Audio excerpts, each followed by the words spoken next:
Chapter 369. Dark Forest, Dark Castle. Under the grape trellis on the rooftop, Lord Devour was still leisurely reading and eating grapes. It seemed he couldn't get tired of reading this book and he couldn't finish the grapes.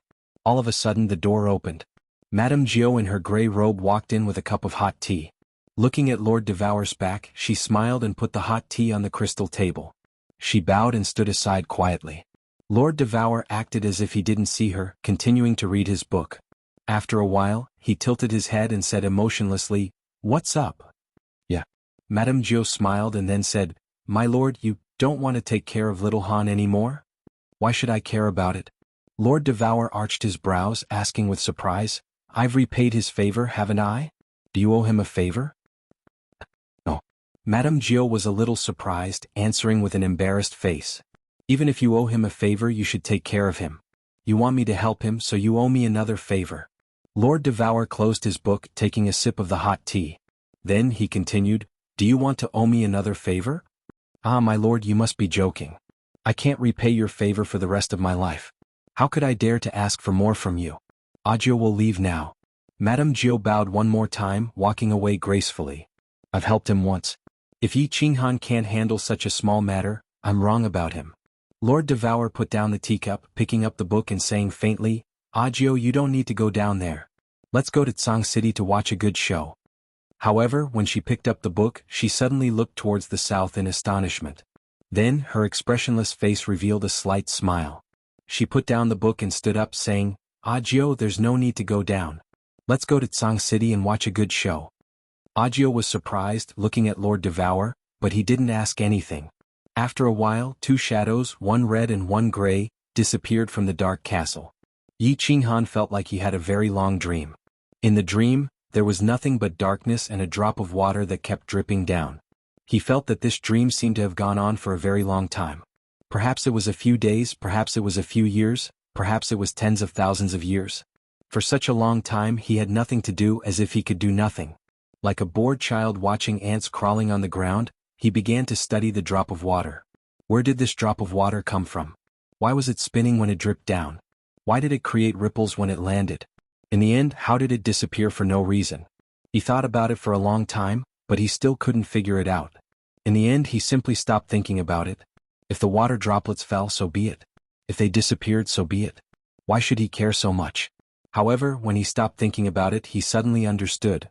There was a reason why the water droplets fell, there was a reason why they rotated, and there was a reason why they disappeared. Everything was reasonable, and there was no need for him to pursue the reason behind it. All he needed to know was that it had fallen, it had spun, it had disappeared. And then he had woken up. The first thing he saw when he opened his eyes was that he was hugging a girl. This girl seemed a little familiar. This woman was completely naked, and her beautiful body was right next to his body. The sight of it made his entire body suddenly dry up. It seemed like his guy was still in the other party's paradise. Looking at Yu Qingqing's beautiful face that was sleeping soundly with her eyes closed, he couldn't help but swallow his saliva. Then he realized that his lower part was starting to harden again. Oh. Yu Qingqing had just finished listening to the song, but she was woken up by a strange movement. She opened her pearl-like eyes and blinked at Yi Qinghan. Only when she felt that her lower part was filled with something hard did she suddenly wake up. She quickly twisted her body and turned to the side. She covered her face and pulled the quilt. She was so embarrassed that she didn't dare to see anyone. "Little Qingqing, you're so beautiful. Come, let this young master admire your blooming peach blossoms." Yi Qinghan hurriedly followed up and stuck his body to her. His two big hands went under the blanket and hugged Yu Qingqing from behind. His fiery lower body directly pressed down as if he wanted to let this peach blossom one more time. Humph. A cold snort resounded in the room, splashing cold water on the two people's burning hot bodies and waking them up in an instant. "Yi Qinghan, if you want Tsang City to be breached, your Yi family's experts to be annihilated, and your ancestor to self-destruct, then you can't do anything you want. You can continue to enjoy it." The cold voice rang out again. This time the two of them heard it clearly and were not as panicked. However, after understanding the content of the words, they became even more panicked. It's the clan leader." Yu Qingqing's face was as red as a ripe strawberry. Like a startled kitten, she suddenly jumped up from the bed and frantically looked around for clothes to wear. What? Yi Qinghan was also startled. He immediately jumped up and put on his clothes as quickly as possible. Then, he waited for Yu Qingqing to finish putting on her clothes before bringing her out of the second floor and onto the rooftop. Qingqing greets the clan leader. Big brother. Little Han. The two of them saw Yu Shishui standing calmly on the rooftop, as well as Yi Qingwu and Yi Qingyu, whose faces were filled with joy. Senior Yu, what's going on? Yi Qinghan nodded at Yi Qingwu and Yi Qingyu, but didn't say anything. Instead, he turned his attention to the white-robed Yu Shishui and asked anxiously. Nothing's going on. Yu Shishui looked outside the city and said calmly, in about 10 minutes the experts of the House of Ares will be defeated. In half an hour, Tsang City will be breached. Your ancestor will probably make his move soon and prepare to self-destruct. Holy shit, is it that serious after a nap? Yi Qinghan swallowed hard and looked outside the city in fear, but he didn't think too much about it. He cupped his hands at Yu Shishui and said, 10 minutes is enough. Xiao Wu, little Qingqing, little Yu, come with me. Senior, wait for me. Yi Qinghan didn't hide from Yu Shishui. He opened his freedom ring and brought the three girls into the freedom pavilion. You guys stay here and wait for me to return. After leaving the three girls in the main hall of the freedom pavilion, Yi Qinghan used form displacement transposition to appear in the cultivation room. Only Elder Lu was sitting cross-legged in the empty cultivation room, cultivating. Little Han, congratulations. Elder Lu opened his beady eyes and smiled at Yi Qinghan. The beard on his chin trembled as he spoke. There's no time. Elder Lu, do you have a full-body battle robe or some other offensive divine tool? I do have a set of battle robes. I bought it in the immortal realm for fun and it's pretty cool. Elder Lu smiled faintly and took out a black battle robe, a black dragon-shaped mask, and a warrior hat from his interspatial ring. He threw them to Qinghan and said, didn't I give you all the sacred weapons last time in the God-slaying mountain? I only have ordinary divine tools. I gave them all to the Yi family and others. I still have a few that I can't use. Yi Qinghan took the black battle robe and laughed bitterly. Then he suddenly thought of something and exclaimed, that's right, I still have a saber that I can use. Alright, Elder Lu, I'm leaving. Yi Qinghan didn't waste any more time and disappeared from the Freedom Pavilion. Chapter 370. Outside Tsang City, the battle had reached its peak. Under Yi Ruoshui's command, the 400 Sage Realm experts of the House of Ares and 2,000 Emperor Realm experts roared and charged towards the Golden Horn Holy Tribe. There were around 600 Golden Horn Holy Tribe experts before they came to Tsang City. After a round of sneak attacks from the House of Ares, more than 100 of them were injured. However, there were no casualties. On the other hand, the Sword Emperor's Sword Emperor Lights the Heavens had taken over 200 lives. Jian Huang was the strongest God Realm expert of the House of Ares. He was a warrior of the House of Ares who was infinitely close to the peak Heavenly God Realm. Most importantly, the location of his self-detonation was at the center of the Golden Horn God clan's territory. He burned his soul in divine crystal. With such terrifying energy, it was normal for him to kill 200 peak martial saints. Of course, if he had more time, he could have easily killed these 100 peak martial saints in less than half an hour. However, he didn't have the time. Once he did, Jinchi would attack. Thus, he could only choose the fiercest and most lethal move. Of the 600 peak martial saints, less than 400 warriors were left after the first round of explosion. Moreover, half of them were injured. The warriors of the House of Ares rushed over. Although they were all crazy, they didn't lose their minds. The emperors surrounded the injured foreign martial artists while the saints fought 2 against 1.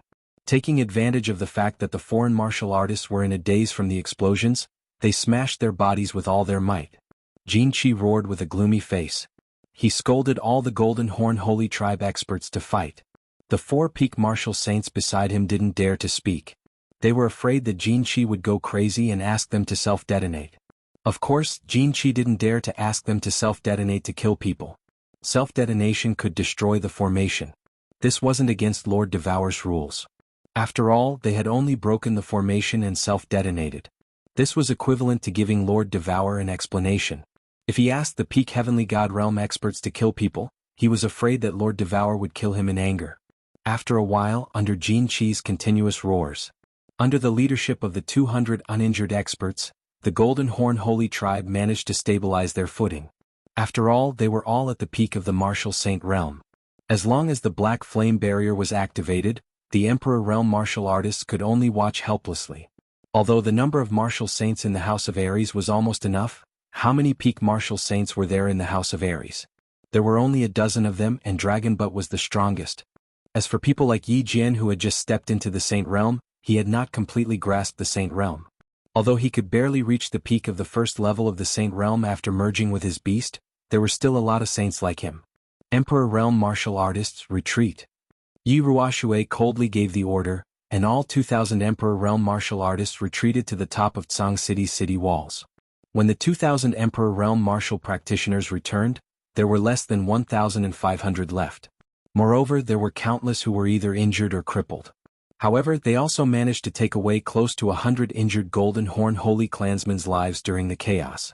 It could be considered a profit. Yi Ruoshui frowned slightly. The situation was a little different from what he had expected. These foreign races had calmed down so quickly. One had to know that these ingenious tactics had been developed by countless strategists in the House of Ares after many days and nights of research.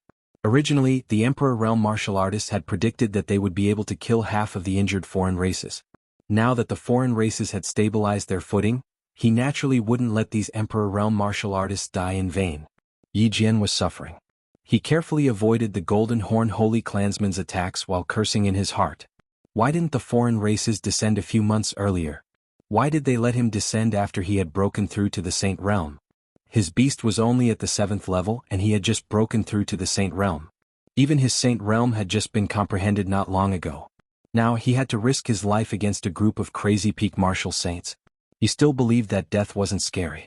What he was afraid of was that his death would be worthless. He had just broken through to the Saint Realm and returned from the Yi family's back mountain. He was prepared to show off his skills and restore the prestige of the first house and reclaim the glory that belonged to him. Now he had suddenly joined this inexplicable war, and it was very likely that he would die inexplicably. In the end, he would become an insignificant person at the bottom of the list of countless deaths in the history books. He wasn't willing to accept this. He wasn't willing to let his life end like this and become a grain of sand in the torrent of history. Therefore he was very careful. His attacks were also pretentious and his priority was to preserve his life. He wanted to survive this calamity so that he could shine in the future. Yi Tianlong was also very depressed. Although his understanding of laws wasn't high and he had only reached the 2nd level of the Saint Realm, his beast was at the 8th level. After merging, his battle chi could reach the peak of the Saint Realm. Although his laws were a little low, he could still fight a few hundred rounds with a foreign race member in front of him. He wasn't afraid of death. He also knew that if this continued he would definitely die. He just wanted to see the woman he had been thinking about for 50 years before he died. Old Man Dragon and Yi Qingyo were also depressed. They always felt a trace of regret that they couldn't see their granddaughter's wedding. But this trace of regret was turned into a frenzied killing intent by the two. Among the hundreds of people, the two's attacks were the fiercest. Moreover, they were fighting together. The Dragon Slayer's dragon-seizing hand directly dispelled the flame barrier around the outsider. Then, the Night Green Ox unleashed a Kue Ox chop to heavily injure the outsider bound by the Dragon Slayer. The laws of wood and the laws of destruction complemented each other seamlessly. Their combat strength was ferocious. But after the two killed more than 10 foreign races, they became the focus of the battlefield. Their initial attack turned into a beating. The two of them had a hard time resisting and narrowly escaped death several times. The saints from the Hua family and Feng family were the ones who killed the most people. The Hua family specialized in assassinations, and such a chaotic situation was a good place for them to perform. The Feng family was very smart. They hid behind the people and swung their swords wildly. In the end, they only targeted the injured foreign races. The results were obvious. The hundreds of saints were not afraid of death, but they all had their own thoughts. Some bravely died, some secretly cowered. Some went crazy, some fought bravely, some became more and more shocked. But at this moment, everyone knew that the House of Ares had lost. In the end, some of them might be able to survive, but they could only surrender in humiliation. Only then would they be able to prolong their feeble existence. The Golden Horn God race was known for their warlike, cruel, and lecherous nature. Once they stabilized their position, they started fighting. But they realized that these enemies were not very strong. Hence, the more they fought, the braver they became, completely suppressing the divine battle manner. The House of Ares also suffered more and more casualties. More than a third of their saints had died, and the number was still increasing. Kaka, children, all transform for me. Kill these abominable humans for me. Don't leave a single one alive.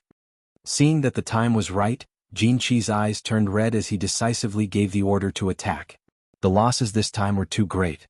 He did not know how he would conquer the remaining race and the small island in the East Sea if the humans did not find the divine sword. But at this moment he couldn't care less. If he didn't crush all these humans who had caused him to suffer heavy losses into mincemeat, he wouldn't be able to calm down until he vented his anger. Kaka. The remaining 200 or so Golden Horn God race warriors were all in good condition. Under Jinqi's command they all roared in excitement. Then the black flames on their bodies surged and their bodies became thicker. The two horns on their heads grew infinitely long and thick. Various tattoos wandered on their faces and their eyes became slightly dark red. It's over? Yi Tianlong's eyes revealed a trace of despair. He raised his head high and looked towards Tsang City with nostalgia. But he did not see that woman. He was slightly disappointed. His battle aura surged and he roared as he charged towards the Golden Horn God race warriors. The final battle had arrived. Countless people roared as they charged forward. There were also many who hesitated. Of course, there were also a few who started to retreat secretly. Chapter 371. Yi Ruoshui's two white eyebrows bent helplessly. The moment the Golden Horn God clan transformed, she hesitated. He wanted to give the order to withdraw, but he didn't dare to bear the infamy of surrendering to Wanshi. However, if they did not surrender, the remaining 200 sages in the House of Ares would all die. Retreat. In the end, his eyes flashed with determination. He swung the flag and inserted it into the city wall of Tsang City. He exchanged glances with the Blade Emperor and the old ancestor of the Shui clan. With a loud roar, his body disappeared into thin air. Humph! This move again? Jinqi snorted coldly and his body disappeared directly. Yi Ruoshui let out a furious roar, and all the sages who were charging forward stopped in their tracks at the same time and quickly retreated. Although they didn't understand what was going on, military orders had to be obeyed. They could only retreat. On the other hand, the sages who were originally retreating ran even faster. Old 3, you and Yu Shishui will take the elite seedlings and teleport to Violet Island. As long as the Golden Horn God race doesn't return to the divine world, they are not allowed to leave. This is Big Brother's order. Executed immediately. When the Saber Emperor saw Yi Ruoshui toss the command flag over, he immediately sent a message to the Spear Emperor, who was in the back mountains of the Yi clan, as well as to Yu Shishui, who was in the Chilling Heart Pavilion's sky platform. After he finished transmitting his voice, he cast his gaze forward, waiting for Yi Ruoshui to appear, waiting for her to turn into a brilliant firework. However, what happened next didn't play out as he had expected. His divine sense discovered that the Spear Emperor and Yu Shishui hadn't teleported away. But Yi Ruoshui seemed to have teleported to the wrong location?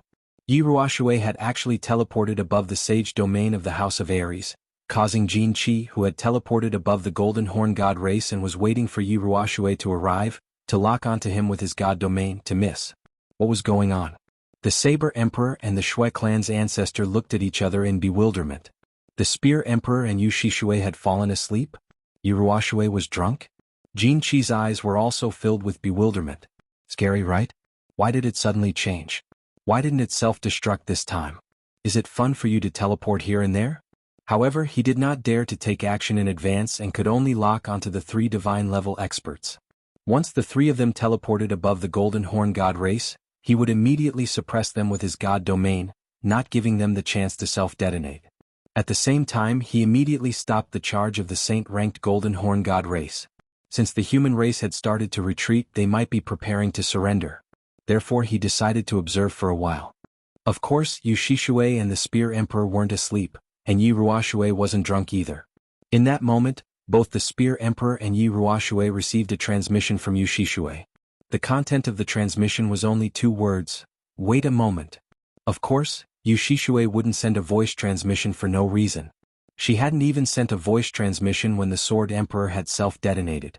Now that she suddenly sent a voice transmission to him, she must have her own intentions. Therefore, the Spear Emperor and Yi Ruoshui chose to trust her. However, the 2 of them waited for a while, but they didn't know what they were waiting for, and there were no changes in their surroundings. The sky was still gray and gloomy, but there was a slight wind. It was probably going to rain soon. Charge. Flatten the city in front of us. Jinqi waited for a while, but Yi Ruoshui was still standing in the air in a daze. He thought that he had been tricked and he flew into a rage. He waved his hand and ordered the Golden Horn God race to charge. He also decided to advance with the saint-ranked Golden Horn God race. That way he could stop the 3 God rank experts from self-detonating at any time. Charge, your sister's charge. Just as the Golden Horn God race below Jianghu was about to let out an angry roar and attack, a roar came from the sky. An explosive roar came from the sky, causing their roars to die in their throats. It was as if a bone was grabbed in their throat, unable to move up or down. It was extremely uncomfortable. This voice seemed to be very young but also very old. It seemed to be very sharp but also very deep.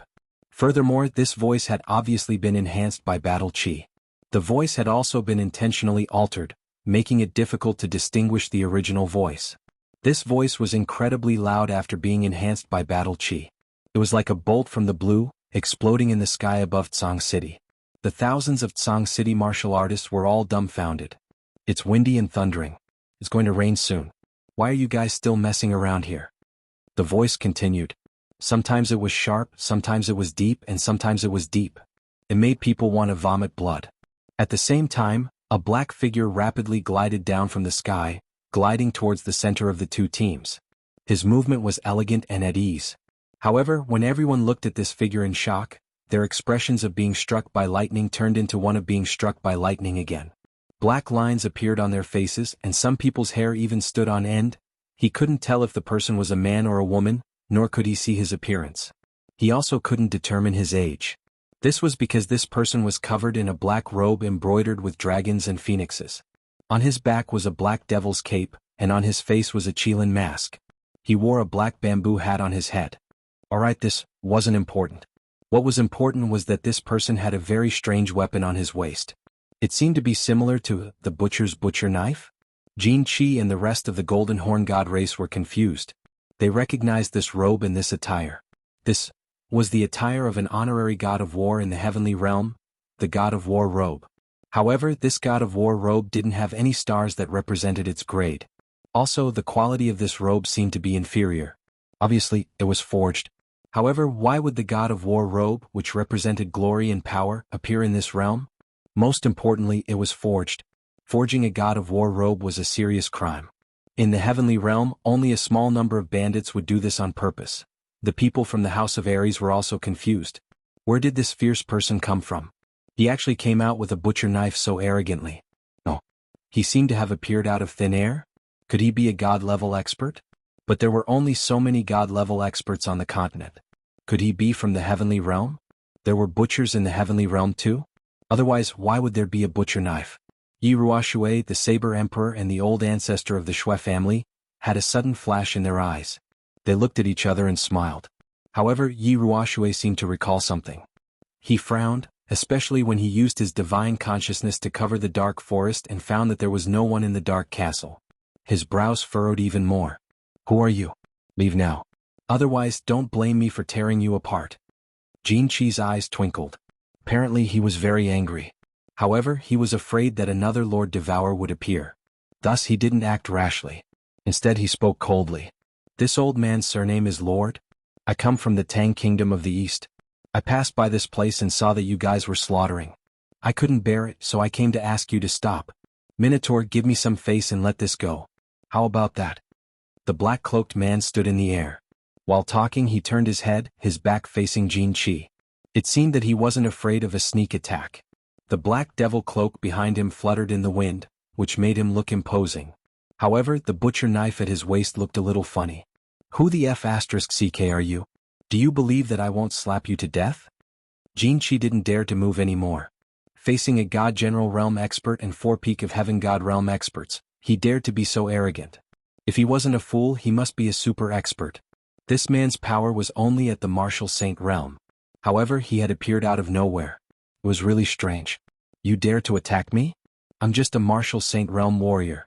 I'm sure that before you can do anything, you will become a pile of meat paste. Have you forgotten the big handprint in the Divine City? I'm not afraid to tell you that His Excellency is probably here. If you don't believe me, you can try.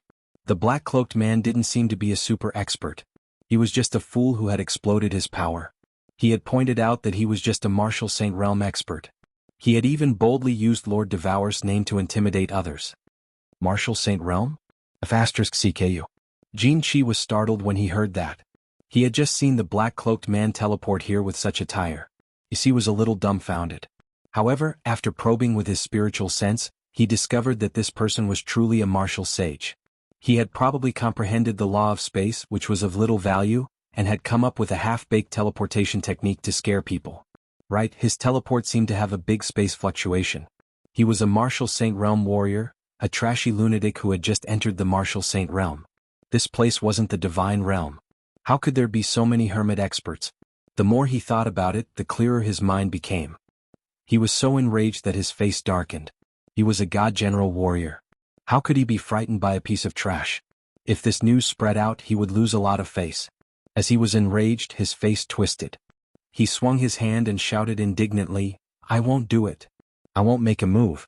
My children, charge forward and tear this person into minced meat. Tear all the cultivators below the divine level in the city into minced meat. Jianghu, you four come here with me. If the human god realm warriors dare to move, kill them all." No need. The black-cloaked man's aura suddenly skyrocketed. It was even stronger than the peak martial saint realm warrior of the Golden Horn God clan. Shouting, he took out the pig slaughtering knife from his waist and swung it forward. A green knife wave gushed out, illuminating the dark sky of Tsang City. Stepping on the void, he flew toward the Golden Horn God clan. At the same time, his strange voice that could make people vomit blood arose again. "Since you guys are so stubborn, I will send you all to hell today. This pig slaughtering knife hasn't seen blood for 10,000 years. Today I won't kill pigs. I will kill beast." Chapter 372.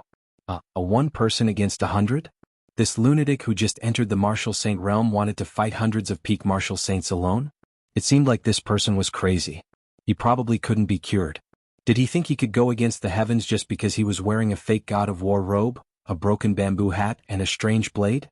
Jin Qi's lips curled into a mocking smile as he watched the black-robed man charge towards his own people like a ferocious tiger. There were many lunatics with delusions in the divine realm. He didn't expect to meet one in this material plane. Thinking of the black-robed man's arrogance and rudeness, he couldn't help but smile cruelly. He couldn't wait to see his subordinates tear this lunatic into pieces. Thinking of the scene of blood splattering, limbs being separated, and minced meat flying in the air, he got a little excited. Looking at the hundreds of saint-leveled Golden Horn Holy Clan members charging at them with mountainous auras, the black-robed man started to counterattack. Looking at the devil's cloak fluttering in the wind, looking at the cyan blade wave that illuminated the sky, everyone on the Tsang City wall fell silent. Their expressions were very interesting. Many people were dumbfounded, such as Yi Tianlong, Yi Jian, and countless other experts from the four major families.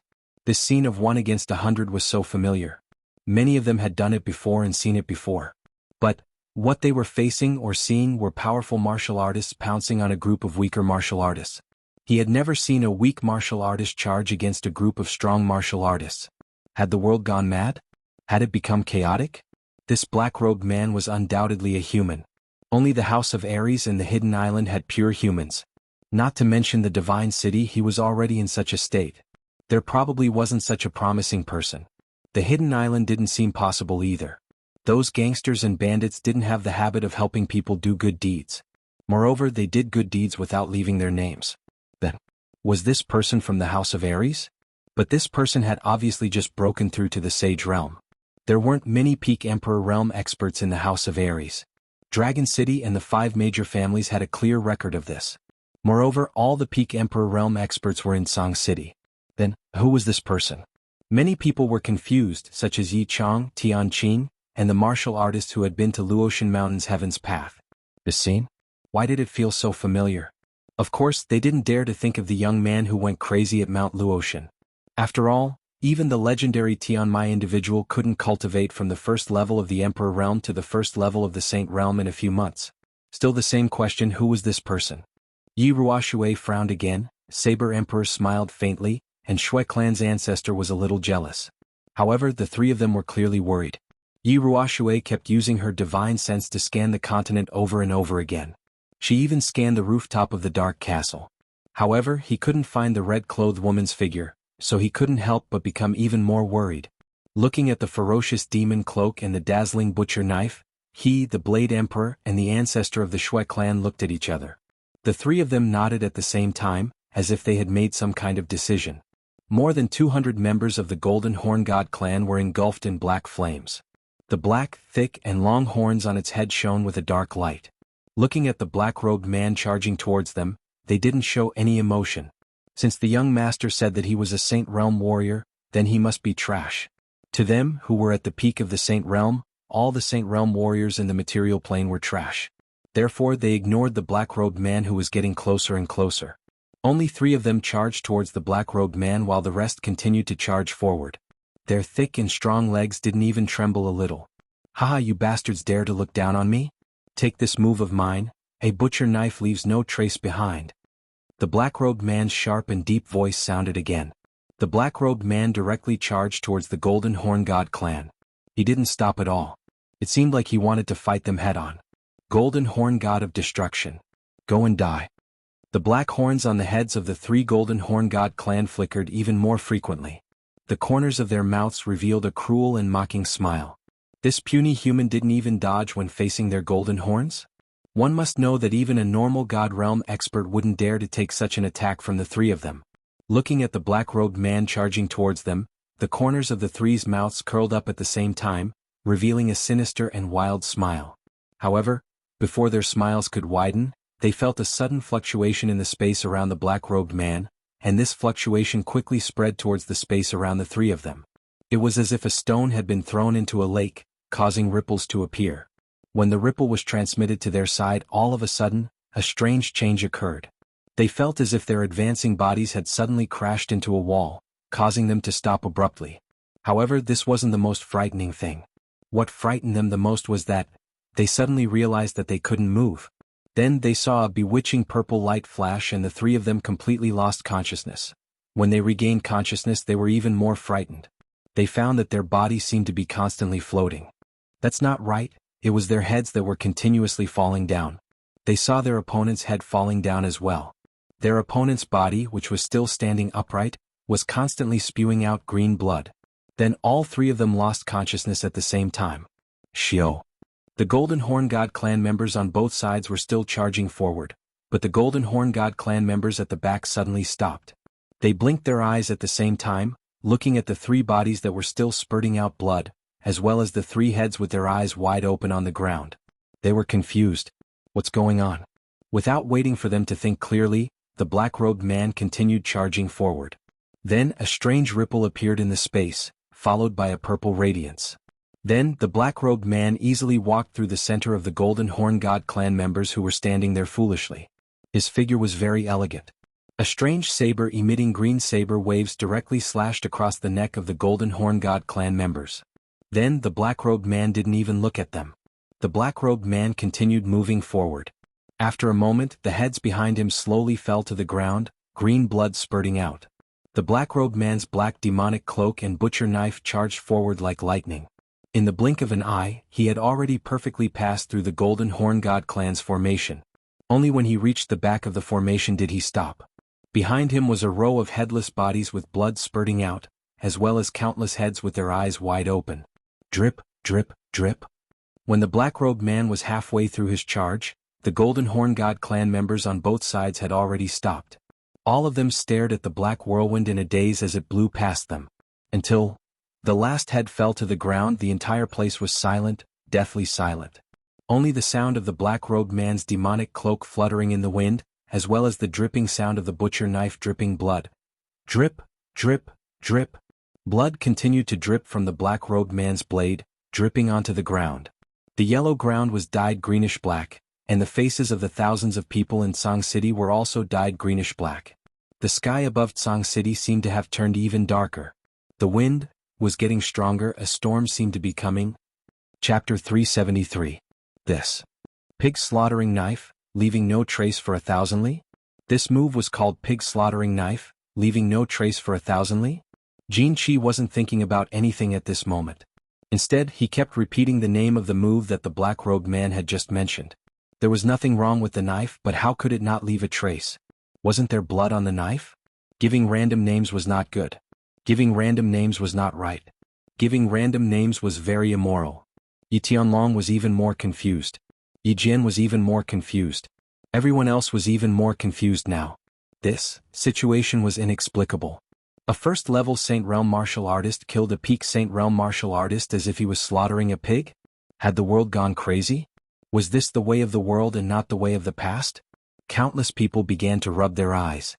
When they opened their eyes, they still saw a ground full of corpses, the black man standing proudly, and the pig slaughtering knife dripping with blood. Yichang was even more confused. Tianqing was even more confused. Of course, those who saw that youth at the Luotian mountain were even more confused. The enchanting purple light was correct. The aura and methods of killing were also correct. However, they still couldn't believe it. Could that youth really be a Heaven Meridian expert? Or was there someone else in this world with the same skills as that youth? Otherwise, how could the spatial fluctuations be explained? How could this robe and this pig-slaughtering knife be explained? Yi Ruoshui, Saber Emperor, and old ancestor Shui smiled. At this moment, they didn't release their divine senses to search for that woman. Instead, they exchanged glances. Their solemn expressions became even more resolute, and they held their weapons even tighter. As the last drop of blood dripped, the black-robed man slowly turned around without saying anything. He slightly raised his bamboo hat, and the Qilin mask on his face seemed to look even more ferocious. The wind was getting stronger and stronger, making his devil cloak flutter even louder. Swish! Raising the pig-slaughtering knife in his hand, he dashed to the left again. Like a black whirlwind, he swept towards the golden horn celestial race on the left. Devil, he is a devil. The devil is here, run. Only when a few heads floated up did the golden horn celestial race awaken. Their faces turned dark green, and the tattoos on their faces stopped moving. Boundless fear and fear filled their eyes. They were afraid and they began to run. The great golden horn holy tribe was not afraid of any battle, nor was it afraid of death. However, facing such a strange situation they were afraid. Without hesitation they ran away. Fear was the easiest thing to spread. Fear and madness were the same. Once they were infected, they would spread infinitely. If this black-robed man was stronger than them, they wouldn't be afraid. Instead, the death of their comrade would stimulate their blood type and cause them to go crazy. But the current situation was too strange. Only the legendary 9 Hells Fiends would have such methods. No, that's right. The frantically escaping Golden Horn God race warriors had finally woken Jin Qi up. At that moment he understood many things. For instance, the name of this technique was definitely wrong. For instance, this black-robed man had definitely obtained a Soul Emperor treasure. It wasn't like he hadn't seen a situation where the weak slaughtered the strong. As the only son of the Blood King, he had seen many such things. But for those martial artists who could kill the strong with their weak strength, it was all because they had precious treasures on them. And in this material plane, precious treasures could only be found in the small divine pavilion left behind by the Soul Emperor in this plane's spatial turbulence. And the appearance of this war god robe was easy to explain. This black-robed man had obtained a precious treasure left behind by the Soul Emperor. Similarly, the purpose of this trip, the 12th sword, was definitely with this black-robed man. A precious treasure that could allow a first-level Sage Realm expert to easily kill a group of peak Sage Realm experts. What kind of treasure was it? Thinking of this, Jin Qi suddenly burst into laughter. This shocked Yi Ruoshui and the other two. They almost couldn't control themselves from teleporting. Ignoring Yi Ruoshui and the other two, Jin Qi coldly stared at the black-robed man and shouted at the escaping Golden Horn God race warriors, "You stupid pigs, he isn't a fiend. How could a 9 Hells fiend appear in a material plane? He only obtained a treasure that could temporarily increase his strength. Listen up, as the young master of the Blood King city, I order you to kill him. Whoever dares to retreat, I will kill his entire family. Of course, whoever kills him, I will grant him a city in honor for generations." Kill his entire family? Grant him a city? The two completely different treatments made all the Golden Horn God race warriors stop in their tracks of escape. But when they heard that their entire family would be killed, they didn't dare to run. But when they heard that they would be granted a city, they went crazy and started running back. The city that Jin Qi was talking about was obviously not the Blood King city, but one of the 88 small cities under the Blood King city. But the small cities in the God realm couldn't be compared to the small cities in the Fire Dragon continent. The small cities there were dozens of times the size of the Fire Dragon plane. They were all Sage Realm experts. Normally they were the lowest level warriors in their race. But now they had the opportunity to become the master of a city? Of course, they went crazy and started to charge at the black-robed man. If they ran, they would die and their entire family would die. If they advanced, they would have hope and glory. Anyone would choose the latter. A bunch of idiots. Aren't you afraid of death after being tricked? I will send all of you back. A pig slaughtering with a knife, leaving no trace in 1,000 miles.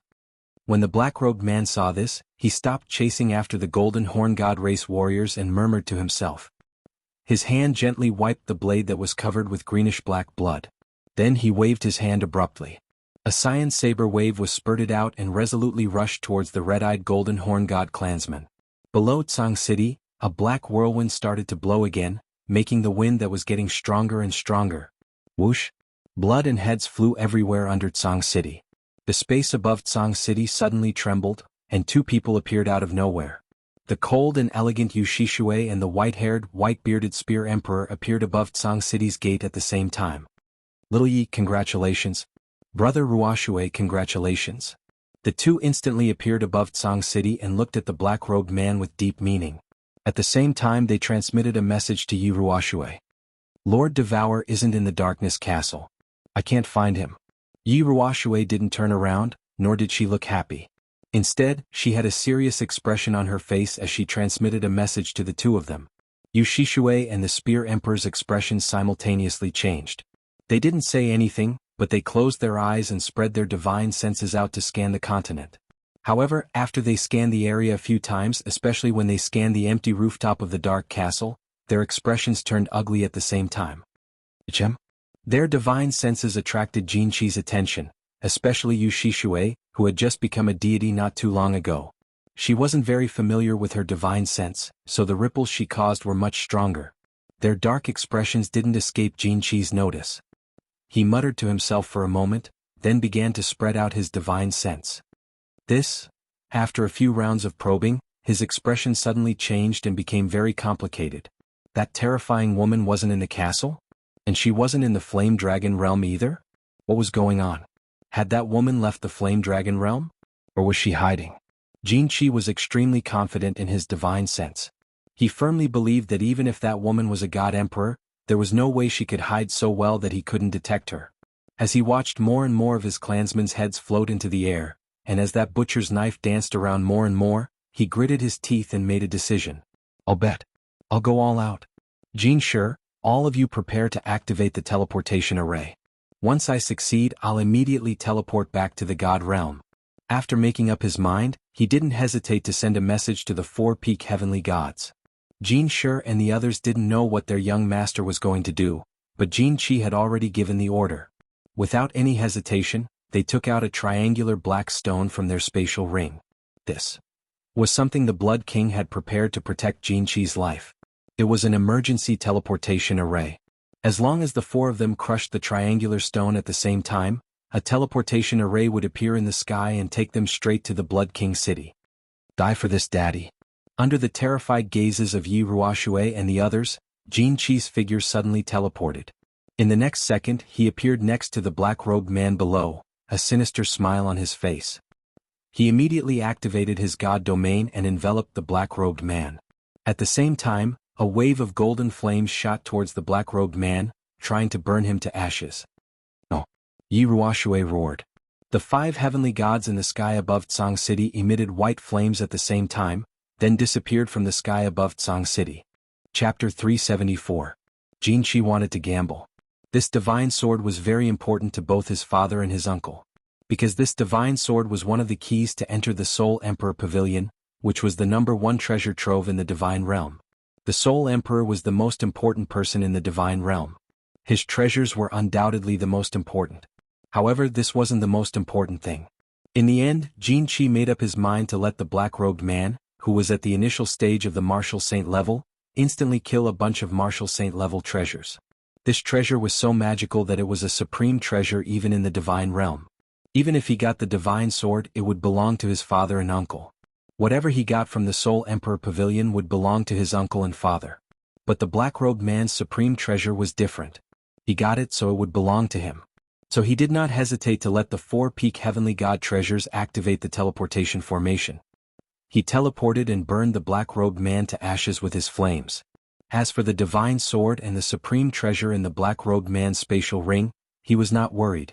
His flames did not have the ability to melt those treasures. When Jin Qi moved, Yi Ruoxue also moved. Lord Devour was not here. The five of them could not watch the hope of the House of Ares, or the black-robed man, who could bring hope to the fire dragon plane, die. So from the beginning Yi Ruoshui, Saber Emperor, and Ancestor Shui had decided that if Jin Qi attacked, the three of them would protect the black-robed man at all costs. But they did not expect that Jin Qi would not care about his own life. He was not afraid that Lord Devour would smash him to pieces. He did not let his subordinates do it but did it himself. Although it was different from what they had expected, the five of them did not waver.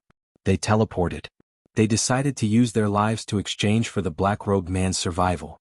Kid, let the protector of the god-slaying mountain take you to Purple Island. You can take revenge for us when you break through to the god realm. The five of them ignited with flames. Before teleporting, they sent messages to the black-robed man. When they appeared again, they were between the black-robed man and Jin Qi. The white flames on their bodies were even more intense. They were about to use their bodies to resist the attack. Wait. The black-robed man could not stay calm anymore. He shouted. His voice was not sharp and deep like before. It was a young man's voice. He shouted urgently, Lord, the alien race violated the rules first. Why don't you act? Lord, make a move? Jin Qi and Yi Ruoshui were startled at the same time.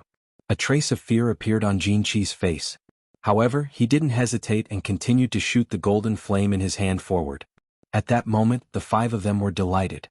However, seeing that Jin Qi did not stop attacking, they had no choice but to continue emitting white flames toward the golden flames. Buzz. All of a sudden, a ray of gentle white light suddenly lit up, illuminating the entire sky of Tsang City. This light was very warm, very cozy, and very comfortable, so much so that no one in Tsang City wanted to move. No, it wasn't that he didn't want to move but that he couldn't. Yi Qianlong's eyes widened in horror. Yi Jian's mouth was still wide open. Yi Chang found that he couldn't open his eyes. The four-peak heavenly gods of the Golden Horn Celestial Clan found that they couldn't move their hands that were about to crush the triangular divine stone.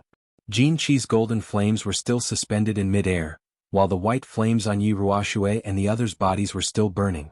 The black-robed man's pig-slaughtering knife had a drop of greenish-black blood at the tip of the knife. It wanted to drip down but it couldn't. The entire world was quiet. The entire world seemed to have stopped. It was as if time had stopped at this moment. The clouds in the sky stopped drifting, the wind stopped blowing, and the raindrops that were about to fall also stopped falling. A huge face appeared in midair once again. It was a blurry yet clear face. It was a woman's face. Not many people in the god world dare to violate the rules that I set. Your big uncle doesn't dare, your father doesn't dare, but you dare to violate it? A faintly discernible voice suddenly resounded. Sometimes it was near, sometimes it was vicissitude, and sometimes it was young. It was very strange. The voice wasn't loud, but it sounded like it was ringing in the ears of thousands of people. Everyone could hear it clearly. After the voice finished speaking, a gentle breeze blew from the huge face, brushing past everyone. Those who were brushed by the breeze suddenly realized that they could move. When the breeze brushed past Jin Qi, the golden flames on his body disappeared without a sound. When it brushed past Yi Ruoshui and the others, the white flames on their bodies also disappeared. The clouds in the sky continued to drift, the wind blew, and the raindrops continued to fall. Drip, drip, drip. The entire place resumed its tranquility. The only sound was the sound of blood dripping from the butcher's knife. The ticking sound rang in everyone's ears and hearts, causing everyone's hearts to palpitate at the same time. Sir, I was wrong. Give me a chance. I will return to the god world now. I will never come to the fire dragon plane again. Please don't kill me. Give me a chance. Give my big uncle face. My big uncle will remember this favor. Jin Qi's face turned ashen. He directly kneeled in the air, kowtowing unceasingly to the massive face. He knew that the massive face had appeared one more time and he didn't have a chance anymore. Similarly, he could fall today, vanishing from this world. No one can go against my will. You can't. Your father can't. Your big uncle can't. Lord Devour pondered for a while. His voice was emotionless as if he was talking about something trivial. Crippled Emperor? Jin can? I'll give him face. He's an important person. If I don't give him face, he's nothing. So, you can die now. After saying that, the huge face changed again and turned into a beautiful crystal clear palm. Slowly and lightly, it flew towards Jin Qi. Its speed was slow, but it reached Jin Qi in the blink of an eye. It grabbed Jin Qi in its palm. Then, it exerted a little force. Like a clay doll, Jin Qi was pinched by that beautiful palm, turning into specks of dust that floated down from the sky. There was no minced meat, no blood, and not even a divine crystal.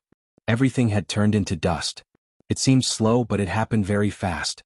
Actually, from Jin Qi's teleportation to Yi Ruoshui's teleportation, the black-cloaked man's roar, the massive face's appearance, and Jin Qi turning into dust, only a few blinks had passed.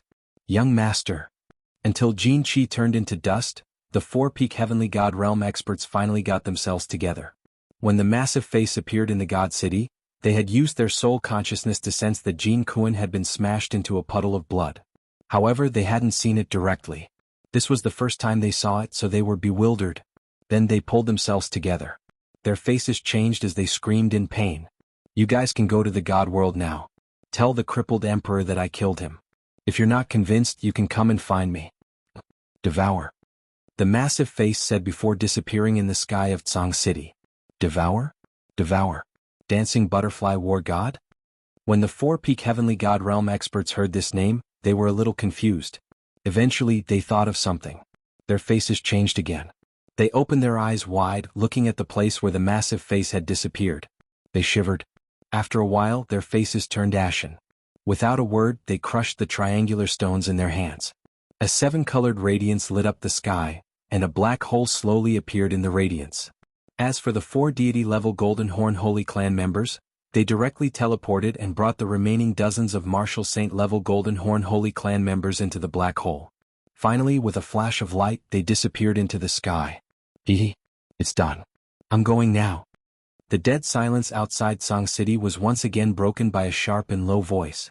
The black-cloaked man lifted his bamboo hat and nodded at Yi Ruoshue. He then waved his butcher knife in the air and sheathed it before disappearing. Citizens of the House of Ares, the battle has ended. We have won. Yi Ruoshue looked at the corpses and broken limbs on the ground. She smiled bitterly. She raised her hands and shouted. One. The invincible god of war will never surrender. Following Yi Ruoshue's shout, the 1,000+ people on the Tsang City wall raised their hands. Tears streamed down their faces as they shouted excitedly. Their voices reverberated throughout Tsang City. Chapter 375. Whoosh. The heavy rain finally came. The sky that had been oppressive for a long time began to clear up after the heavy rain. The thousands of martial artists on the city walls did not find a place to hide from the rain, nor did they use their battle chi to evaporate the rainwater on their bodies. Instead, they quietly began to clean up the battlefield and collect the corpses under the leadership of the supreme elders of the major families. In the heavy rain, countless people stepped on the mud, stepping on the red and greenish-black blood, and began to pile up all the corpses. They collected the broken flesh and limbs on the ground, and sent the countless weapons and broken armors back to Tsang City. After a period of busy work, they finally finished cleaning up the battlefield before the sky was completely dark. Black oil was poured on the corpses and countless torches were thrown onto them. 2 blazing fires were lit outside Tsang City, illuminating the entire city. At the same time, it also illuminated the thousands of people gathered in front of the fire on the left. Hundreds of elite seeds from the back mountain of the Yi family castle had already arrived here. Everyone in Tsang City who could still stand up was here. Everyone looked solemnly at the bones and limbs that were gradually turning black in the fire. At the same time, she placed one hand on her chest, raised her head slightly, closed her eyes and silently prayed. The invincible god of war will never yield. Rest in peace. Following Yi Ruoshue's angry roar, a loud roar sounded outside Tsang City. The roar pierced through the sky and reverberated through the earth. It was filled with sorrow, nostalgia, and blessings. At that moment, the rain finally stopped. The strong wind stopped blowing and the dark clouds in the sky slowly faded. The bright moon revealed its shy face, and the earth was once again enveloped in a peaceful and tranquil atmosphere. There were a few people who did not attend the funeral outside Tsang City. Yu Qingqing, Yi Qingwu, and Yi Qingyu looked worriedly at Yi Qinghan, who was lying quietly on the white jade bed. Elder Lu, who was beside him, was examining him with his eyes closed. Just a moment ago, the 3 of them were still waiting anxiously in the carefree pavilion. Suddenly they saw Yi Qinghan, who had been out for a long time, appear again. He was wearing a strange robe, holding a Qilin mask in his hand, and a strange knife at his waist. He smiled at the 3 of them but suddenly fainted on the ground. The 3 of them were shocked. They hurriedly carried Yi Qinghan into the room and were about to look for Elder Lu. However, Elder Lu had already found out and teleported over. What do you think? Elder Lu, is little Han all right? Yi Qingwu, who had been staring at Elder Lu, asked anxiously when he suddenly opened his eyes. Yu Qingqing and Yi Qingyu also fixed their eyes on Elder Lu. It's not a big deal, but the child was too desperate. He used up too much of his soul and fell into a deep coma. I'll give him some soul-nourishing elixirs and he'll be fine after resting for half a month. Elder Lu shook his head and sighed as he looked at Yi Qinghan's pale face with some pity. At the same time, he took out a green herb from his spatial ring and pried open Yi Qinghan's mouth. A gentle white light emitted from his hand, and the herb turned into drops of green liquid, which dripped into Yi Qinghan's mouth. Well, take good care of him in the carefree pavilion. There's nothing else to worry about outside, so don't worry about him. Elder Lu said and teleported away. After Yi Ruoxue finished the funeral, she signaled for everyone to go back and rest. Everything would be discussed the next day. She and the other four returned to the small cave where she had secluded herself. The apocalyptic calamity has finally passed, and the war god manor has been saved. It's just a pity that Big Brother Sword Emperor and nearly 1,000 warriors have died. Big Brother Saber Emperor and Spear Emperor, please don't be too sad. Yi Ruoxue sat on the main seat, sighed deeply, and turned to speak to everyone. We're not sad. Big Brother died with a smile. Now that the calamity is over, he can probably go to the underworld with a smile. The Spear Emperor was not as sad after returning from outside. The Sword Emperor died, but his death was worthwhile. If anyone else present could exchange their lives for the continuation of the human race in the House of Ares, they would not hesitate to die. I suggest that we build a Hall of Martyrs outside of Tsang City to commemorate Big Brother Sword Emperor and the countless brave warriors who sacrificed themselves. At the same time, we will compile a list of the warriors who died tomorrow and give their families the greatest amount of compensation. The Yu clan will pay for all the expenses. After all, the Yu clan did not put in much effort this time, Yu Shishue said calmly. He began to consider the issue of compensation after the war. The experts of the Yu clan were all experts in soul-type cultivation, and none of them were at the peak of the Saint Realm. They would not be of much use in this war, so they did not send anyone to Tsang City. Yes, not only do we need to build a Hall of Martyrs, but we also need to record all the people who contributed to this war into the annals of the House of Ares. We need Big Brother Sword Emperor and the others to be remembered for generations to come, forever engraved in the hearts of the disciples of the House of Ares. The Shui clan's ancestors suggested once again. Obviously, this suggestion was unanimously agreed upon. Who didn't want their names to be remembered for generations to come?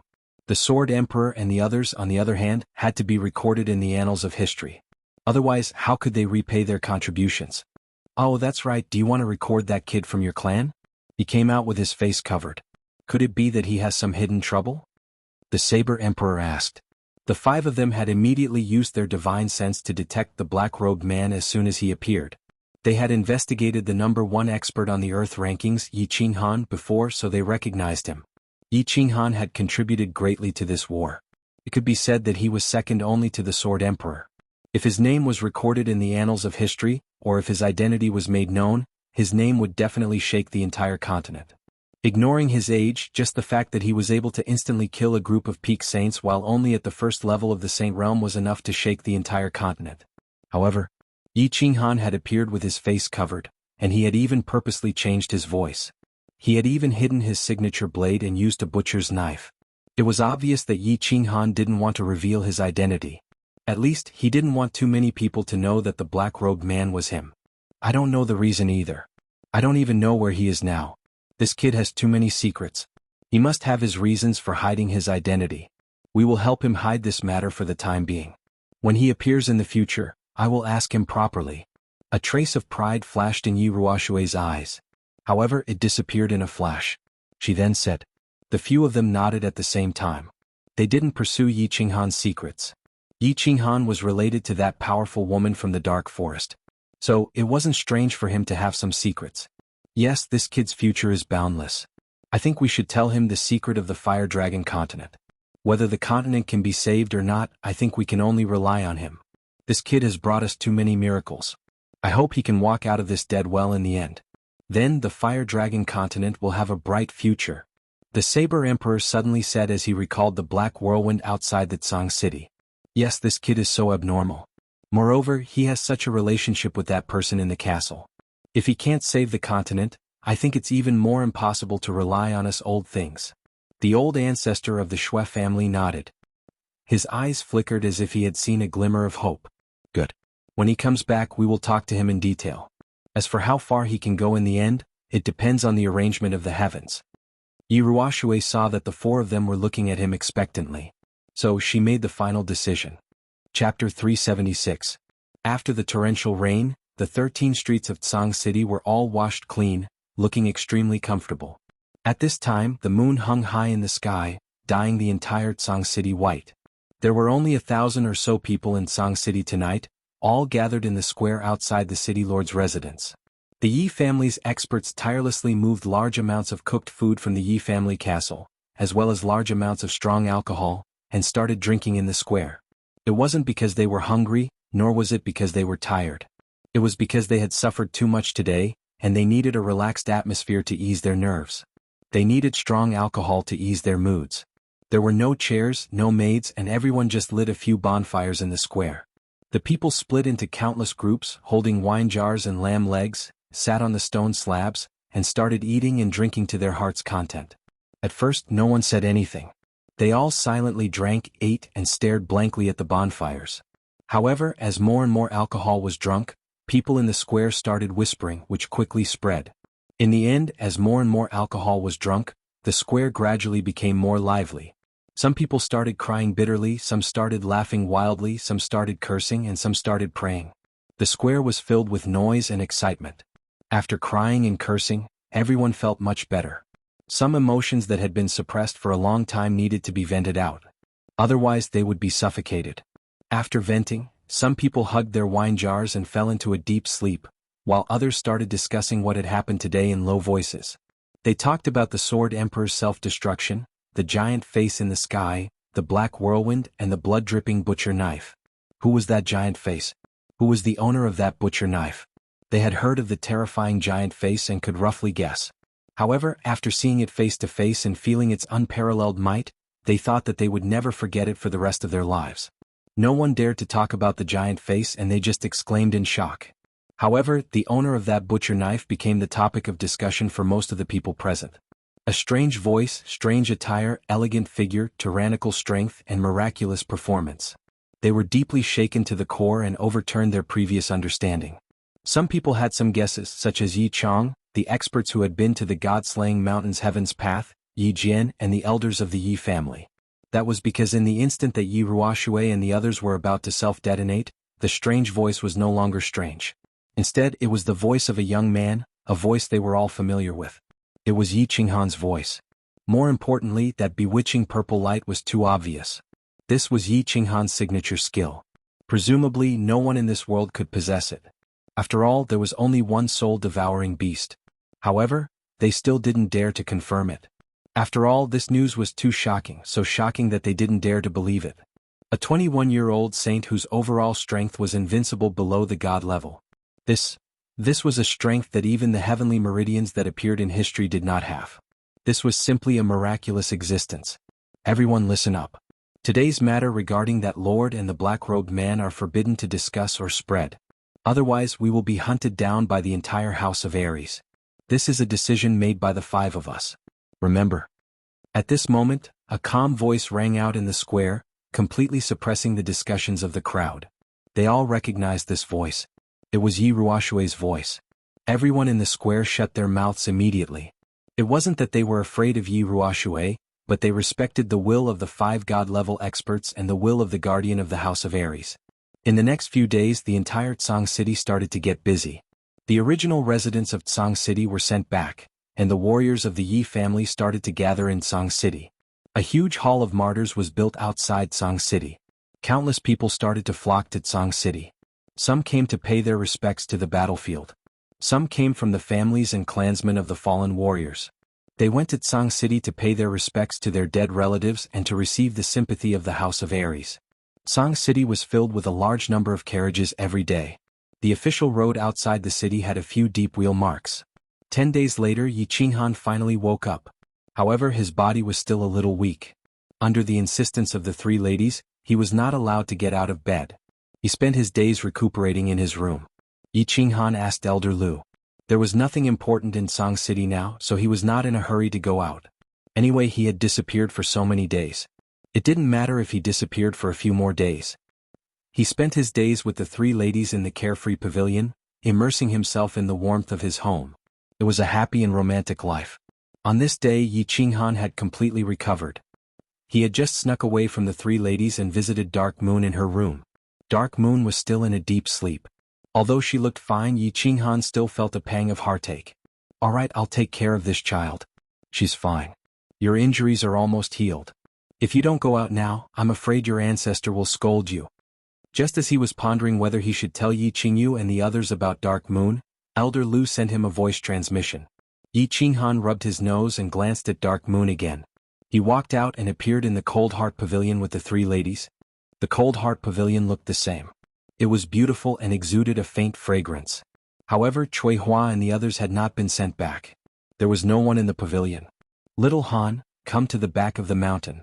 As expected, Yi Ruoshui's voice transmission reached Yi Qinghan's ears before he could even warm his seat. After explaining to the three of them, Yi Qinghan headed to the back of the mountain where the Yi clan was located. After teleporting a few times, he was already standing beside the small lake in the back of the mountain. The moment he appeared beside the lake, three figures flew over from the distance. They were Yi Tianlong and the two ladies. The three of them were obviously wounded. Yi Qinghan's injuries were the most serious. Many parts of his body were wrapped in white cloth. When Yi Qinghan saw them, he hurriedly bowed and asked about their injuries with concern. "Greetings, grandpas. How are your injuries? Nothing serious, right?" "Ah, good lad. Well done. We won't die yet. Don't worry." Yi Tianlong's rigid face was filled with an excited smile. He waved his hand and forcefully patted Yi Qinghan's shoulder. Unexpectedly, he touched his wounds, causing him to grin bitterly and hoarsely. Looking at the situation, the three of them had obviously obtained the exact situation from Yi Ruoshui. They understood that the black-robed man that they had been guessing about was actually their clan's Yi Qinghan. How could they not be excited? "Little Han, I didn't misjudge you. I'm extremely satisfied with you as my grandson-in-law." Yi Qinghu also wanted to raise his hand, but many parts of his body were wrapped. He could only raise and lower his hand, grinning widely. "Shio." Just when Yi Baihu wanted to say something, the space suddenly fluctuated. Yi Ruoshui teleported over. The eyes under the two white eyebrows were full of smiles.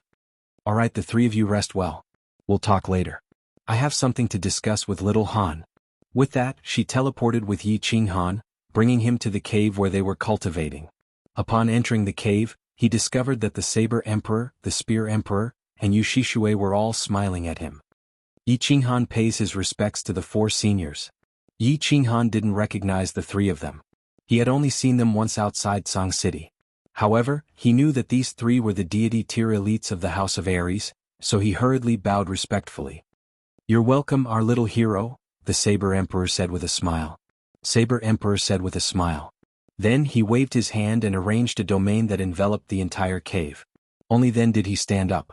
At the same time, the other three also stood up, standing side by side with Yi Ruoshui.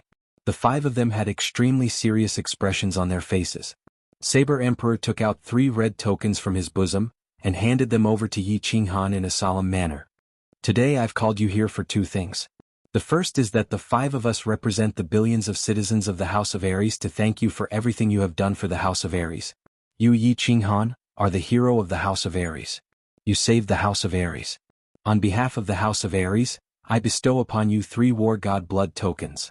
You have the right to order the strongest cultivators of the continent to do anything that doesn't violate common sense. Of course, this includes the 5 of us." Chapter 377. This? All right. Thank you, everyone. Yi Qinghan accepted the 3 blood badges of the Divine Battle God without hesitation. These were good items. Back then, Yi Tianlong had relied on these items to rally the masses and slaughter his way to Heavenly Demon City.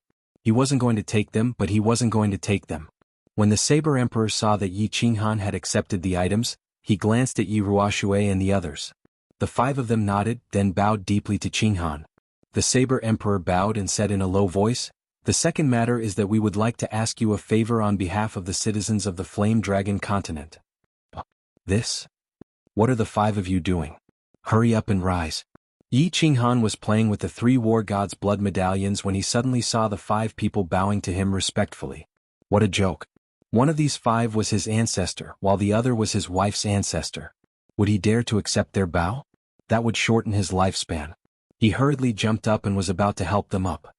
Yi Qinghan, if you don't agree, we won't get up.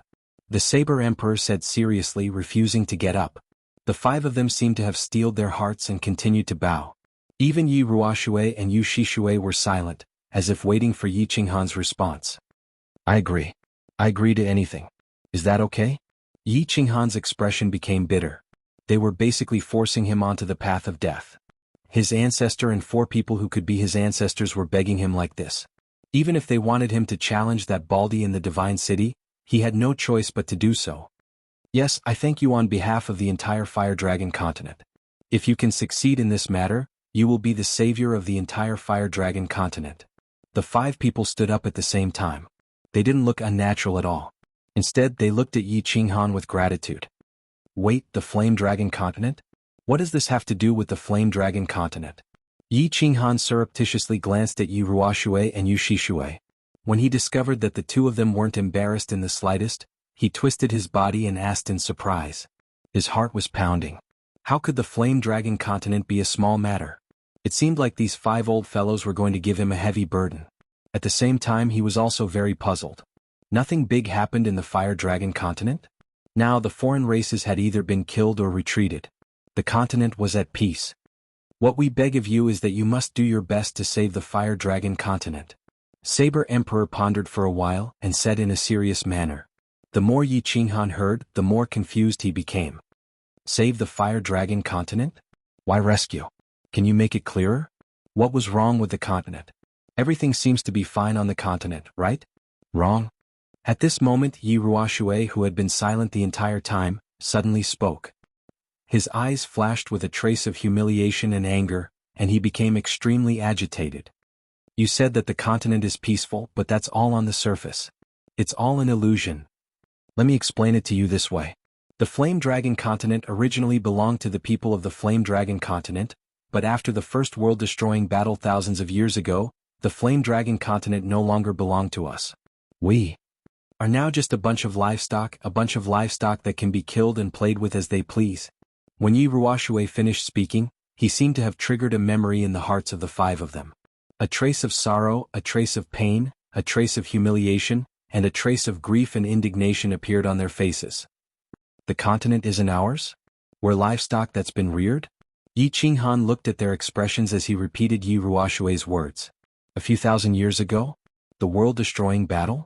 He vaguely understood, but he didn't dare to be sure. He asked, Ancestor, do you mean the Divine City? The Divine City reared the people of the continent? But the Divine City doesn't seem to care much about the continent? Yi don't care? The corner of Yi Ruoshui's mouth curled into a cold smile. She shook her head slightly and continued, The history you know and the surface you see are all illusions. You have to be clear that history is often rewritten by the victors. The 3 races fought endlessly for thousands of years? Bullsh*T. In the world-destroying battle, 2 suppressed the experts of the 3 races, facilitated the 3 races' peaceful coexistence, and made a blood oath together?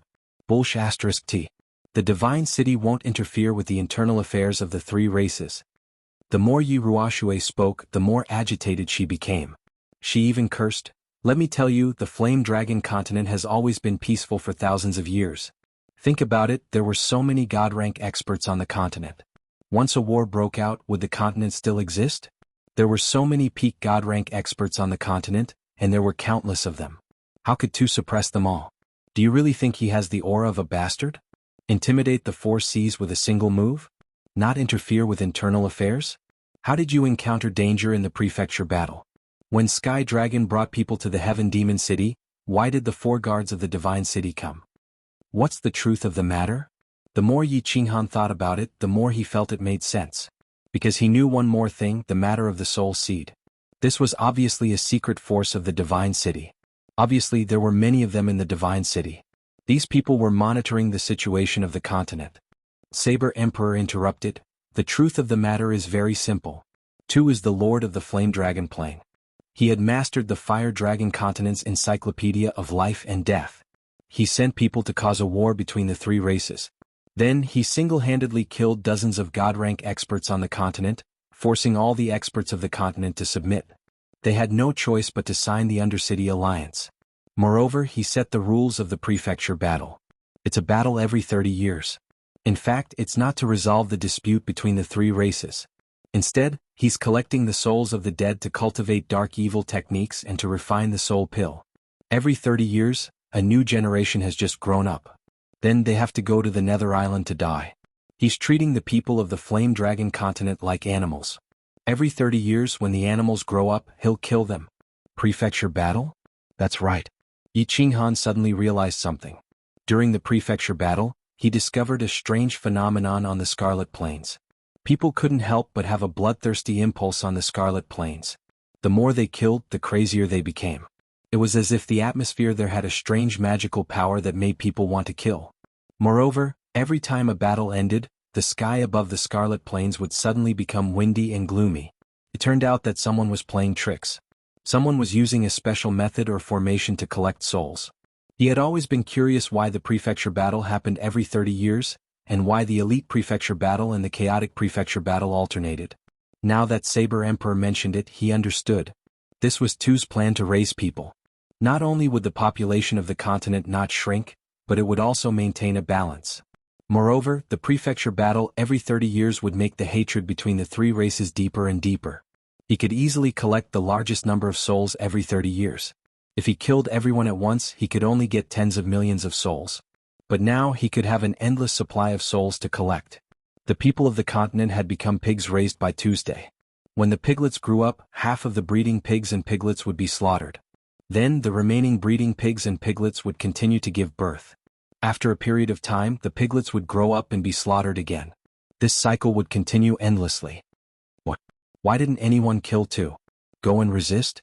Although Tu is a peak deity with so many experts risking their lives, they should be able to kill him. Yi Qinghan thought it was inconceivable. Tu had descended on the continent for thousands of years. He had experienced the prefecture battle more than 1,000 times. Tens of millions of people had died. Why didn't anyone resist? In the past, there were so many deities on the continent. Even if they weren't a match for him, dozens of deities could still kill him by self-detonation. Why didn't anyone resist? There were at least 100 deity rank experts from the continent, and they all charged into the divine city, but in the end, none of them survived. Because Tu was the overlord of the Flame Dragon Plane. Therefore, he had a mystical ability that the divine world had bestowed upon him. Overlord's will. Anyone with the aura of the Flame Dragon Plane would have their strength reduced by 1/10 in front of him. How do you think this battle would be fought? Those who went would only be throwing their lives away. 1/10? No wonder. How could the overlords will be so terrifying? Yi Qinghan recalled what Elder Lu had said. If they were in the divine world, he would have a 5% chance of defeating Tuesday. But in the Flame Dragon Plane, even 10 of him wouldn't be a match for Tuesday. It seemed like Elder Lu had stayed at the God-slaying mountain for thousands of years and already had the aura of the Flame Dragon Plane. But Lord Devour had also stayed there for a long time. Why could she defeat Tu so easily? How was she so powerful? After figuring out everything, he understood why the 5 of them were so agitated and indignant. The 5 of them had lived on the Flame Dragon continent for thousands of years and had developed deep feelings for it. Every 30 years, they would see hundreds of thousands of people fighting on Nether Island.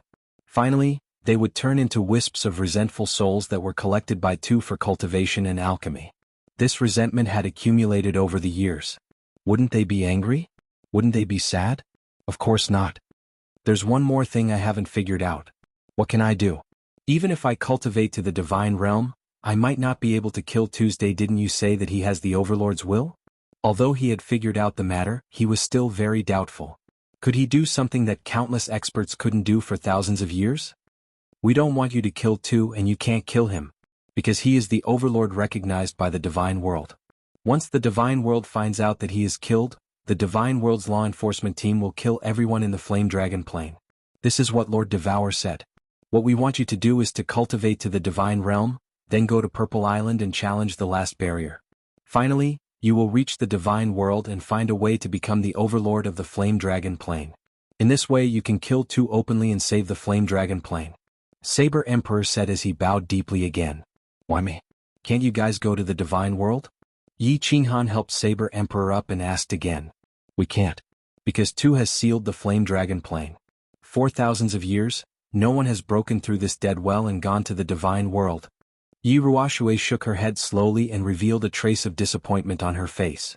In the last barrier of Purple Island, he got a powerful peak-level divine beast from the divine world. The flame dragon plane lacks vitality. If the divine world's experts want to cultivate to the peak, they need at least tens of thousands of years. That year, all the peak-level divine realm experts were killed by Tuesday. But you are different. Because you have the divine beast soul-devouring beast and the abnormal body fusion battle skill, you have the highest hope of walking out of this dead well. You will pierce through the sky of the flame dragon continent and break through the blue dome of heaven. Chapter 378. T. Listening to them, Yi Qinghan cursed under his breath, keeping silent. These old things had set up a trap for him. They had put a heavy burden on his shoulders that made it hard for him to breathe. He had never thought of himself as Spider-Man or Superman. He didn't have a sense of justice. He had to save the continent and its people as his responsibility. He was just a simple man who wanted to live a comfortable and happy life. In his previous life, he hadn't had such a comfortable life. In this life, he had transmigrated to this world, but he was a good-for-nothing. He didn't believe in heaven or fate. With the help of the soul ring his father had left him, he had summoned Xiaohe. He had put his life on the line, endured the extreme pain and risked his life time and time again. Finally, he had become an outstanding man, the top expert of the continent. He had several peerless beauties, his own home and his own happy life. He had never wanted to be the savior of the continent. What did the people of the continent have to do with him? He just wanted to protect his women and his family. He wanted to live a happy and comfortable life. However, these old fogies had given him a mission that many people of the continent had struggled for thousands of years. It was a mission that he had to struggle for the rest of his life. Lord Devour had given him a mission to become a god in 50 years. Old Lu had also given him a mission to become a god in 50 years. It wasn't a big deal. It was related to his life and his treasures. He could fight and work hard for it. But now, he was given a *T mission to fight for the Fiery Dragon continent for the rest of his life? He didn't have a strong sense of belonging to the Fiery Dragon continent. On this continent, the people he cared about were too few. If something happened to the people he cared about, he could fight and risk his life for them. But now, he remembered that they hadn't said anything definite. They just asked him to try his best. Moreover, there was his ancestor and his wife's ancestor in front of him. He didn't go berserk. He pondered for a while and then said to them, "I can't agree to all of your requests. I can't agree to all of your requests. I can only say that I will try my best to achieve them as long as it doesn't affect my life. If this matter has an impact on my life, I will abandon it." All right. The five of them looked at each other, but they were not angry. Instead, a smile flashed in their eyes. They were very satisfied with Yi Qinghan's answer. If Yi Qinghan listened to their words and agreed without hesitation, they would be worried. How could a man who was irresponsible to himself, his family, and his women be expected to be responsible to the people of the continent? Although Yi Qinghan's answer seemed very selfish, it could be seen from another aspect that he was a responsible person, a man who kept his promises. Now that Yi Qinghan had given an answer from the bottom of his heart, they were relieved. After the matter was finished, the five of them obtained a satisfactory answer. The other four began to bid farewell and leave. Now that the matters that needed to be discussed over the past few days had been settled, they had to go back and make arrangements for their respective families or the House of Ares. The Saber Emperor, the Spear Emperor, and the ancestor of the Shui clan went back, while Yu Shishui went to the Chilling Heart Pavilion to find Yu Qingqing. After the four of them left, Yi Ruoshui once again set up a domain. Her two white eyebrows bent as she smiled bitterly at Yi Qinghan. "Little Han, you don't blame me for giving you so much pressure, do you?" Yi Qinghan let out a bitter laugh and rolled his eyes. "Ancestor, you acted first and reported later. What's the use of me blaming you? Moreover, I didn't agree completely. I only said that I would do my best." A complicated expression flashed across Yi Ruoshui's eyes. She smiled bitterly. "I know that this might be too heavy for you. These things are supposed to be shouldered by us old geezers, but we don't have the ability." The Sword Emperor, who had the highest chance of reaching the peak of the Heavenly God tier, died. Of course, even if he reached the peak of the Heavenly God tier, he wouldn't be able to pass the final trial on Purple Island. After all, divine beasts have natural abilities. Don't give yourself too much pressure. Just do your best. Everything is up to fate. Yi Qinghan fell silent. He thought that they must have found out that Xiaohe was a divine beast, and a very powerful one at that. If he didn't have Xiaohe and this abnormal fusion skill, perhaps he didn't have the qualifications to make them beg him like this. "Let's not talk about this. Tell me about your cultivation level." How did you break through to the Saint-Tier so quickly? Is it because of Lord Devour? Yi Ruoshui saw that there were no outsiders and asked the question that had been lingering in their minds for a long time. They obviously thought that Yi Qinghan could break through from the first level of the Emperor tier to the Saint tier in such a short time because of Lord Devour's help. Otherwise, it would be impossible for such a miracle to happen. Yi Ruoshui wanted to confirm it. Lord Devour? Yi Qinghan was stunned, but he immediately understood what they were thinking. He pondered for a while and told Yi Ruoshui the whole story. He told them about how he obtained the divine skin in the barbaric mountain and comprehended a profound mystery from it. Then he refined the pure energy from the divine skin and the energy from Yi Qingyu's jade spirit body to reach the peak of the Emperor tier. Of course, in the end, because he had intercourse with Yu Qingqing, he suddenly entered the soul silent state and comprehended the profound mystery of space wave. He didn't tell them in detail and just vaguely explained it. Moreover, he didn't tell them about how he obtained the Carefree Pavilion and the beach raindrops painting in the Carefree Pavilion.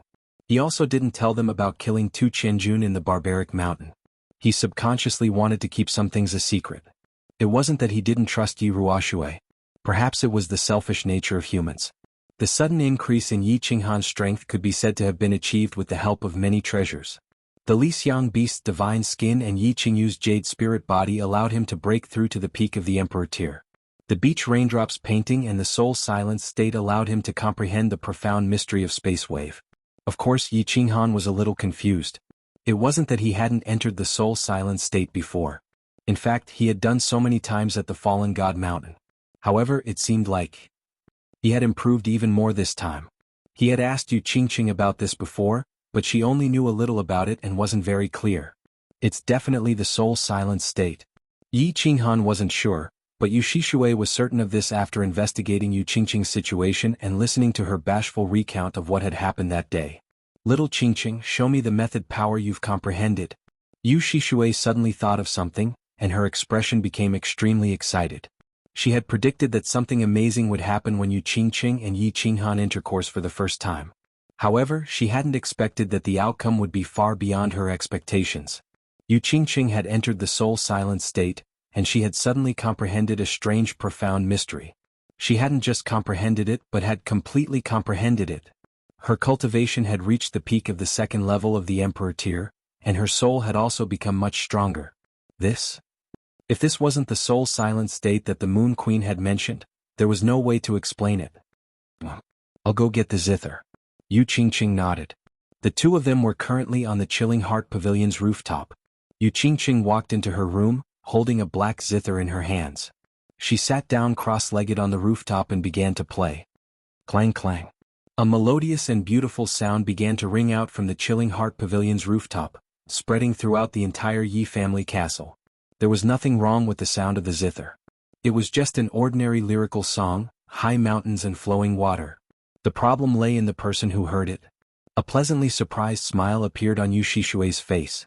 Her limpid eyes were filled with a strange light. Yi Qingyu and Yi Qinggu, who were drinking tea in the Chilling Heart Pavilion, both had a look of confusion in their eyes. Then they began to immerse themselves in the melodious sound of the zither. The guards and servants who had just returned to the Yi family castle all stopped what they were doing. A look of confusion flashed across their eyes as they stood there in a daze. After the song ended, Yi Qinggu and Yi Qingyu continued to drink tea. However, Yi Qingyu frowned in confusion. The people of the East Courtyard acted as if nothing had happened, and continued to busy themselves with their own affairs. Good, very good, very good. Yu Shishui said the word good 3 times in a row. Her face was glowing with excitement. Congratulations, little Qingqing. You've actually comprehended the legendary divine sound law technique. This is too inconceivable. You are the second genius to appear on the continent after Yi Qinghan in the last few thousand years. You are the undisputed second genius. Chapter 379. Divine Sound Law? Yu Qingqing stared at Yu Shishui in astonishment. She had been trying to figure out what kind of method power she had comprehended over the past few days. Even when Yi Qinghan asked her, she only told him that she had a slight breakthrough because she wasn't sure. Now that he heard Yu Shishui's explanation, he couldn't help but be stunned. Patriarch, didn't you say that the law of the heavens and earth only consisted of paramount laws and elemental laws? What category did the divine sound law belong to? He's more powerful than supreme laws? Wrong. The divine sound law did not belong to either of the two. I'm not too sure about the specifics, but it's recorded in the grimoire left behind by the Moon Queen before she went to the God Realm. She said that there are actually some rare laws in the world, special laws. Without great opportunities and great comprehension abilities, it's impossible for people to comprehend them. However, once one comprehends them and steps into the divine level, the laws would be freakish. The Moon Queen continued to explain excitedly, when you were playing the Guqin just now, even Yi Qingyu, a sage, fell into a daze. I reckon that this law of yours belongs to the soul category, and can confuse the enemy's soul. Little Qingqing walked down the path of the law. Who knows, you might become the second Yi Qinghan. I look forward to your future achievements. So powerful? Yu Qingqing's mood was also slightly excited. Originally, she simply liked to play the zither and had played the zither in the Yu clan for more than 10 years. When Yi Qinghan fell into the god-slaying mountain, she also relied on playing the zither to relieve the depression and loneliness in her heart.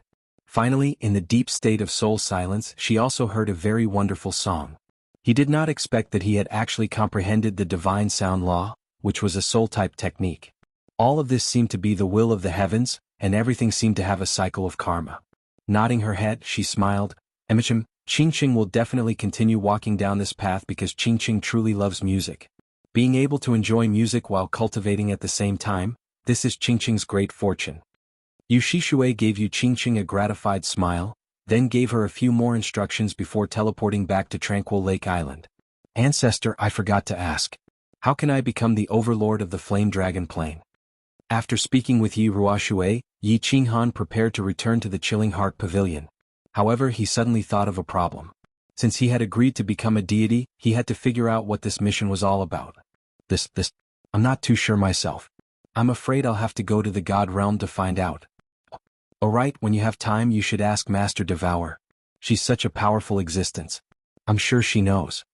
Yi Ruoshui revealed a trace of embarrassment. They had asked Yi Qinghan to work hard to become the overlord of the Flame Dragon Plain, but in fact they did not know how to achieve it. After all, none of them had been to the God Realm, and none of those who had gone to the God Realm had returned. By the way, why did you hide your identity that day? Do you have any difficulties? Yi Ruoshui suddenly thought of a problem and asked with some doubt. Ancestor, I have been hiding something from you. Yi Qinghan saw that Yi Ruoshui had managed to find the answer. Furthermore, he needed Yi Ruoshui and the rest to help him conceal his strength. Therefore, he could only clench his teeth and say, in the Savage Mountain Range, I killed Tu Qianjun. If I don't conceal my strength, the Massacre God Guards will definitely sense it. They will suspect that I obtained the divine skin. If they investigate, they will definitely suspect that I killed Tu Qianjun and find trouble with me. I'm not afraid of him now, but I'm afraid that he will ask the Divine Master to take action. When that time comes, it will be very troublesome. What? You killed Tu Qianjun? The Massacre God Guards had been secretly investigating Tu Qianjun's death and did not publicize it. Therefore Yi Ruoshui had not received any news. Now that she heard it, she was shocked. This matter could be big or small. If the Divine Master Butcher did not take action, it would be a small matter. However, if the Divine Master Butcher took action, it would be a disaster for the Yi family. The Divine Master Butcher had the Overlord's will. In the continent, besides Lord Devour, no one could match him. If he wanted to deal with the Yi family, unless Lord Devour protected the Yi family would only face destruction. However, would Lord Devour protect the Yi family? Even Yi Qinghan did not like to care about her. How could you expect her to care about the survival of the Yi family? You are too rash. This is troublesome. This matter might cause the Yi family to suffer the fate of being exterminated. Sigh. Yi Ruoshui's white brows suddenly rose, and her eyes flickered non-stop. Yi Qinghan was not very clear about the experts and methods of the God City. However, Yi Ruoshui was very clear that the soul slaves were everywhere in the continent. This matter would definitely be exposed. Now that Yi Qinghan's strength had suddenly increased, it would definitely arouse the Massacre God Guard's suspicions. Furthermore, it seemed like Yi Qinghan and Tu Qianjun had a deep grudge in the past. In that case, they would have a motive to kill. Once the truth was revealed, and Yi Qinghan was still in possession of the godly sword, God Master 2 would definitely kill Yi Qinghan and wipe out the Yi family at the same time. Tu Qianjun wanted to kill me in the barbaric mountains. I had no choice but to kill him and all his subordinates. I can't possibly wait to be killed by him, right? Yi Qinghan did not think too much and did not expect the matter to be so serious. He spread out his hands and said innocently, Since it has come to this, there is no other way. I will arrange for people to seal off the news. We will hide it for as long as we can. Everything will depend on the will of the heavens. You, leave immediately. Take Yi Qingyu and the others and leave immediately. Go to the Dark Forest or the Purple Island. Leave overnight. Don't go back to Tsang City until you reach the god level. Yi Ruoxue pondered for a while and suddenly made a decision. What? Is it so serious? Yi Qinghan was dumbfounded. He had already thought of the matter as serious as it could be. He did not expect that it would reach the point where he had to leave immediately and go to the Dark Forest or Purple Island to avoid the disaster. He could not accept it for a moment. His expression became serious. This is called being careful as the parent of safety. Let me ask you a question. Is the real godly sword with you? Yi Ruoxue's expression became cold. Seeing that Yi Qinghan was hesitant to answer, she sighed and said, "Don't deny it. I don't want it from you. Think about it. If even I can guess that the godly sword is with you, then many god-level experts on this continent must have guessed it too. You went to the god-slaying mountain for 5 years and finally came out so easily. Moreover, your strength has skyrocketed. Most importantly, you have that strange weapon of yours. It would be strange if people did not suspect you. If it were not for the arrival of the foreign races, I'm afraid that someone would have already made a move on you. Now that the matter of you in Tsang City has been exposed, many people will definitely suspect that you are the black-robed man. Then, the fact that you killed Tu Qianjun will definitely surface. After all, you have a direct grudge against him and have a motive to kill him. Since you could obtain the godly skin under the divine beast, then you also have the strength to kill Tu Qianjun. As long as the divine city is sure that you killed Tu Qianjun, then, the divine master too will have a reason to openly attack you. He will definitely use the excuse of avenging Tu Qianjun to kill you and take the godly sword. If you continue to stay in the Yi family, there will only be 2 results. First, you are likely to be slaughtered to death. Second, you are likely to implicate the Yi family and lead to the destruction of the Yi family. Yi Qinghan touched his nose and only came back to his senses after a long while. However, his face turned bitter. Yi Ruoxue's analysis was correct. He had thought things too simply. He began to lament his bitter fate. His strength had just greatly improved and he had helped the House of Ares kill countless foreign races. It was fine if he could not become famous. Now, it seemed that he couldn't even bring his wives to live a comfortable life. His life was really King lonely like the snow. After pondering for a moment, Yi Qinghan smiled bitterly and made a decision. Then let's go to the Purple Island. Going to the Dark Forest feels like begging. I don't like the days of living under someone else's roof. Chapter 380. All right. You pack up and say goodbye to Sky Dragon. Tell me when you are ready. I will take you there immediately. Yi Ruoxue actually hoped that Yi Qinghan would go to the Dark Castle. After all, Lord Devour would take care of him because of his relationship with Xiaohe. However, the Purple Island was the safest place. Now that Yi Qinghan had made up his mind, she couldn't say anything else. Don't. Since he had made up his mind, Yi Qinghan didn't feel so conflicted. His face revealed a trace of ruthlessness as he waved his hand and said, "You can't take me there. Not only can you not take me there, but you have to wait until I reach Xidao. You have to ask the family to put up a notice to expel me from the Yi family forever. You have to tell the world that I have nothing to do with the Yi family anymore.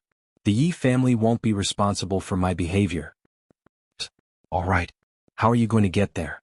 The Purple Island is in the east of the Hidden Island. It was Yi Qinghan who had asked the Yi family to expel him. Yi Ruoxue was also an ambitious person. She was a little surprised, but she didn't hesitate much. Since Yi Qinghan had asked, it didn't matter anymore. As long as the Yi family recognized Yi Qinghan, it was fine. They could just let him return to the family in the future. Yi, I have my own way. You don't have to worry about my safety. Did you forget how I disappeared a few days ago? Yi Qinghan laughed but didn't point it out. After all, old Lu didn't want too many people to know about his existence. As for his safety, he wasn't really worried. As long as he controlled the Freedom Ring and opened the door to enter the Freedom Pavilion, he would enter an independent space. Once he entered, the door would disappear. Why would he be afraid of the Divine Lord? This time, he went to the Purple Island because he was afraid that Yi Qingyu and the other 2 would be bored staying in the Freedom Pavilion. Otherwise, he wouldn't even want to go to the Purple Island. He would just cultivate in the Freedom Pavilion. Patriarch, please take me to the Chilling Heart Pavilion. In the future, you must take care of yourself. Finally, Yi Qinghan dropped to his knees and kowtowed 3 times in front of Yi Ruoxue. Well, don't worry too much. Maybe things won't be so pessimistic. Moreover, I can often take people to the Z Island to see you. Yi Ruoxue looked at Yi Qinghan with guilt. She held him up with her hands and her eyes were slightly moist. This child was only 21 years old, yet he had already experienced so many hardships. Now he had to face even greater challenges as well as his thin and weak shoulders, yet he still had to shoulder such a heavy burden. Although it was said that capable people should do more work, if possible, he would rather bear all the hardships and burdens himself. Between men there were some things that didn't need to be said. Yi Ruoxue and Yi Qinghan looked at each other. They nodded and smiled at the same time. Then Yi Ruoxue teleported to the Cold Heart Pavilion with Yi Qinghan. After bidding farewell to Yi Ruoxue, Yi Qinghan walked into the hall of the Cold Heart Pavilion. He looked around with nostalgia. Yi Qinghan teleported to the backyard. Yi Qingyu and the others were drinking tea and enjoying the afternoon sunshine. Brother? Yi Qingyu was the first to notice Yi Qinghan's appearance.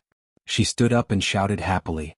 Yu Qingqing and Yi Qingwu also put down their cups and stood up with a smile. Hello, three beauties. Can I ask you a question? Yi Qinghan smiled mischievously.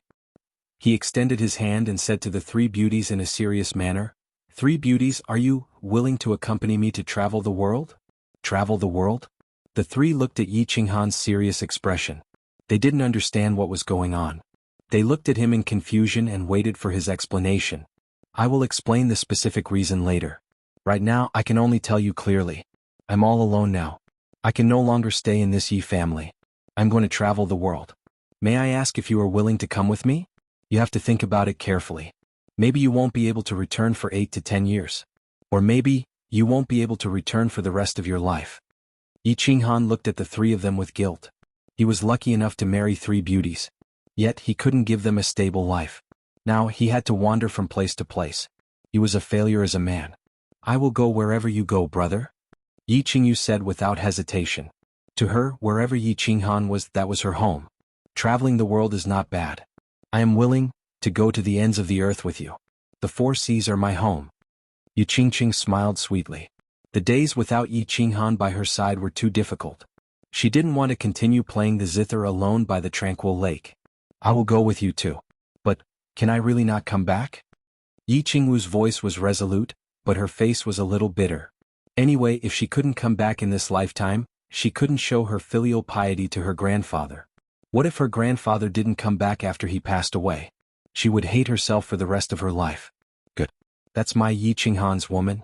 Actually, I found that. I don't have anything in this world except for you and Xiaohei. But, it's enough. Yi Qinghan beamed a faint smile. It was a bright and contented smile. His eyes shot out a beam of light. His heroic spirit burst out as he said word by word, Don't worry. I will try my best to bring you back to the Fire Dragon continent as soon as possible. At the same time, I will try my best to make you happy for the rest of your lives. Then Yi Qinghan touched the carefree ring, and 2 jade boxes appeared in his hand. He gave them to Yu Qingqing and Yi Qingwu, smiling. This is Lord Devour's wedding gift for you. These are 2 peak heavenly god realm divine crystals. You should refine them. After that, the 3 of you will reach the peak heavenly god realm. Divine crystals? The 2 of them were startled and nearly lost their grip on the jade box, causing it to drop. They knew about this because Yi Qingyu had been refining the divine crystal.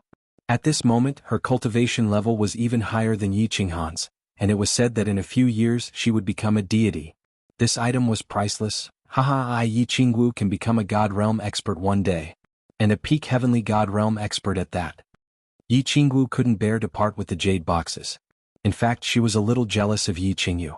The reason why she worked so hard was that she didn't want to fall behind Yi Qingyu's strength. She didn't want to be neglected by Yi Qinghan. It was a kind of sour grapes subconsciously. After refining the divine crystals, can I continue to comprehend the original principles? Yu Qingqing didn't show much joy. Instead, she asked a strange question. This? Yi Qinghan blinked his eyes in confusion. Seeing Yu Qingqing asking seriously, he sent a voice transmission to old Lu. After a while, he shrugged his shoulders and said, No, you can't. After refining the divine crystal, you can only comprehend the mysteries of the divine crystal. You can't cultivate the original nomological laws. In that case, I don't want this divine crystal anymore. You can give it to someone else. Yu Qingqing's eyes flashed with a hint of disappointment. Then she smiled and felt relieved. She casually threw the divine crystal to Yi Qinghan as if she was throwing a toy. What? Yi Qinghan and Yi Qingwu exchanged looks. They blinked in disbelief and asked at the same time. Yi Qinghan touched Yu Qingqing's forehead to see if she had caught a cold. What was this? It was a divine crystal that could help her enter the god realm easily. Yu Qingqing hesitated for a while before rejecting it. If Yi Qinghan hadn't promised Lord Devour not to refine the divine crystal to become a god, he would have refined it himself. There's no reason. I like the heaven and earth principles I cultivate. I don't want to change them. Qinghan, I know what I want. Don't worry about me. Yu Qingqing nodded resolutely. The divine sound law principle she cultivated was her hobby. She didn't want to give up her hobby. It was that simple. All right. Since you're so sure, I'll give this divine crystal to my grandfather so that the Yi clan can have one more guardian deity. Yi Qinghan didn't insist. He took the divine crystal back and prepared to give it to Yi Tianlong. The Yi family would have one more god realm guardian. It would be a reward for the Yi family for raising him for so many years. After making his decision, he suddenly felt relaxed. Looking around, he finally raised his hands high and revealed a brilliant smile. He said to the three of them, Xiao Yu, you and Qingqing go pack up your things. Xiao Wu and I will go say goodbye to my grandfathers. After that, let's go roam the world with everyone. Chapter 381. In the mountains behind the Yi family. Yi Tianlong and the other two were sitting in a circle in the attic, drinking tea and chatting. Although all three of them were injured, they were clearly in good spirits. Clan leader, you have to work hard on your cultivation and strive to become a god as soon as possible. Get that little girl from the Yu family to join the Yi family. When the time comes, all 3 generations of the Yu family saintesses will fall under your spears. Yi Qingyo drank a mouthful of tea, his slightly puffed-up eyes looking docile and wretched. He looked askance at Yi Tianlong and chuckled. Qingyo, you're already an old man, why can't you be more serious? Your granddaughter is already married, and when the time comes, you'll be carrying great-grandchildren, but you're still like this. Yi Tianlong glared angrily at Yi Qingyo, but when he saw his docile expression, he couldn't help but laugh helplessly. Then he let out a long sigh. Become a god? That's easier said than done. It's not like you don't know that cultivation is at its peak before the age of 50. After that, all aspects begin to decline. I am powerless even though I want to. That's right.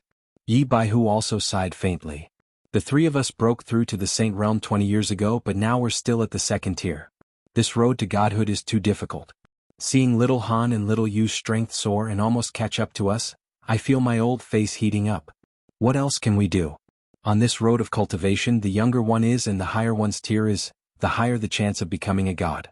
But has there ever been a person on the continent who could reach little Han's tier at such a young age? When our ancestor broke through to the Saint Realm, he was in his 30s, right? I say don't think too much about it. This kind of opportunity can only be encountered by chance.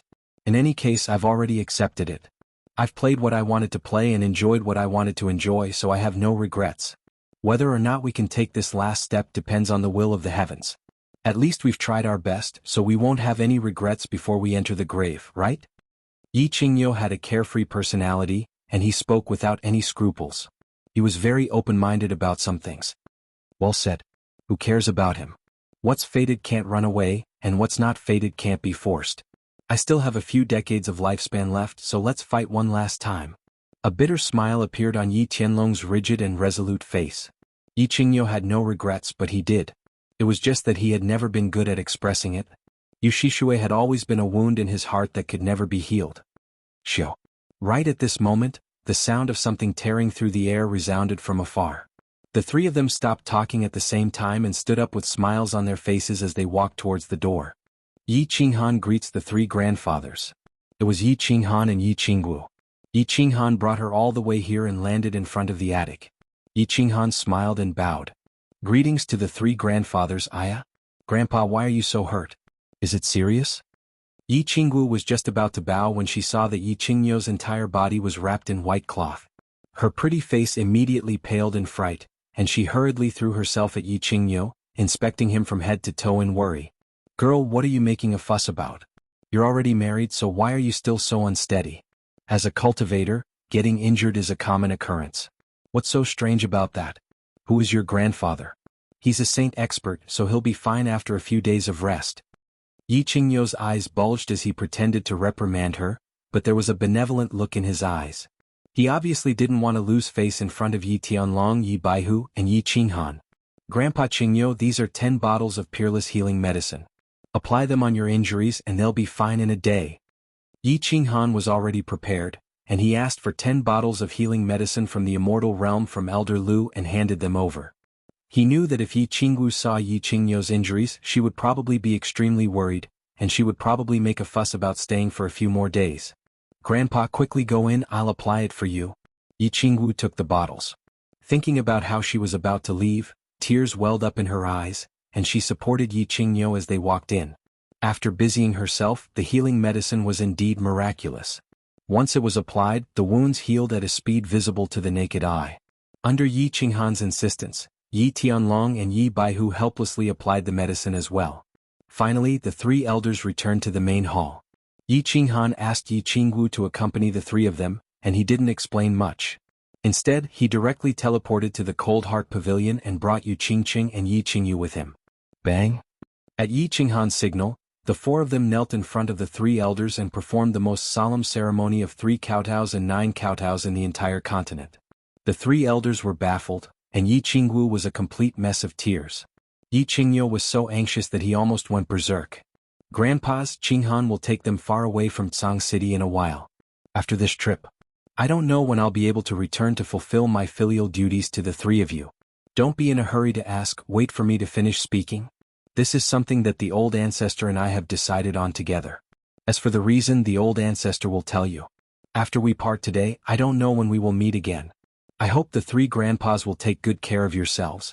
Of course, if the 3 grandpas have the time, you can come to Purple Island to see me. I will also do my best to return to Tsang City as soon as possible. The corners of Yi Qinghan's eyes were also brimming with tears. Although he had rarely seen the 3 elders in the first 15 years of his life, they had always treated him very well after he left the Infatuation Garden. Especially before he was trapped in the God-slaying mountain, Yi Qingyo and Yi Tianlong's angry roar made him feel their sincere love for him. Of course, this might have something to do with the sudden increase in his strength, but at least from that moment on, he began to accept these 3 people. This is a peak heavenly god divine crystal. You can choose one person to refine it. This is my gift to you before you leave. After saying this, Yi Qinghan took out a green jade box and handed it to Yi Tianlong. Then, together with the 3 of them, he kowtowed heavily. In the end, he took the muddle-headed Yi Qingwu with him, forcefully suppressing the grief in his heart, and resolutely turned around and left. Yi Qinghan knew that he had to cut the Gordian knot, or else he might not be able to leave for a few days. Patriarch, what's going on? Yi Qingyo wanted to chase after them, but he was stopped by Yi Tianlong. His eyes bulged and he stamped the ground heavily, his face full of irritation as he roared. What's the hurry, Qingyo? Didn't you hear little Han say that we can go to Purple Island to see them in the future? I've already sent a message to the old ancestor. Let's wait for him to come before we ask him. What happened?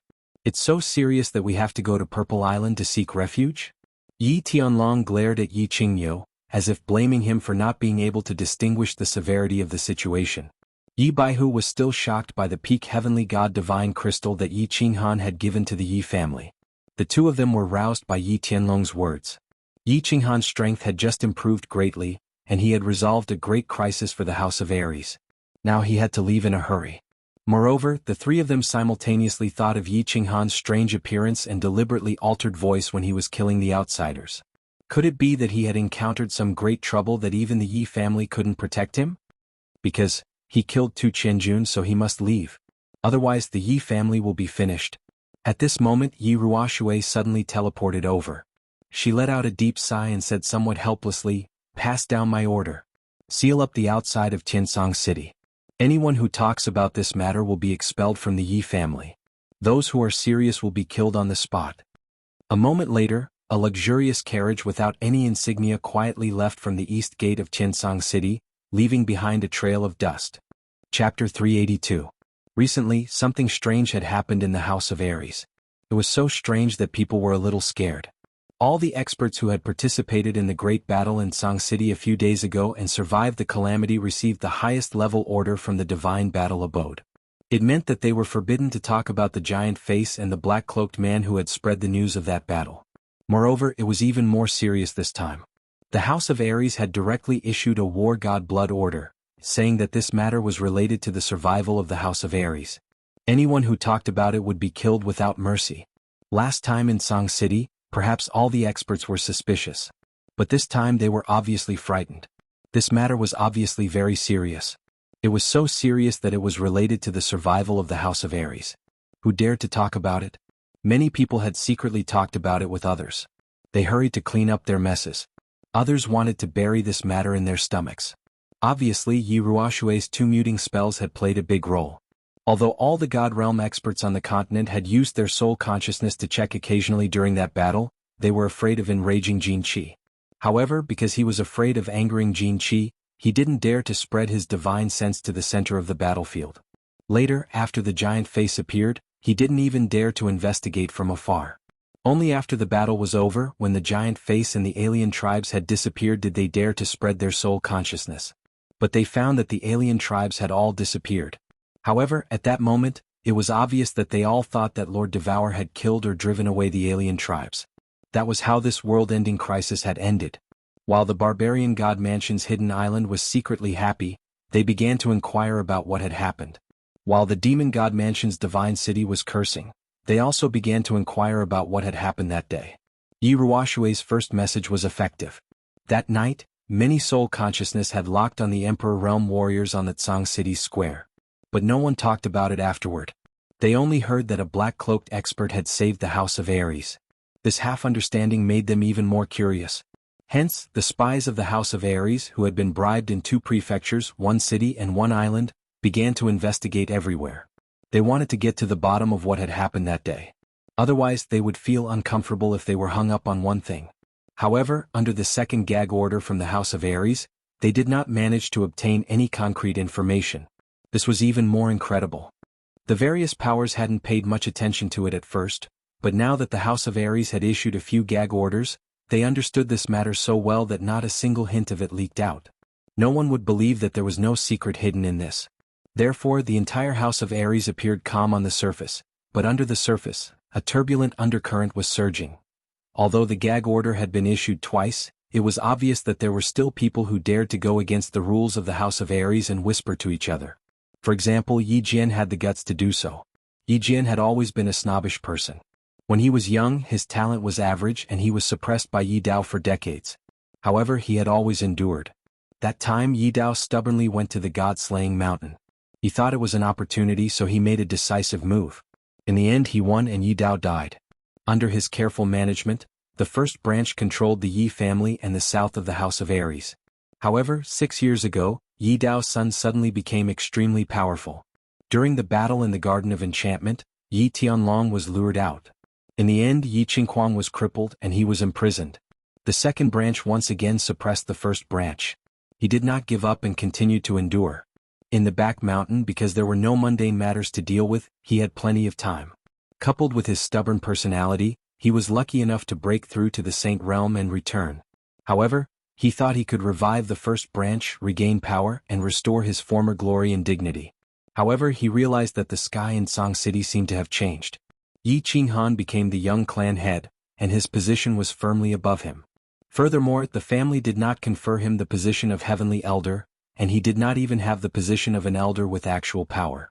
Furthermore, his son did not have a soul seed planted in him. Alright, continue to endure.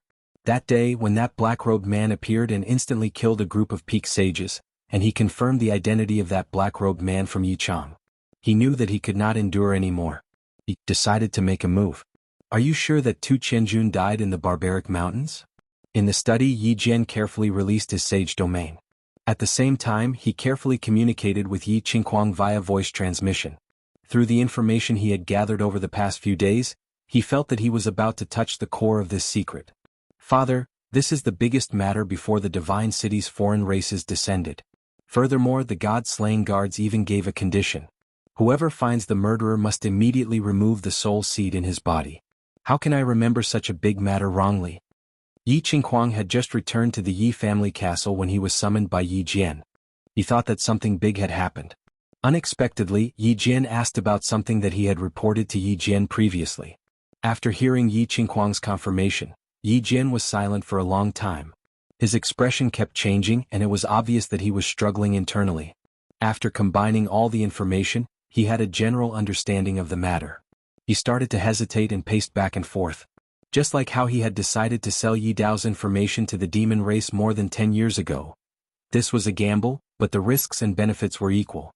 You guys are pushing me too far. Don't blame me. Anyway, this matter will be exposed sooner or later. After being silent for an hour, Yi Jian finally revealed a ruthless expression and muttered to himself. Then he turned his head and transmitted a voice transmission to Yi Qingquang, who was at a loss. I will arrange for you to leave Tsang City in a few days. After that, you will make a secret trip to the Divine City. Why would I go to the Divine City? Yi Qingquang was shocked. He couldn't avoid that place in time, so how would he dare to go alone? After all, a soul slave might be killed if he went to the Divine City without permission. Fool you, go see the god-slaying guards and tell them about Tu Qianjuan's murderer. Ask them to remove the soul seed for you. Then help me pass on a few words. Yi Jian stood up and started to transmit a voice transmission to Yi Qingquang in detail. After listening, Yi Qingquang was instantly filled with excitement. His father's plan was killing 3 birds with 1 stone. However, after a while, he suddenly thought of something and asked doubtfully, Lord Father, this plan is good, but I'm afraid that when the time comes, it will implicate the Yi family. If the Yi family is destroyed, we won't be able to escape death as well. Fool, how long do you think you can hide this matter? Anyway, you will find out in the end. I might as well let you remove the soul seed. Yi Jian was very dissatisfied with his son's intelligence and scolded him. With a gloomy expression, he continued, In a few days, when you are about to reach the Divine City, I will meet the elder ancestor and tell him the truth. I will banish Yi Qinghan from the Yi family. Otherwise, the Yi family will be destroyed in his hands. Yes. Lord Father is still smart. In a few days, I will secretly go to the Divine City. Yi Qinghan, you're dead this time. Yi Qingquang suddenly wanted to laugh out loud. However, when he opened his mouth, he felt that it was not the right time to laugh. Looking at Yi Jian's cold gaze, he hurriedly touched his nose in embarrassment and prepared to leave. Remember, keep it a secret.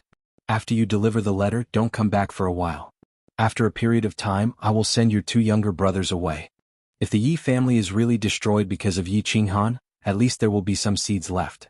Yi Jian waved his hand and let Yi Qingquang leave. However, he stared blankly out of the window. More than 10 years ago he had made a bet and he won in the end. This time he didn't know what the final outcome would be. Perhaps he would live, perhaps he would die. Perhaps he would be rich and powerful. Perhaps his soul would be sent to the Western Paradise. He didn't care anymore because he thought that he couldn't endure this kind of life anymore. Chapter 383. A few days later, a special carriage arrived at Black Tortoise City, a large city to the east of the House of Aries. Black Tortoise City was one of the 100 major cities of the House of Aries. It was one of the affiliated cities of the Hua family and was not far from Luohua City. The city was jointly managed by 3 famous families of the House of Aries. As the House of Aries had not been very peaceful recently, the city gates were filled with guards who were there to inspect the city. Stop the carriage and inspect. Sima Xingjie was a disciple of the Sima family, one of the 3 major families of Black Tortoise City. Today it was his turn to guard the city gates. Suddenly, he noticed that a carriage was heading straight into the city, with no intention of stopping. Furthermore, he noticed that the carriage was unusually luxurious, but there was no sign of a major family on it. Sima Xingjie smirked and realized that this was his chance to make a fortune. He hurriedly stood up and led his men to surround the carriage. My lords, I am from the Big Bird Carriage Company. The young master in the carriage is our boss's esteemed guest. Please do not inspect him. The coachman was an old man. He seemed to be a frequent traveler and knew the rules. He extended his hand and handed over a small bag of crystal coins. He said with a smile, My apologies, the rules have been a little strict recently, so I have to inspect him. Sima Xingjie glanced at the small bag of crystal coins and his expression became even more serious. However, his hands did not move an inch. The invasion of the mutated tribes had caused them a lot of trouble for a long time. It was not easy for them to meet such a troublemaker, and they wanted to dismiss him with just this? Whoosh. The old coachman wanted to say something else, but just as Sima Xingjie was about to pretend to open the curtains to inspect the carriage, a purple unknown object suddenly flew out from the carriage and headed straight for Sima Xingjie's head. Sima Xingjie was shocked. Fortunately, the speed of the hidden weapon was not fast. He stomped his feet on the ground and quickly retreated. At the same time, he clenched his fist and quickly grabbed at the purple hidden weapon. Finally, just as the hidden weapon was about to reach his head, he successfully clamped it between his 2 fingers. Beautiful. Good. Lord Jia, you have actually cultivated the chasing stars and moon technique to such a superb level? Impressive, impressive. Sima's business showed off a little, and the team members beside him all cheered and flattered him. Sima Xingjie raised his head slightly proudly, as if he was very satisfied with his reaction just now. Originally, he wanted to throw away the hidden weapon in his hand, but he saw the familiar purple color on his finger and the familiar pattern engraved on it. After rolling his eyes a few times, his expression suddenly changed. He furiously waved his sleeve and put the purple crystal coin in his hand into his sleeve without leaving a trace. He then looked coldly at the carriage and said, "Sir, what is the meaning of this?" Shio. Another purple concealed weapon shot straight towards Sima Xingjie's head. Seeing this, Sima Xingjie's eyes flashed. Instead of retreating, he moved forward and grabbed the hidden weapon with one hand, then put it back into his sleeve. His expression became even more furious as he shouted coldly, "Your hidden weapon skills don't seem to be very good. Today, if you can defeat me with hidden weapons, I'll make an exception and let you enter the city." Swish swish swish. The people in the carriage didn't hold back and actually shot out countless purple hidden weapons, aiming for the vital parts of Sima Xingjie's body. Sima Xingjie's eyes suddenly widened, and his battle aura surged. This time he used both his hands at the same time, continuously flashing in the air and grabbing the purple hidden weapons one by one. He even bit one hidden weapon with his mouth. In the end, because there were too many hidden weapons, he was hit in the chest by one hidden weapon. He staggered a few steps and fell on his butt. "You win. Move aside, let them enter the city." Sima Xingjie didn't care about his pathetic appearance on the ground. He quickly put the purple hidden weapon in his chest into his sleeve, then shouted at the carriage with a face full of grief and indignation. At the same time, he waved his hand to signal his subordinates to move aside. Young master, this person is too boring. I still want to continue smashing him." The carriage sped towards the city gate, leaving behind a silvery young woman's voice. "Sir Jia, are you alright? Are you hurt anywhere? Sir, why did you let them enter the city? You should have sent a signal to the clan to capture them." The moment the carriage entered the city, the group of guards hurriedly came over to support Sima Xingjie, their faces full of concern and anger. What do you know?" Sima Xingjie immediately stood up. He looked at the back of the carriage at the city gate and revealed a sinister smile. Then he reached into his sleeve with his left hand. Under the puzzled gaze of the crowd, he opened his palm, revealing a dazzling purple light. It was more than 10 purple crystal coins. The dozen or so guards surrounding Sima Xingjie suddenly became dumbfounded when they saw the dazzling purple light. This was more than 1,000 crystal coins. It was enough to spend in the best brothel in Jianghu city for a year. Who was inside the carriage? They actually used purple crystal coins to smash people? Even the #1 young master of the east of the House of Aries would not dare to do such a thing. And it seemed that the woman just said that she hadn't smashed enough? The carriage traveled on a flat street. A young master was lazily reclining on a soft chair in the carriage. Sitting next to him was an extremely beautiful woman. She had a pair of beautiful little hands, and she was pushing a fruit apart before splitting it into a small portion and sending it to the young man's mouth. "How is it? Little Peach Blossom, how did you feel when you smashed people with purple crystal coins? Was it very satisfying?" The young master opened his mouth and bit the fruit. At the same time, he quickly kissed the beautiful woman's beautiful little hand and said with a smile, It's not fun at all. I thought he would be able to last a few more times. I didn't expect him to be so fast. I haven't gotten addicted yet. This person's character is not that good." The woman called Little Peach Blossom rolled her eyes. Her eyes were like silk as she smiled coquettishly. "Haha, you are a lady from a prestigious family. You don't know how expensive rice is. Thinking back to when I was in Barbarian City, I went into the mountains to hunt magical beasts for a few dozen crystal coins. I almost died a few times. You have already spent more than 1,000 crystal coins and he still doesn't stop. In the end, you won't even have a single crystal coin left. Bad character? There are too few people with good character in this world. They often seem to be very loyal, but in fact they feel that their betrayal is not enough." The young master looked at the woman who was acting coquettishly and laughed. He pulled the woman to sit in his arms and started to grope her wantonly. That's right. These were Yi Qinghan and Yu Qingqing, who had left Song City for the Purple Island. After Yi Qinghan left the mountain behind the Yi family castle, he directly hired a luxurious carriage in Song City and rushed to the east. Because of the existence of the carefree ring, Yi Qinghan didn't ask Elder Lu to teleport them to the Purple Island directly. After all, Elder Lu's appearance and teleportation would be exposed.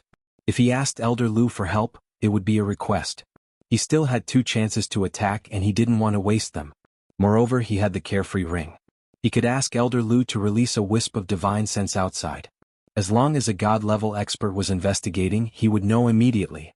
At that time he could directly open the door to the Carefree Pavilion and enter. The Carefree Pavilion was an independent parallel space refined by the Soul Emperor. As long as someone entered, the void door would disappear. Inside the Carefree Pavilion, even Lord Devour wouldn't be able to break the void to hurt him. Therefore Yi Qinghan decided to travel to the Purple Island slowly. After all, he didn't know when he would return. "Young master, we have arrived at the Black Warrior City's commercial street." After a while the carriage stopped abruptly. The old coachman called out in a soft voice. Yi Qinghan released Yu Qingqing unwillingly. He stretched his body and said with a smile, "Hee, all right. I will bring Little Lotus and Little Rose out. Everyone, let's go for a stroll. We will buy half of the things in Black Warrior City, then we will go to the Purple Island and rebuild the Cold Heart Pavilion. This brother is not short of money." Chapter 384. Yi Qinggu used the sadness of parting as motivation. After leaving Tsang City, she calmed herself down for half a day before entering the Chilling Heart Pavilion to ask Elder Lu to help her refine the divine crystal.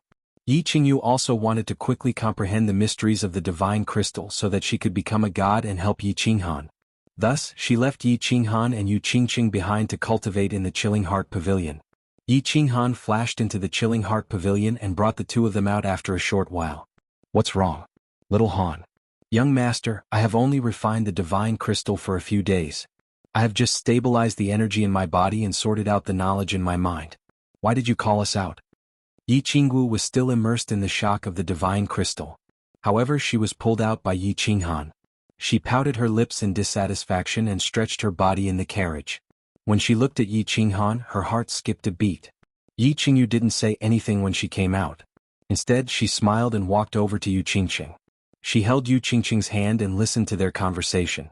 "Little Rose, we are about to leave this place and go to the isolated island. Aren't you going to buy more clothes, utensils, and tools? Let me tell you, there isn't a single person in that place. Moreover, we will be staying there for at least 10 years. When we have no clothes to wear, are you going to run around naked?" Yi Qinghan couldn't help but reach out and pinch Yi Qingwu's breasts. At the same time, he smiled mischievously as he hugged Yi Qingwu's voluptuous body. "Aya, you little scoundrel, you little pervert. If you don't stop, I'm going to scream."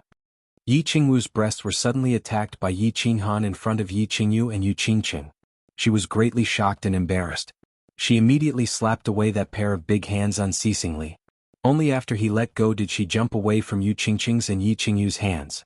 She walked out of the carriage and said fiercely, "Little Lotus Flower, Little Peach Blossom, let's go and spend all of this little rascal's money and make him a pauper. I want to buy 10 horse carriages worth of clothes." "Wait, put on the veil first." Yi Qinghan chuckled and didn't think much of it. He handed over 3 veils from the carriage. At the same time he picked up a bamboo hat and put it on, covering half of his face. After leaving Tsang City, Yi Qinghan decided to have some fun before going to Purple Island. Therefore he wanted to keep a low profile. He changed the names of the 3 girls and asked them to call him Young Master. This was to avoid being recognized. Firstly, he was afraid of exposing his whereabouts and attracting the attention of the Divine City. Secondly, he was too famous now. It would not be fun if he was exposed. "Young Master, miss." The 4 of them got off the carriage. When the coachman next to the carriage saw the 4 of them coming out, he quickly bowed slightly. This Big Bird Carriage Company was actually the secret intelligence system of the Yi family. Now it was led by Yi Shisan. He was one of them, so Yi Qinghan was very relieved. "Well, we are going to buy some things. You go to the largest hotel in Xuanwu City, Suiwei Pavilion, book a few rooms and park the carriage there. After that, you take this and go to Luohua City to look for flowers and plants. Tell him to meet me at the hotel tonight." Yi Qinghan took out a black dagger from the Xiaoyao ring and handed it to the coachman. This was Yi Qinghan's personal weapon in the mansion battle. Flowers and plants used to be very envious, so they would definitely recognize it at a glance. Since he decided to go to Purple Island, he needed to cross the sea and go to Hidden Island first. Then he would go to Purple Island. However, Yi Qinghan had never been to the sea and was not familiar with the things in the sea. Naturally, he thought of the first young master flowers and plants in the east of the House of Aries. As the future clan leader of the Hua family, it would be easy for flowers and plants to arrange some boats and manpower for him. Therefore Yi Qinghan prepared to spend the night in Xuanwu City, which was next to Luohua City. The coachman took the dagger and drove the carriage away. Yi Qinghan brought the three girls to the largest commercial street in Xuanwu City, East Cloud Street. This street was the most famous main street in Xuanwu City. There were countless shops of different sizes. Basically, all kinds of food, clothing and other miscellaneous things could be bought here. Yi Qinghan was dressed in green. Although his body looked weak, he faintly revealed a trace of elegant temperament. And the three girls standing on the street were like cranes in a flock of chickens, dazzling. Yu Qingqing was dressed in a peach-colored palace dress. Just by standing there quietly, she gave people the feeling that she was a fairy who had fallen to the mortal world, ethereal and ethereal. Yi Qinggu was dressed in a fiery red dress. After a few protests from Yi Qinghan, she did not wear revealing clothes like before. However, her fiery hot body and the two huge lumps in front of her chest could not be hidden no matter what. Yi Qingyu was dressed in white. Her soft and weak body gave off a delicate aura with every movement she made, causing others to feel pity for her. The three girls were just like the nicknames that Yi Qinghan had given them. One was as intoxicating as a peach blossom, one was as flirtatious as a rose, and one was as pure as a lotus. Although the three girls were covered with veils and their faces could not be seen, just looking at their bodies and temperament was enough to make people ecstatic. It was currently noon on East Cloud Street. People were coming and going and the traffic was endless. It was very lively. However, when Yi Qinghan and the other three walked into the street, they immediately became the focus of the street. The three beautiful girls with different styles obviously shocked the passers-by on the street. It should be known that it was rare to see such fairy-like figures. But now, three of them suddenly appeared. Most importantly, the center of the three girls was obviously the man wearing the bamboo hat. For a moment, all kinds of soft swallowing sounds, exclamations, discussions and curses could be heard.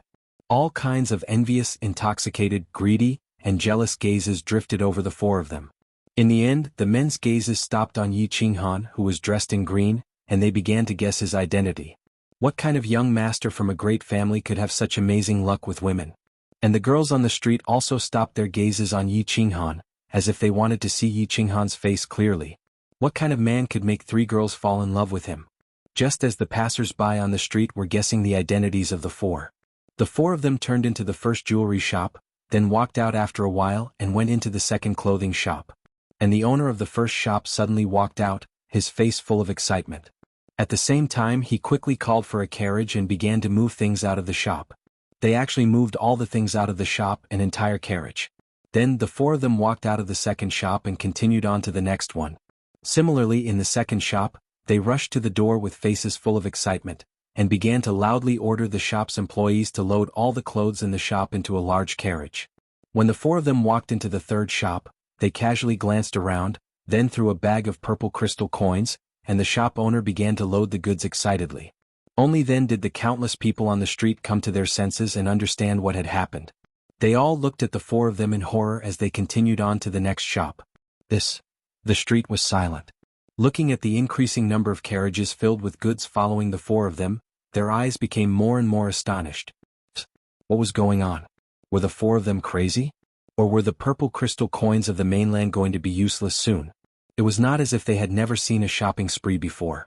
A few days ago, the number one young master of Black Tortoise City, Sima Zhuaming, bought a large number of precious items on this East Cloud Street in order to win the favor of a lady.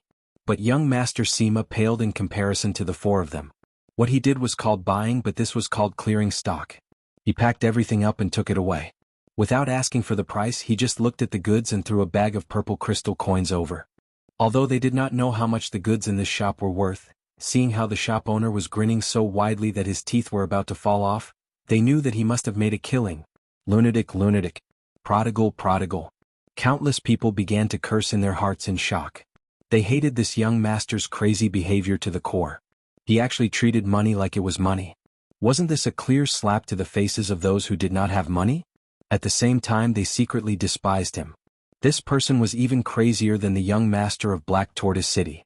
In order to win the favor of a lady, he actually wanted to buy an entire street. How many purple crystal coins did he have to spend? What a complete prodigal, a hedonistic son of a rich family. Seeing the four of them continue to walk forward, countless people began to wake up. Many pedestrians who wanted to buy urgently rushed to the shops in front. If they continued to watch the show, the entire street would be cleared out. What else could they buy? Chapter 385. Alright, send these goods to the entrance of the biggest hotel in the city. Wait for me there. After more than an hour, Yi Qinghan looked at the dozen carriages behind him and nodded in satisfaction. He did not pay much attention to the envious and shocked expressions of the passers-by. Purple crystal coins? For someone of his realm and status, purple crystal coins were insignificant and dispensable. The Yi family and the Yu family were not short of money. His Chilling Heart Pavilion had already cost a few 100,000 crystal coins. This time he might have to stay for a long time on Purple Island. He did not mind it as he had also stayed in dangerous conditions. But now he was bringing 3 beautiful women to stay for a long time. Naturally, he hoped that they could live comfortably. Not to mention this small amount of purple crystal coins, even if he had to sell his St. Tool pig slaughtering knife, he would do it. What was the point of men working so hard for? In the end, wasn't it for the sake of his women and family? Purple crystal coins were F***king bastards. He could earn them again after using them. Seeing that they had bought everything they needed to buy, the purple crystal coins that the Yi family had given them were almost used up. Yi Qinghan asked for a carriage from the last shop owner and brought the 3 of them to the largest inn in the city, leaving behind a street full of exclamations. The largest inn in Black Tortoise City was called Emerald Jade Residence. It was the property of the Sima family. It was very grand and luxurious. Yi Qinghan alighted from the carriage and saw more than a dozen carriages waiting obediently at the entrance. He called for them to send them to the inn's backyard while he brought the 3 of them into the inn. After asking the inn owner, he learned that the carriage driver did not book a room for them. Instead, he booked a small courtyard in the backyard. He thought to himself that Yi Shisan's subordinates were sensible and brought the 3 of them to the small courtyard to settle down. When they reached the small courtyard, they saw more than a dozen carriages already parked there. Yi Qinghan let the 3 of them rest in the room while he ordered the servants to leave. Then he placed all the items in the carriages into the free and unfettered pavilion. His treasury pavilion was filled to the brim. In the small garden, he drank tea with the 3 women and enjoyed the afternoon sunshine and spring breeze. After nightfall, Yi Qinghan estimated that flowers and plants should have arrived. He was about to ask people to set up a banquet. Unexpectedly, a melodious instrumental music came from the main building of Tsuewei Pavilion in front, attracting the attention of the 4 people. Good flute, good sound, good skill. This person's flute blowing skill is not bad at all. This Black Warrior City actually has such a sound expert? Yu Qingqing was the first to react. A trace of splendor flashed past her pearl-like eyes as she praised. It's not bad. Although it's still a little worse than my little peach blossom, it's still commendable. Yi Qinghan often heard Yu Qingqing play the zither. He had never eaten pork before, but he had seen many pigs run, so he had a good ear for this musical instrument. He was stunned for a moment. Seeing that Yi Qingwu and Yi Qingyu were also listening attentively, Yi Qinghan smiled slightly, clapped his hands, and called a maid who was on standby at the gate of the courtyard to come in. Who is playing outside? Yi Qinghan pressed down his bamboo hat and asked lightly. Young master, this is Miss Ruyan's Eastern tour before she went into seclusion. Since she came to Black Warrior City, of course she has to perform in our Tsuewei Pavilion. The maid lowered her head as she spoke, not daring to look at anything, but when it came to Tsuewei Pavilion, she obviously raised her head a little proudly. Who is Ruyan? Yi Qinghan was not very familiar with the customs of the mainland. From what the maid said, it seemed that this person was very famous. But he had never heard of it, so he asked in surprise. It's actually Miss Ruyan, no wonder. Yu Qingqing nodded lightly. Yi Qinghan didn't understand, but she was very clear about it. She slowly explained, Ruyan is one of the 2 great geisha popular in the House of Aries these years. I heard that she has a relationship with the Hua family, but the Hua family didn't admit it. The other one is called Yu Meng'er, a popular courtesan of the Moon House. You haven't been here these years, so of course you don't know. This Yu Meng'er's zither playing skill has reached the Grandmaster realm, and this Ruyan's flute skill is even more unparalleled in the world. Moreover, both of them were extremely beautiful. They are crazily sought after by the young masters of the mainland. Now that Ruyan is going to retire, it seems that she has a sweetheart and is ready to marry into a rich family. Flute? I don't know what kind of unparalleled skill it is. Is it a white or black flute? Does it know the 9 heavens of ice and fire? At first, when Yi Qinghan heard that they were geisha, and one was even from the Moon House, of course, he didn't dare to have any crooked thoughts. But now he heard that Ruyan's flute skill was unparalleled? He couldn't help but have a trace of interest.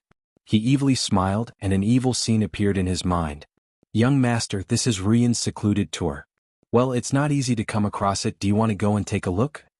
It was very obvious that Yu Qingqing was a bit more interested than Yi Qinghan. It seemed that she had met the same music master and wanted to meet him. And Yi Qingwu also revealed an eager expression. She liked to join in the fun the most. On the contrary, Yi Qingyu didn't have any reaction. She just quietly looked at them. Well, go and prepare a private room for me and a banquet. Yi Qinghan muttered to himself for a moment. In any case, he had to wait for the flowers and plants to arrive. Waiting here was the same as waiting outside. Moreover, he really wanted to see this woman who was unparalleled in the world with her flute. After a while, the maid came again to report that everything was ready. Only then did the four people leisurely walk out of the small courtyard. They walked to the front of the main building. Under the guidance of the maid, they directly went up to the third floor and sat down in a small private room by the window. The hall was very spacious. There were dozens of small private rooms. The doors of these private rooms all faced a high platform in the middle of the hall. However, the door was hung with a bead curtain. This was a common decoration in the brothel of the continent. It not only didn't affect the performance on the high platform, but also prevented the scene inside the private room from being exposed. Young master, do you need Qingyi? The maid looked at Yu Qingqing and the others. She was a bit bashful but still asked according to the rules. What is Qingyi? Is this Qingyi fun? Yi Qinghan had never been to these places. The only time he went to the moon house, he didn't play with these things. Hearing the name, he felt that it was not bad and asked with some interest. No need, you can leave. However, Yu Qingqing suddenly waved her hand indifferently and let the maid leave. Then she whispered in his ear. A trace of mischievousness flashed in her eyes. She explained in a low voice, Qingyi is a woman in a brothel. The woman in a brothel who doesn't wear clothes is called Qingyi. It is fun to play. If you need, I can help you call too. How about it? It's actually this. Little Peach Blossom, don't joke around. I hate this the most in my life, hee hee. When Yi Qinghan heard this, he knew that something bad had happened. This was like knocking over a jar of vinegar. He hurriedly changed the topic and said, where's that Ruyan? As for the women in the brothel, Yi Qinghan naturally didn't hate them. Instead, he was looking forward to them. Of course, with his 3 beautiful wives beside him, he wouldn't dare to show any of his intentions. Men were all like this. I guess she went down to change after playing a song. Yu Qingqing mischievously looked at Yi Qinghan again and smiled sweetly. She didn't continue to dwell on this problem. Instead, she looked outside. She was a smart woman. Some things should be pointed out. It would be bad if she was too entangled. After a while, light footsteps came from outside. Yu Qingqing smiled and said, they're here. When Yi Qinghan heard this, he immediately became spirited. However, he didn't immediately open his eyes to look. Instead, he poured a cup of tea as if nothing had happened. Then he slowly looked outside. His eyes were rippling with extraordinary splendor. He unconsciously muttered, this small mouth is really suitable to play the flute. Chapter 386. In the hall, on a high platform covered with a red carpet, a woman in purple clothes gracefully walked over. The woman held a white jade flute in her hand. Her hair was tied into a 9-ringed fairy bun. She had a beautiful face and a small mouth with a faint luster. It was very attractive. Her figure was slightly petite, her skin was white, and her eyes were shining. She inadvertently released a trace of the charm of a prostitute. She was very flirtatious. This woman's appearance might be a little inferior to Yu Qingqing's, but her temperament had its own merits. Dreamlike, enchanting, as beautiful as smoke. She is indeed an extraordinary woman. Yu Qingqing glanced at her, nodded slightly and sighed. Yi Qingwu also nodded with some appreciation. Perhaps this was the mutual appreciation between beauties of the same level. This sister is so beautiful. Yi Qingyu didn't understand these things. She simply felt that Ruyan was beautiful. She slightly grabbed Yi Qinghan's robe and excitedly said. Yi Qinghan kept staring at Ruyan's small mouth and found that it was really suitable for blowing the flute. Then, he glanced at the 2 peaks on her chest, but found that they were slightly petite. He was a little disappointed. In the end, he stared at her full buttocks and was even more disappointed. He thought of Yu Qingqing saying that Ruyan wanted to live in seclusion and could marry into a rich family. He couldn't help but whisper again, beautiful is beautiful, but a good cabbage has been taken by a pig. In his previous life, although he had never tasted a woman, he had done a lot of research on women. Moreover, in this life he had experienced it 3 times. He confirmed one thing. Before the young girl became a woman, her buttocks swayed backward. But after the young girl became a woman, they began to sway left and right. It was obvious that Ru Yen swayed sideways when she walked, of course. Although Ru Yen was a beauty on the same level as Yi Qingqing, Yi Qinghan didn't have the mood to chase after her at this moment. It was just that when he saw a peerless beauty being taken by someone, he couldn't help but feel a little sour in his heart. This had nothing to do with moral integrity. It was related to the selfish instinct deep in a man's nature. "Young master, what do you mean by taken?" Although Yi Qinghan's voice was soft, Yi Qingyu's realm was very high, so she could vaguely hear some of it. She couldn't help but ask doubtfully. Yu Qingqing and Yi Qingwu also faintly heard Yi Qinghan's murmur. They couldn't help but turn their heads to listen. You heard wrong. I say, why isn't her jade flute black?" Being stared at by 3 pairs of beautiful eyes, Yi Qinghan felt a little guilty. He rubbed his nose in embarrassment and said casually. Yu Qingqing smiled. She thought that Yi Qinghan didn't know how to play musical instruments, so she explained to him, "Jade flutes are all white, how can there be black ones?" "Oh, so that's how it is. Well, let's watch her play the flute." Yi Qinghan chuckled as if he had suddenly realized something. He quickly turned his head to look outside, but he was secretly laughing in his heart. "There are so many black flutes and I have one. Looks like I'll have to teach you how to play the flute someday." On the stage outside, Ru Yen smiled faintly like a blooming orchid in an empty valley. She bowed slightly and spun the jade flute in her hand a few times. Then she opened her red lips and began to play the flute. Yi Qinghan had never heard this song before, but as he listened he felt his heart gradually calm down. His mind became empty and everything in front of him seemed to disappear, leaving only the sound of the flute echoing in his ears. When the song ended, the entire hall was silent. When Ru Yen bowed and walked down, applause and cheers rang out like thunder. Miss Ru Yen is indeed a master. Her flute-playing skills have already reached the Grandmaster realm. No wonder she is as famous as Yu Meng. A trace of admiration flashed in Yu Qingqing's eyes as she praised. She was a master of music, so she was just a bystander. She immediately understood the skill behind it. "Not bad, but compared to my little peach blossom, it's still a little lacking." Yi Qinghan chuckled. This skill was indeed comparable to Yu Qingqing's performance during the Summer Flame Festival. However, now that Yu Qingqing had comprehended the law of divine sound, it was naturally a step behind. Looking outside, he frowned slightly and sighed. "That damned ladyboy Hua Hua, why is he taking so long to treat him to a meal? Luohua City is so close. Could it be that he wants to take a bath and dress up before coming? Let's wait a little longer. Since we have nothing to do, why not just sit here and listen to the song?" When Yi Qingwu heard Yi Qinghan's teasing, she giggled and rolled her eyes. Then she heard the sound of the flute outside again. She quickly stopped laughing and listened attentively. Yi Qinghan also stopped talking and focused on listening to the song. This was probably the last time he would hear such beautiful flute music. Not to mention that Ru Yen was going to live in seclusion, he and Hua Hua Hua would also leave immediately. He probably wouldn't be able to return to the continent for 10 or 20 years, or perhaps for the rest of his life. Of course, he had to listen more to it. In the future, he would also have another memory of beautiful things. Dong, dong, dong. At this moment, a series of extremely heavy footsteps rang out, startling the few people who were immersed in the beautiful music. At the same time, the people in the other private rooms in the hall also snorted in dissatisfaction. This was an elegant place. The people sitting here were all young masters of famous families. It sounded like the famous Ru Yen Nong Xiao from the House of Aries. When everyone came in, their footsteps were very light. When they talked about things, they were also very quiet. However, when Ru Yen was performing, everyone stopped talking at the same time. Now, someone suddenly rudely broke their beautiful mood. At this moment, it was like a cow chewing on a peony, spoiling the mood. Dong dong dong. The footsteps became louder and louder, getting closer and closer. Moreover, it seemed like there was more than one person. The sound even covered Ru Yan's flute music. On the stage, Ru Yan's eyes flashed with a trace of helplessness, but she didn't stop playing. Instead, she frowned slightly, and the flute music became more desolate. Yi Qinghan lightly touched his nose and drank his tea. Yi Qingwu's eyes bulged and she was about to fly into a rage. However, because Yi Qinghan didn't say anything, she could only sit there angrily.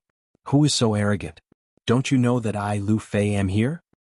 Who is so noisy? Where is the boss of Chui Wei House? How can such a rude person come in? Finally, someone couldn't be provoked anymore. Two people in the private rooms made a sound. It seemed that they wanted to show their determination to protect Ru Yan in front of her. Umph. In response to the two people was a heavy cold snort. A young master in white strode over. He didn't respond to the two people's provocation just now. Instead he looked at Ru Yan on the stage with a face full of anger. He looked very agitated. His hands were tightly clenched as if he was suppressing his emotions. Young master, don't make trouble. If the master knows, you will definitely be confined. Behind the young master was the shopkeeper of Chui Wei House, Sima Lu Feng, who was familiar to many people. He anxiously followed behind the young master and kept persuading him in a low voice. At the same time, he constantly cupped his hands and apologized to the surrounding private rooms with a bitter smile. Uncle Lu, you don't have to worry about my affairs. Everyone, today's tour is over. Zhui Ming will arrange a few to apologize to everyone another day. The young master lightly waved his hand behind him, but his body didn't move. He just stared at Ru Yan on the stage and shouted in a very domineering manner. Strangely, countless people in the private rooms at the scene, after this young master's domineering words, no one dared to speak again. Instead, a few people began to quietly leave. Before leaving, they bowed to this young master. Their expressions seemed to be faintly afraid of this young master. On the stage, Ru Yan didn't seem to hear this person's words. She didn't even look at him. Instead, she lowered her eyebrows and continued to play. There was a bit of loneliness and helplessness in the flute sound. Stupid woman, I told you to stop. Didn't you hear me? Seeing Ru Yan's expression, this young master's originally suppressed emotions completely erupted. He pointed at Ru Yan fiercely and said angrily, "Don't think that I won't dare to touch you just because you're the illegitimate daughter of the Hua family.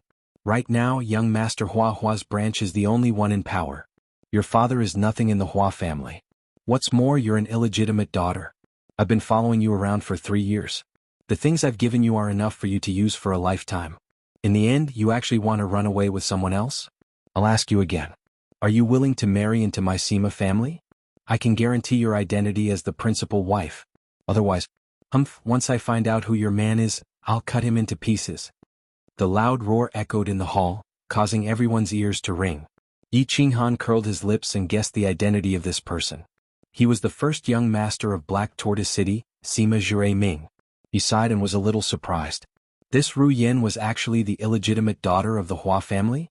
The people of the Hua family were really the same as the flowers and plants. He patted Yi Qingwu's hand lightly, indicating for her to calm down. After all, he was the first young master of Black Tortoise City, and this was his territory. Unless it was absolutely necessary, he did not want to cause too much trouble. Young Master Sima, Ru Yan is very grateful for your care for so many years. But, don't force yourself when it comes to relationships. Even if you have my body, if you can't have my heart, what's the use? Ru Yan begs you to let Ru Yan go. Ru Yan will be grateful to you for the rest of my life. Ru Yan finally stopped playing and sighed slightly bitterly. She spoke softly with a hint of helplessness and desolation in her delicate voice. Everyone please leave today. I Sima Zhui Ming owe you a favor. When Sima Zhui Ming heard this, he did not get angry. Instead, he laughed and cupped his hands at everyone. Then he revealed a sinister smile and walked towards Ru Yan.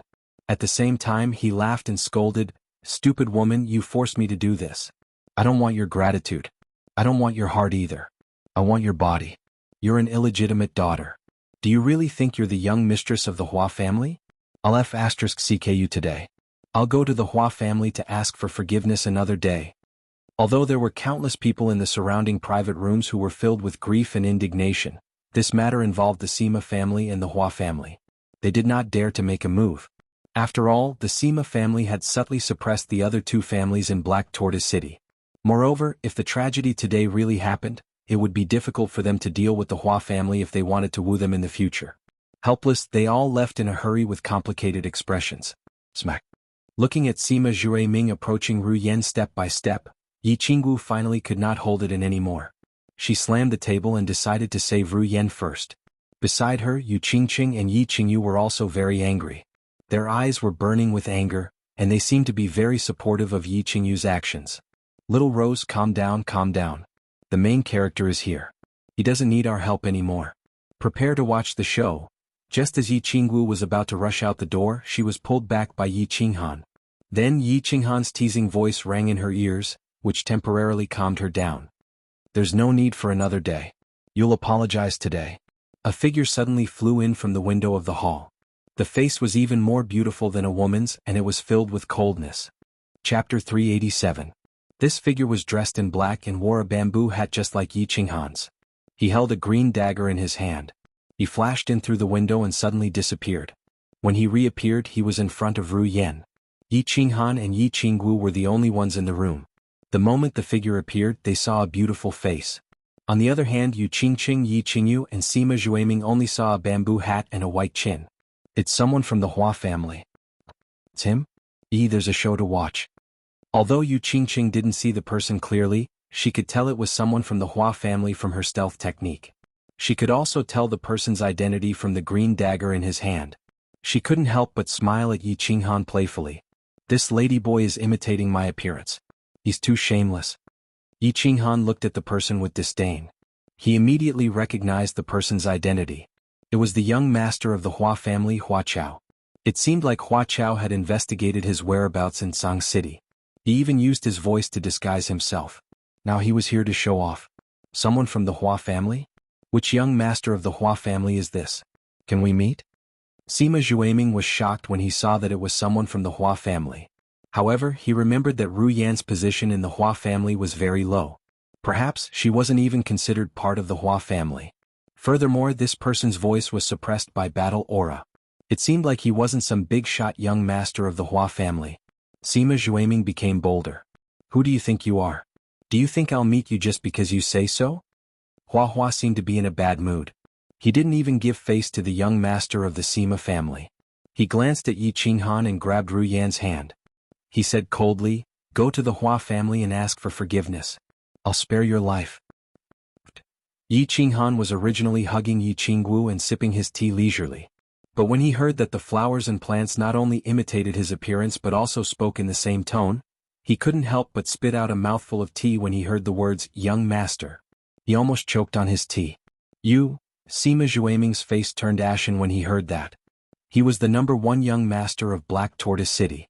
Usually, other than Hua family's young masters, the rest of the Hua family's young masters were very courteous to him. He did not expect that this person would not give him face at all. Then he heard that not only did the person in the private room by the window not leave, but he even dared to laugh at him.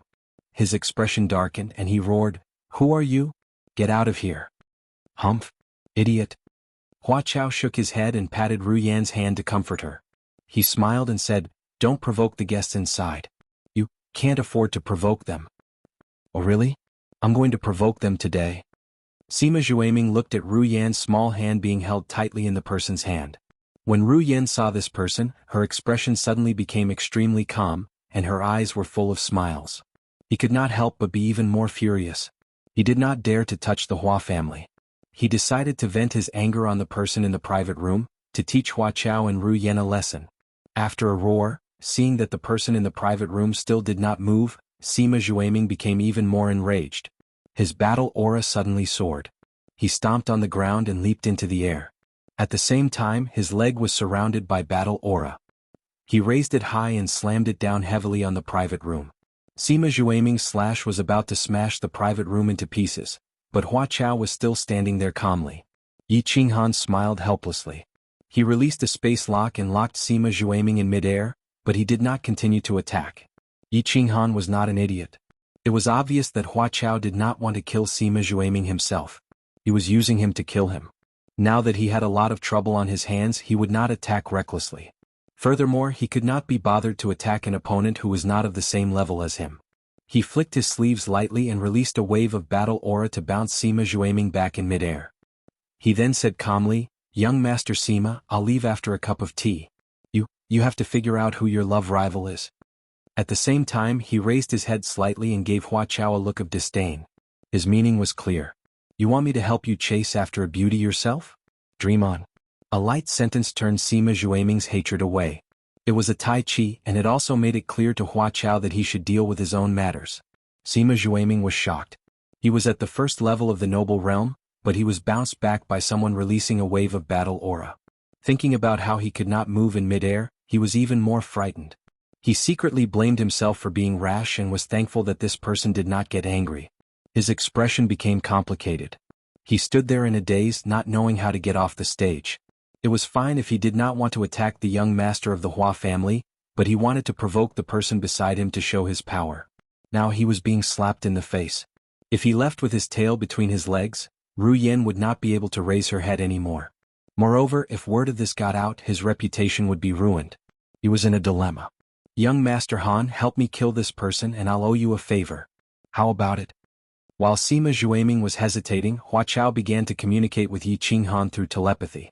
No way. Don't you owe me enough favors? Why don't you do it yourself?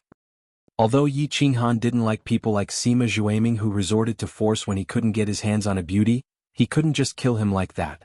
Hence, he rejected the offer decisively. Sai, I have my own difficulties. Why don't you cripple him? Rian is my wife. Look, this B** starred almost used force on your brother's wife. With your temper, how can you tolerate this? The flower continued to transmit its voice to Yi Qinghan, trying its best to persuade Yi Qinghan to act. Get lost. It's your woman who is being bullied, what does it have to do with me? If it was my woman, I wouldn't just cripple him, I'd chop him up and feed him to the dogs. Yi Qinghan transmitted even more disdainfully. If he was in this situation, he would definitely not care and just chop him up first. Now he was the victim. He was not an idiot. He obviously would not care about something that did not benefit him. Instead, he encouraged it. F***ck, I don't care anymore. I'll cripple this bastard. Encouraged by Yi Qinghan, Hua Chao became impulsive. He turned around and a cold air exuded from his body. The blue dragon dagger in his hand flicked upwards slightly, and he moved stealthily. Wait. Yi Qinghan's ears twitched. He seemed to have heard something and suddenly transmitted his voice to Hua Chao. However, he had underestimated Hua Chao's speed. At such a close distance, Hua Chao was also known for his speed. By the time he transmitted his voice, he was already one step too late. By the time the flowers and plants appeared, they were already right in front of Sima Zhuaming. The azure dragon dagger pierced into his dantian, and a gush of fresh blood and dense battle chi gushed out. Hua Chao was at the peak of the noble realm, and with the Hua clan's special concealment technique, it was easy for him to deal with a first-level noble realm martial artist. Moreover, Sima Zhuaming was still hesitating just now. While he was distracted, he was ambushed by Hua Chao. Sima Zhuaming saw Hua Chao's figure slowly appear, and he hurriedly retreated in panic. However, as he retreated, he staggered. He felt a sharp pain in his lower abdomen and he fell to the ground. He curled up and cried out in pain. A peak Emperor realm martial artist is rushing over here. Hua Chao did not know, but Yi Qinghan sensed it immediately. He thought of Hua Chao's difficulties and disguise to hide his identity, so he quickly transmitted a message to him to remind him. Peak Emperor realm? Oh no, it's the head of the Sima clan, Sima Yi. What should we do, young Master Han? If he reports this to the Hua clan, not only will Ru Yen lose her life, my position as young clan head will also be ruined. Hua Chao was shocked when he heard this. The bamboo hat on his head trembled slightly, and he was obviously panicking. He flew over and wanted to pull Ru Yen away, but when he thought that the other side was a peak Emperor realm martial artist, he was afraid that they would not be able to escape. He became as anxious as an ant on a hot pan. You useless piece of wood, bring Ru Yen in. Yi Qinghan smiled helplessly. He didn't transmit his voice anymore and spoke directly. Chapter 388. All right. Seeing that Yi Qinghan had spoken, Hua Chao was overjoyed. He ignored Sima Zhuaming on the ground and pulled Ru Yen, who was covered in blood and scared silly by Sima Zhuaming's appearance, into the room. Ru Yen was suddenly pulled in and realized that there was a green-clothed young man sitting inside. He was even wearing a bamboo hat like Hua Chao. Furthermore, there were 3 top-tier beauties sitting around this young master. She couldn't help but feel even more at a loss and didn't know what to do. Her jade-like hands tightly gripped the jade flute, and she was very nervous, her entire body trembling. We'll introduce each other in the future. Boss, help me settle this. I'll be grateful to you for life. Hua Chao cupped his fists and revealed half of his face, which was filled with panic. He pulled the stunned Ru Yen and bowed to them. Now he could only count on Yi Qinghan to settle this for him. If you don't give me a reasonable explanation later, I won't acknowledge you as my brother. Yi Qinghan saw that Hua Chao didn't seem to be lying. Back then, on Nether Island, Hua Chao, Fengzi, and the others formed the 4 families battle team and helped him get points, so they owed him a favor. He decided to help him deal with this depending on the situation. Swoosh. A black figure broke through the window and entered. It was a middle-aged man. He was tall and handsome with a mustache. His eyes sparkled occasionally and he looked like an overlord. This person flew in, and when he saw Sima Zhuaming, who was rolling on the ground and screaming in pain, his expression changed. With the blood on the ground, he strode over and patted Sima Zhuaming's abdomen. Battle chi flowed out of his hands and started to heal Sima Zhuaming. "Ah, young master, young master." At this moment, the people who were waiting outside rushed in after hearing the screams. Leading them was the shopkeeper from earlier. When he saw Sima Zhuaming lying on the ground covered in blood, his expression changed drastically. Then he saw the middle-aged man with a grim expression. All of them hurriedly dropped to their knees and called out in a trembling voice, "Sima Lu pays his respects to the clan head." This, carry the young master back to the family. Go to the disciplinary court and ask for punishment yourself. Although the middle-aged man's expression was dark, his tone was very calm. He slowly retracted his hand and then, ignoring Sima Zhuaming and Sima Lu on the ground, he walked towards the private room in the corner. Sima Lu did not dare to say anything. Since the family head had made a move, it was not up to him to do anything. He could only call for people to carry Sima Zhuaming out with a bitter expression. The middle-aged man stopped when he was 10 meters away from the private room. He looked at the private room coldly. He was about to break through to the Marshal Saint level. Of course, he had already locked on to the culprit, Flora, who had crippled his son. He wanted to enter the private room to take the culprit out. However, he suddenly felt a trace of danger and couldn't help but hesitate. Through the bead curtains, he began to vaguely sense the situation inside the private room. However, the moment he sensed it, he was incomparably shocked. Because there was a man in a green robe wearing a bamboo hat inside, which made him feel a sense of danger. There was also a woman in white beside him, but he couldn't seem to sense her realm.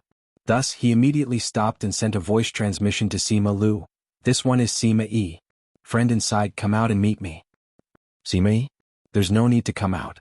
Let's be honest, your son was crippled by my friend, but it was your son who did something stupid first. You can ask that shopkeeper of yours. Of course, no matter what, my friend was ruthless. I will take responsibility for this mistake. How about that?" Yi Qinghan poured a cup of tea and slowly drank it. Since Sima Yi didn't act rashly, he naturally wouldn't do so. It would be best if they could negotiate. "Then how are you prepared to take responsibility?" Sima Yi naturally wasn't prepared to act rashly. He wasn't an idiot. He wasn't like Sima Zhuaming, who was stifled. If there was someone inside who made him feel a sense of danger, then that person must be at the Marshal Saint level. There was also another person whose realm he couldn't figure out, but he might also be at the Marshal Saint level. Being able to reach this position, he was naturally not an idiot. He could only swallow his anger and ask coldly, "Compensation. Name your conditions." Seeing that there was something to talk about, Yi Qinghan turned his head and smiled at the flowers to show that he was at ease. Then he asked Yu Qingqing and the others to comfort the frightened Ru Yen, and turned his head and said in a clear voice, "Name your conditions? All right, an offensive or defensive sacred artifact. Let's forget about this matter." Sima Yi's eyes flashed. He pondered for a moment and decided to test the background of the person in front of him. He could vaguely see the person speaking through the beaded curtains of the room. There were a few enchanting beauties beside him. To be able to have such powerful strength and be accompanied by beautiful women, he must be from a large family. It was just that he didn't know if he was from the 5 great families or some other family. If the man in green could take out a sacred artifact, then he must be from the 5 great families. With a sacred artifact and the reputation of the 5 great families, he could only really forget about this matter. Sacred artifact? Yi Qinghan hesitated. He used to have many sacred artifacts, but they were all given to Yi Tianlong. The only sacred artifact he didn't use was the butcher knife outside Song City. He hesitated for a moment, then finally shook his head and said, "I don't have a sacred artifact. Name your other conditions." "You don't?" Sima Yi was surprised and fell silent. His eyes kept darting around as if he was thinking. After a while, there was a piercing sound in the sky outside the window. His eyes lit up and his battle aura surged. At the same time he shouted, "It's simple. Ask your friend to come out and cripple him, then I'll forget about this matter." "Young Master Han, think of a way. My identity can't be exposed. If the old men in my family find out, Ruyan is finished. I'm finished too." Seeing this situation, Yi Qinghan didn't panic. He had seen this kind of situation many times. However, the flowers and plants were obviously anxious. He wasn't worried that his cultivation would be crippled. At most, he could reveal his identity. Sima Yi wouldn't dare to make a move even if he had a few more guts. He was just afraid that this matter would be exposed and the Hua family would find out. At the same time, he regretted his impulsiveness just now. However, this couldn't be blamed on him. After all, the woman he loved was about to be humiliated. Any hot-blooded man would be impulsive. Coupled with Yi Qinghan's encouragement, he became even more impulsive. Swish. There was another piercing sound outside the window. An old man landed in the middle of the field. Yi Qinghan sighed slightly and felt a little helpless. After beating up the young, the big one came out. When the big one couldn't beat the big one, the old one came out. Most importantly, he wasn't the one who did this, but he had to shoulder the responsibility. Needless to say, he felt very aggrieved. Uncle Zhui Ming has been crippled. Sima Yi cupped his hands in grief and indignation. He had just sent a voice transmission to Sima Lu to report back to the family as soon as possible. The Sima family wasn't far from here. Sima Xiangru, the protector of the Sima family, naturally rushed over immediately. After all, the young master of the Sima family had been crippled. This was a huge matter that concerned the dignity of the family. How should I address you two, my friends? How did the Sima family offend you two? Why did you have to be so ruthless? Can you give Sima Xiangru an explanation? Otherwise, how can I continue living in Black Marshal City? Sima Xiangru had already locked onto Yi Qinghan and Yi Qingyu the moment he entered. He only relaxed slightly when he sensed that the two of them had just entered the saint tier. But at the same time he was very puzzled. Since when had there been so many saints on the continent? However, Yi Qinghan's head was lowered, so his face couldn't be seen. Yi Qingyu's face was also covered, so he could only speak in a low voice. Sigh. Damn you, Flora. You owe me a big favor. Yi Qinghan sighed bitterly and transmitted his voice to Flora. It seemed like this matter couldn't be resolved without some blood. The old thing of the other family had come out, and they definitely wouldn't let this matter go if they didn't give an explanation. The main thing was that Flora wasn't prepared to make a big deal out of this matter, and he didn't dare to make a big deal out of it either. It seemed like he could only let this matter go. Seeing how this matter was. Thus he said with some irritation, "Don't ask any more. According to Sima Yi, I'll compensate with a saint artifact and we'll let this matter go." Yi Qinghan's unintentional words had obviously hurt Sima Xiangru's dignity and angered him. He suddenly increased his battle chi and released his saint domain, which enveloped the entire pavilion. He walked over with a gloomy expression and said coldly, "Saint artifact? I'll cripple all of you and compensate you with 2 saint artifacts. How about that?" Chapter 389. Yi Qinghan knew that his words were a bit harsh, but he wasn't going to lower his voice. Instead, he merged his battle chi and slowly stood up. Sima Xiangru was a level 2 Saint Realm cultivator. After merging with his battle beast, he was obviously nothing. Someone from the Yi family? Sima Xiangru saw a shadow appear in front of Yi Qinghan. Then, his battle chi surged and he easily stood up despite being enveloped by his Saint Realm. Sima Xiangru's expression changed and he stopped in his tracks, his eyes filled with doubt. On the contrary, Sima Yi, who was behind him, had attacked him. His battle chi surged again and he took out a long knife from behind him. He chased after Yi Shiwen with a murderous aura. "My saint weapon is a bit special," Yi Qinghan said indifferently. He touched his freedom ring and a strange weapon appeared in his hand. Then he looked at the pig slaughtering knife in his hand with some nostalgia. He threw the knife over and said, "Senior Sima, how about this knife as compensation?" Sima Xiangru's eyes suddenly shone brightly as he looked at the pig slaughtering knife shooting towards him. His expression suddenly became serious, and he grabbed the knife with a trembling hand. After carefully examining it, he quickly removed the saint domain and at the same time waved his hand, sending Sima Yi, who had rushed over behind him, flying. Then he looked at Yi Qinghan in horror and said with a trembling voice, "Enough, of course it's enough, Lord, this. Alright, no need to say more. Let's forget about this matter. Don't make it public. We still have things to do, so we'll be leaving first. Sorry."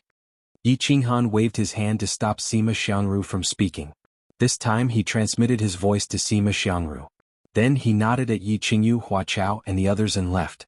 "Uncle, are you crazy? Why did you do this? Why did you let them go?" Sima Yi, who had been sent flying, looked at Sima Xiangru in shock. He didn't know why Sima Xiangru did this. Then he saw that the people in the pavilion had left just like that, and Sima Xiangru didn't say anything. He roared angrily at Sima Xiangru. What a good son you have. Kick him out of Black Warrior City. Otherwise, he won't even know when the Sima family will be destroyed by him." Sima Xiangru turned his head and snorted.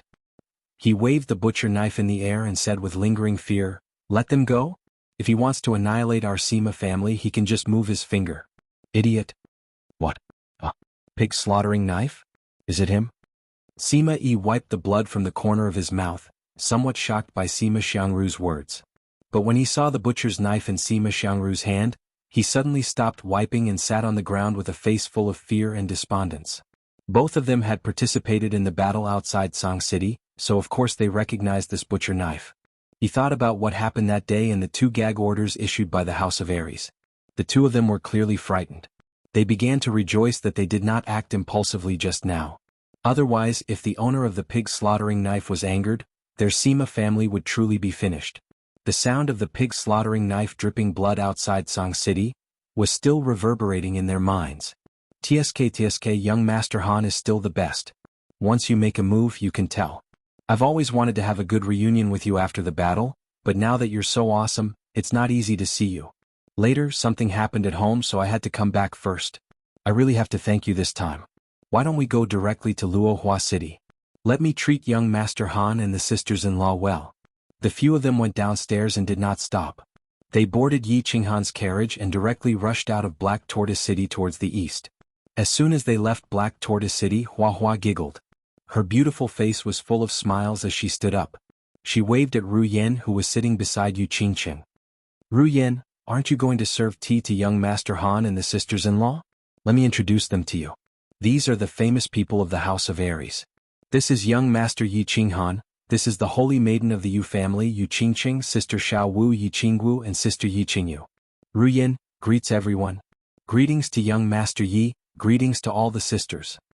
Although Ru Yen was shocked by Sima Jue Ming's blood spurting all over the ground, she felt much better after a while and regained some of her composure. However, after hearing Hua Hua's introduction, she opened her mouth slightly and could not calm herself down. She had spent a lot of time in Fengqian. Although she had never heard of Yi Qingwu and Yi Qingyu, Yi Qinghan and Yu Qingqing's names were like thunder in her ears. One was the most famous genius youth in the entire House of Aries, the young clan leader of the Yi family. The other was the publicly acknowledged #1 beauty of the continent. The 2 people who were usually high and mighty were now sitting in front of her, and had even helped her just now. How could she not be excited? "Sister Ru Yen, don't be so reserved. Your flute is very good." When Yi Qingwu saw this, she quickly pulled Ru Yen over to sit at the side and laughed loudly. She pointed at Hua Hua and said, "You have to keep a close eye on this little bastard. He is very lecherous. If he dares to go out and steal in the future, tell big sister. I will beat him up for you. I guarantee that he will not dare to retaliate." "Alright, don't play this game with me. You still owe me an explanation." Yi Qinghan took the cup of tea that Hua Hua handed over and waved his hand. He looked at Hua with some annoyance. Today's loss was huge. If he had known earlier, he would have gone to the small city by the sea to find a boat and go directly to Hidden Island. Now, not only had he lost a holy relic, he had also suffered a bellyful of anger. When Yi Qingwu saw that Yi Qinghan was in a bad mood and asked about serious matters, she did not say anything. Instead, she pulled Ru Yan's hand and gestured for her not to be nervous. This. Ru Yan is actually the illegitimate daughter of a collateral descendant of my family. She was sold into a brothel when she was young and became a geisha. She has always wanted to return to the family, but my old man and the clan despised her bad reputation and did not agree. A few months ago I met Ru Yan, and the 2 of us admired each other very much. We fell in love. Later, in order to marry Ru Yan, I knelt in front of my old man for a few days and nights. However, my old man was even more stubborn than your grandfather and firmly disagreed. He even locked me up and said that if I dared to elope with Ru Yan, he would send someone to kill Ru Yan. If you did not send someone to deliver the keepsake, I would still be locked up. Young Master Han, you are my savior. If I did not rush over in time, Ru Yan would have been in big trouble. Sima Jue Ming, that dog, has been chasing Ru Yan for a few years and I did not dare to say this openly. Hua Hua no longer had a cheeky expression, but began to slowly explain the story of him and Ru Yan. His beautiful face was full of bitterness and helplessness, and Ru Yan, who was beside him, began to cry as well, causing Yi Qingyu and the others to also have tears in their eyes. Alright, your explanation has passed. My butcher's knife was not wasted. Yi Qinghan patted Hua Hua's shoulder to show his sympathy. Hua Hua's experience reminded him of his father, Yi Dao. Back then, his father and mother had also experienced many difficulties in order to be together. In the end, they had even clearly given up the position of the successor of the clan leader. Moreover, before his mother's death, the clan did not acknowledge her identity, nor did they let her enter the ancestral grave. It wasn't easy for one to decide on the marriage of a large family. However, it was obvious that Hua Hua was not as courageous as his father Yi Dao. He did not dare to act rashly, and he could not let go of the position of the young clan leader of the Hua clan. Otherwise he would not be so distressed. Young Master Han, you have many ideas. Help your brother. If you can help us settle this, my life will be yours from now on. I will not even blink in the face of danger. Hua Hua suddenly pulled Ru Yen and Yi Qinghan to stand up. The two of them knelt down on one knee and bowed to Yi Qinghan with an extremely serious expression as he pleaded.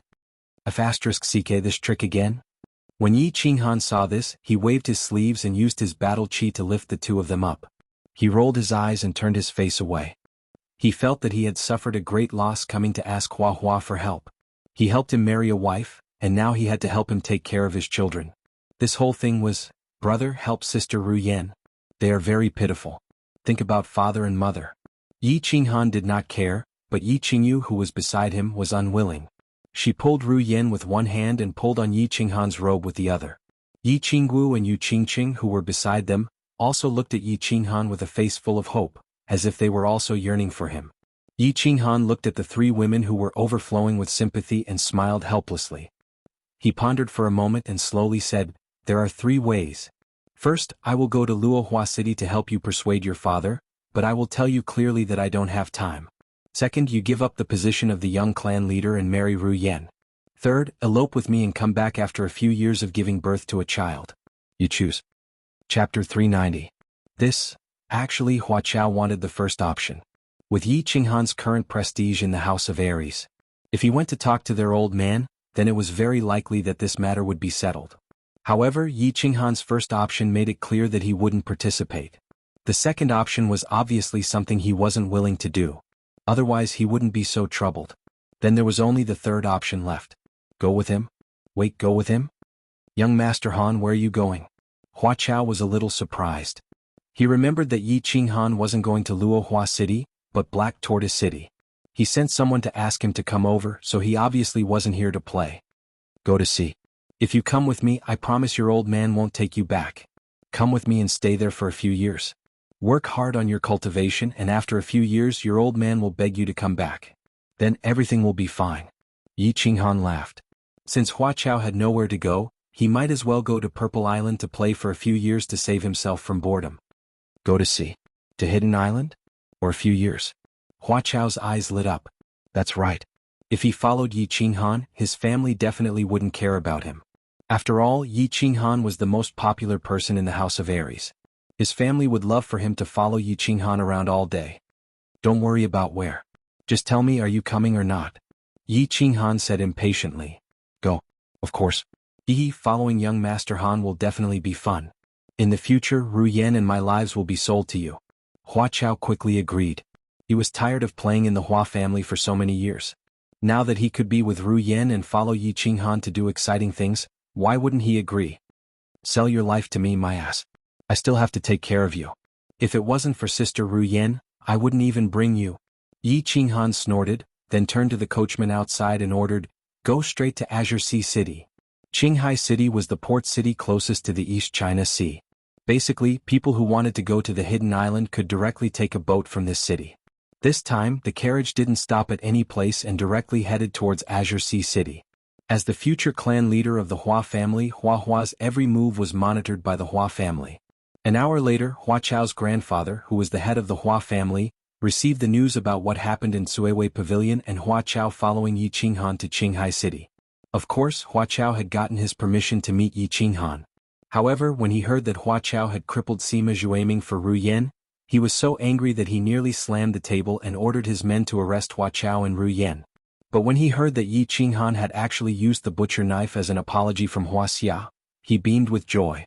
Then, when he heard that Hua Chao had followed Yi Qinghan all the way to Qinghai City, he smiled so widely that his eyes became a line. In the end, he waved his hand and directly sent out a team of elite assassins. He wanted them to follow Hua Chao and listen to his orders. They were to fulfill any of Hua Chao's requests. The huge difference in attitude shocked the Hua family's intelligence chief. He didn't understand what was going on. After a few days, the 6 of them arrived at Qinghai City. Huaqiao saw that his old man didn't send anyone to interrogate him. Instead, he sent a pair of Imperial Realm experts to him. He was elated. He was even more determined to follow Yi Qinghan and have fun for a few more years. He ordered his subordinates to prepare a super luxurious ship. At the same time, he bought a large amount of items. The few of them went out to sea and headed straight for the hidden island.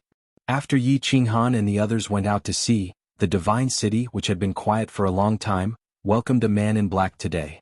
After the invasion of the mutated tribe, the reputation of the Divine City fell greatly.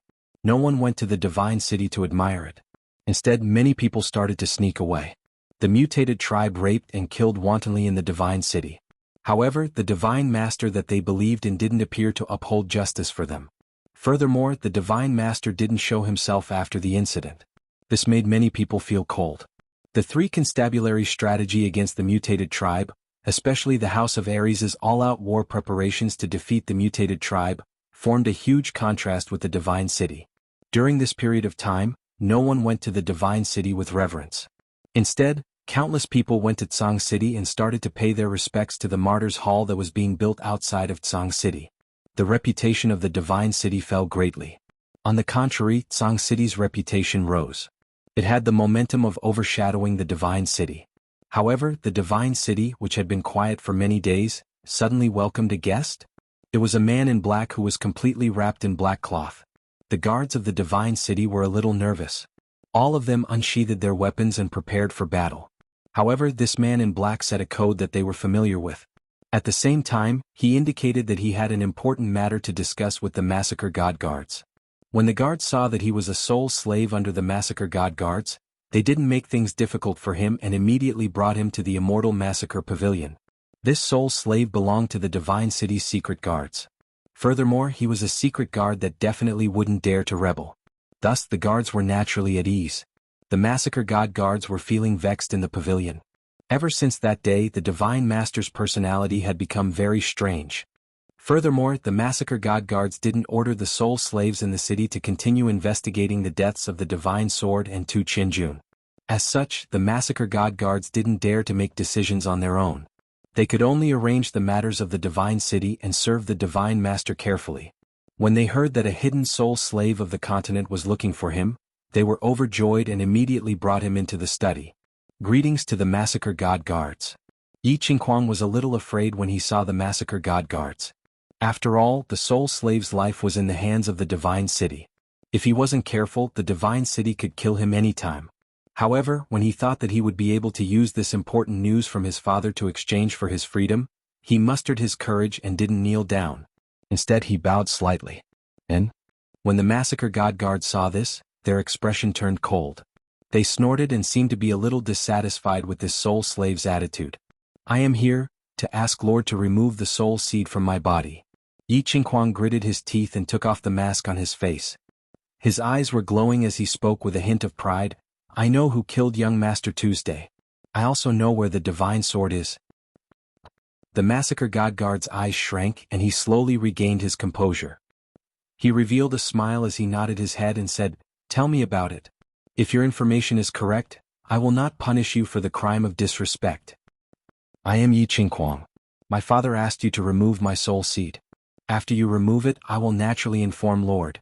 Yi Qinghuang was naturally not a fool. When the Massacre God Guard's expression changed, he was elated. The Massacre God Guard stated his conditions and named his identity. At the same time, he mentioned his father. So you are the young master of the Yi family. Yi Jian and I can be considered old friends. All right. Tell me. As long as your information is correct, I guarantee that I will remove your soul seed and give you a lot of beauties and treasures. When the Massacre God Guard heard this, his smile became even wider. He stood up and patted on Yi Qinghuang's shoulder. It was as though he had met an old friend's nephew and was very affectionate. Can God Guard help me remove my soul seed first? I guarantee that my information is correct. This is what my father told me. Yi Qinghuang wasn't used to the Massacre God Guard's sudden affection. When he thought about his father's instructions before he left, he could only continue to insist on removing his soul seed first. Chapter 391. The Massacre God Guard's expression turned solemn. He sighed and said, Qinghuang, I'll tell you the truth. Removing the soul seed isn't a simple matter. It requires a god to use his divine power. Even if you tell me the news, I'll have to send people to verify it before I dare to report it to the Divine Master. Then I'll have to gather a large amount of materials and use the Divine Master's divine power to remove it. After all, this concerns the soul. Otherwise, there will be repercussions. Furthermore, since your father asked you to come alone, it means that he believes that I will help you remove the soul seed. Your father is a Saint-class expert now. Why would I provoke such a powerful enemy for no reason? Tell me. As long as the news is accurate, I can immediately arrange for people to prepare the materials to remove the soul seed and let you regain your freedom as soon as possible. The massacre god guard's reasonable words stunned Yi Qinghuang. However, he still felt that something wasn't right. He said hesitantly, I still feel that removing the soul seed, Seeing that Yi Qinghuang was wavering, the smile in the massacre god guard's eyes disappeared. His expression suddenly turned cold. He slammed the table heavily, turning it into a pile of wood shavings. His chilling aura enveloped Yi Qinghuang as he said angrily, Yi Qinghuang, you have been dawdling for so long. Are you here to tease me? Men, drag him away and feed him to the dogs. Plop. Yi Qinghuang was intimidated by the massacre god guard's aura, and his body instantly turned cold. He knelt on the ground and said in a trembling voice, Don't kill me. I said it's Yi Qinghan. Young Master too was killed by Yi Qinghan. The divine sword is also with Yi Qinghan. The black-robed man outside Song City is also Yi Qinghan. The massacre god guard listened carefully to Yi Qinghuang's analysis of Yi Jian, and his expression turned even colder. After listening, he was certain that this information was accurate. That day, although the god-slaying guards had arrived too late, from the wounds on the corpses, it could be seen that they were caused by battle qi. However, there was no doubt that the saints of the House of Ares and the Hidden Island were fighting the holy beasts outside. That was why Huang Xiaolong suspected that the demonic god Manner and barbarian god Manner's martial saints had imitated the battle qi, but the information brought by the two Manner soul slaves was not conclusive. Now it seemed that everything was clear. The most important thing was that only Yi Qinghan and Tu Qianjun had a direct enmity. Moreover, this method was consistent with Yi Qinghan's usual way of doing things. Ever since Yi Qinghan made his debut, he was known for his decisiveness in dealing with his enemies. The first time he attacked, he crippled Yi Qinghuang and killed Yi Rong. Yi Qinghan. I didn't expect you to hide it so deeply. His strength improved so quickly? Little bastard, don't worry. This time, I will let you die a very, very miserable death. I will also let your entire Yi family die to accompany my son. The veins on the god-slaying guard's forehead were popping out, and his face was distorted. Yi Qinghan's decisiveness in killing made him bitterly disappointed. Yi Qinghan's speed of growth made him terrified. At this moment, he hated himself for making the same mistake as Tu Qianjun. He didn't get someone to assassinate Yi Qinghan directly but made use of others. He knew that the hatred between him and Yi Qinghan had reached an irreconcilable stage. If Yi Qinghan had the chance, he would definitely kill him. He decided not to let go of his past mistakes. My lord, this has nothing to do with the Yi family. Everything was done by that bastard Yi Qinghan. My lord, you said that you want to get someone to help me remove the soul seed. Yi Qinghuang heard that something was wrong. From the god-slaying guard's tone, it seemed like the god-slaying guard also hated the Yi family. Yi Qinghuang hurriedly kowtowed with even more fear as he looked at the god-slaying guard and pleaded. Fool, once the soul seed is planted, it cannot be removed. Don't you know that? Unless the Divine Master's lifespan is exhausted, you will be a soul slave for the rest of your life. Someone throw this fool into the god prison. Don't kill him. He might be useful in the future. The god-slaying guard looked at Yi Qinghuang with disdain. He waved his palm and sent him flying. After pondering for a moment, he rushed out. The god-slaying guard rushed towards the Divine Master Pavilion. With Yi Qinghan's current strength, even if the god-slaying guard and the other three god-slaying guards activated their joint attack, they might not be able to defeat him. They might even be killed by the four god-slaying guards. Therefore, the god-slaying guard could only ask the Divine Master slaying for help. After all, based on all the information, there was a 90% chance that the divine sword was with Yi Qinghan. It was also possible that Yi Qinghan had given it to Yi Ruoshui. If he could persuade the Divine Master slaying to help, the destruction of Yi Qinghan and the Yi family would be just a matter of raising his hand. Greetings, god-slaying guard. Why are you in such a hurry? Is there an urgent matter? The god-slaying guard had just walked into the Divine Master Pavilion when he met the burning god guard. The burning god guard didn't have the usual flirtatious look. Instead, his face was alternating between red and white and he looked a little pale. That's right. We have the whereabouts of the divine sword. What is the divine master doing? The god-slaying guard said excitedly. When he saw the burning god guard's expression, he asked hesitantly, is the divine master still playing? Sigh. The burning god guard revealed a look of pity and bewilderment. He sighed regretfully and said, close to 100 people have died over the past few days. If this carries on, there will be a riot in the divine city. Let's go. Let's go in together. Perhaps the divine master will stop killing after hearing the whereabouts of the divine sword. The god-slaying guard was also worried.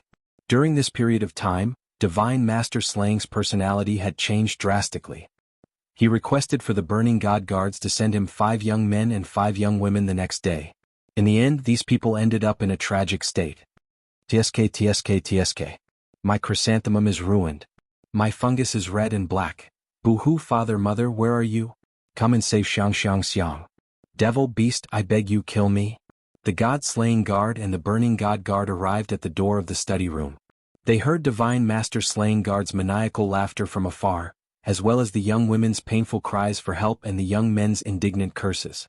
Their expressions changed and they shook their heads helplessly. At the same time they knelt down. The god-slaying guard gritted his teeth and shouted, Greetings, divine master.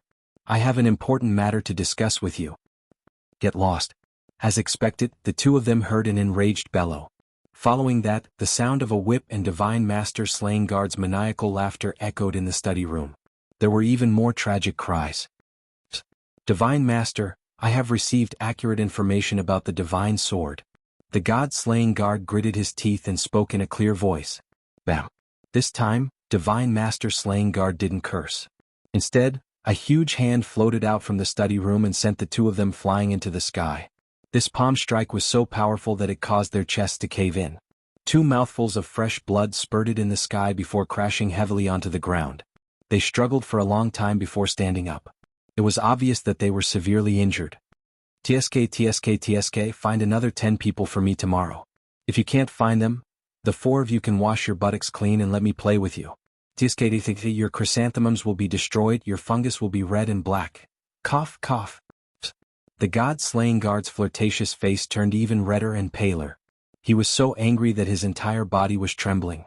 His chest was heaving up and down violently, and blood was flowing out from the corner of his mouth. He only recovered after a long time. His phoenix eyes were filled with grief, indignation, and confusion. He didn't know what to do. Sigh. Let's go. The divine master's mind has been agitated, and his personality is already a little perverted. We can only wait for him to recover before reporting.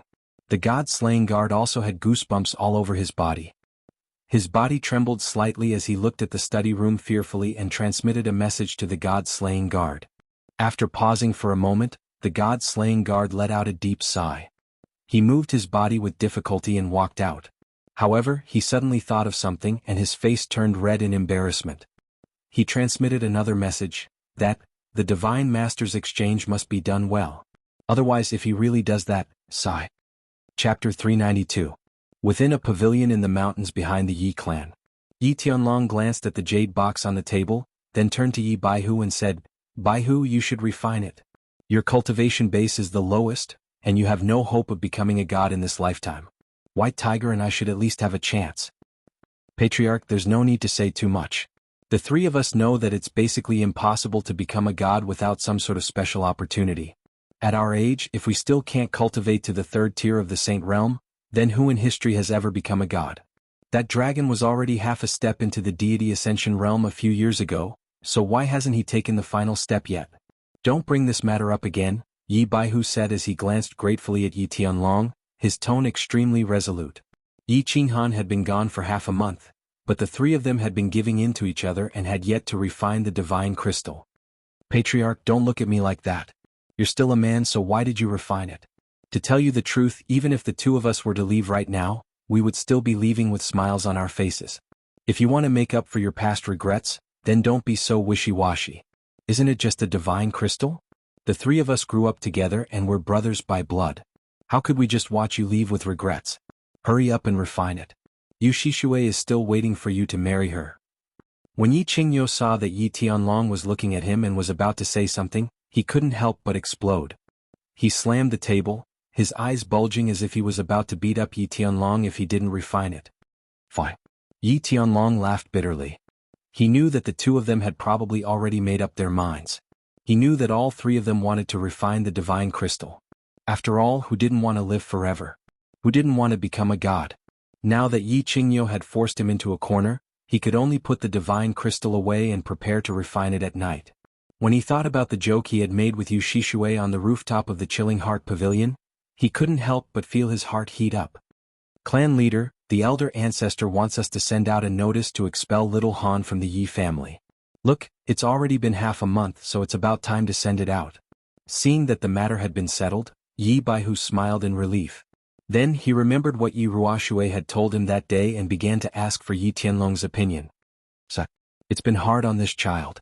He had sacrificed so much for the Yi family, but not only was the Yi family unable to protect him, they even wanted to abolish his position as the young clan leader and expel him from the Yi family. I have really failed as a clan leader. Forget it, you go to the Elder Hall tomorrow and announce this matter. I'll go into seclusion tonight and try to refine the divine crystal as soon as possible. At that time I'll take over the heavy burden on this child's shoulders. Yi Tianlong let out a heavy sigh. His face was filled with guilt and helplessness. At the same time, he made up his mind to go into seclusion at night until he completely refined the divine crystal. Shio. After a short moment, the sound of something slicing through the air came from outside. A figure flew quickly from the Yi family's castle towards the back of the mountain, attracting the attention of the three people. Yi Jian requests an audience. I have something important to report. The person who flew in from outside was Yi Jian. The three people looked at each other in confusion, but didn't say anything. Yi Tianlong waved his hand and said calmly, "Come in. What's the matter?" "Father, Grand Elder, please send a message to the elder ancestor." Yi Jian walked in and knelt down on one knee again. Then he said with an agitated expression, "I've discovered something. If the clan doesn't deal with it, it's very possible that the Yi family will be destroyed in a few years.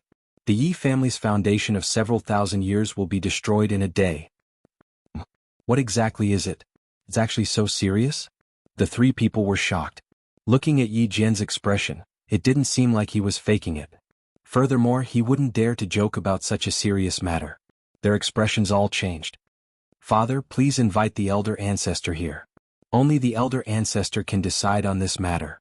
Yi Jian nodded his head solemnly. Then he lowered his head and kowtowed again. "The elder ancestor is in seclusion. If the matter isn't serious, you know the consequences." Yi Tianlong warned Yi Jian, but he still insisted.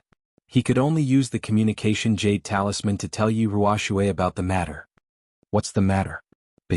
After a short moment, Yi Ruoshui's cold voice resounded in the pavilion. Yi Tianlong and the other two people hurriedly stood up and bowed towards the sky. Then they looked at Yi Jian and listened to him quietly.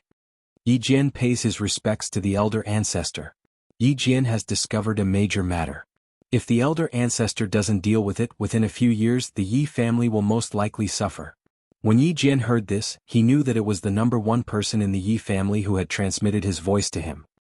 He hurriedly became spirited and prepared to give a long and detailed account. "Alright, get to the point." However, it was obvious that Yi Ruoshui didn't want to listen to his nonsense and directly interrupted him. Yi Jian's expression became awkward. Then he muttered to himself for a moment. His expression hardened and he said angrily, "Yi Jian pleads with the clan to abolish Yi Qinghan's status as the young clan leader. At the same time, he is expelled from the Yi family. Otherwise, the Yi family will be implicated by him." Within a few years, when Yi Jian's words came out, the expressions of Yi Tianlong and the other two people changed again. They became extremely unsightly. And Yi Ruoshui once again interrupted Yi Jian's long speech. She directly said two words coldly, "Reason." "Reason?"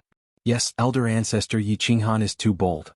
You don't know that he actually killed Tu Qianjun, the only son of the god-slaying guards.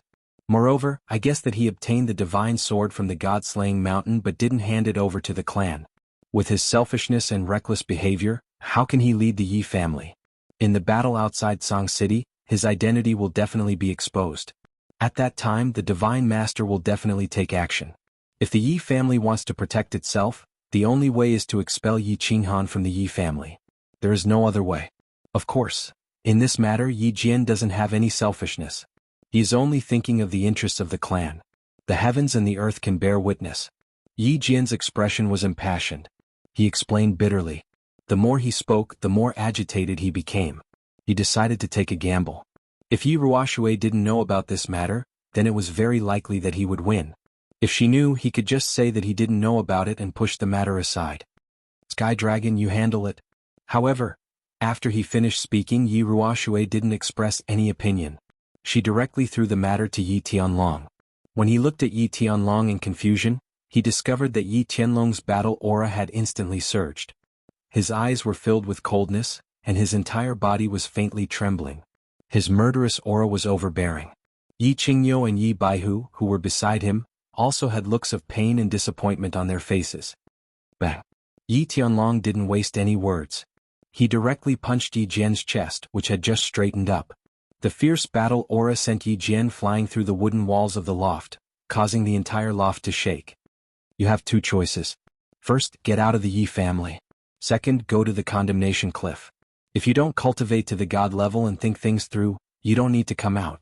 Looking at Yi Tianlong's cold gaze, he said a few words and then flicked his sleeves and left. Yi Jian didn't care about the blood that flowed continuously from the corner of his mouth.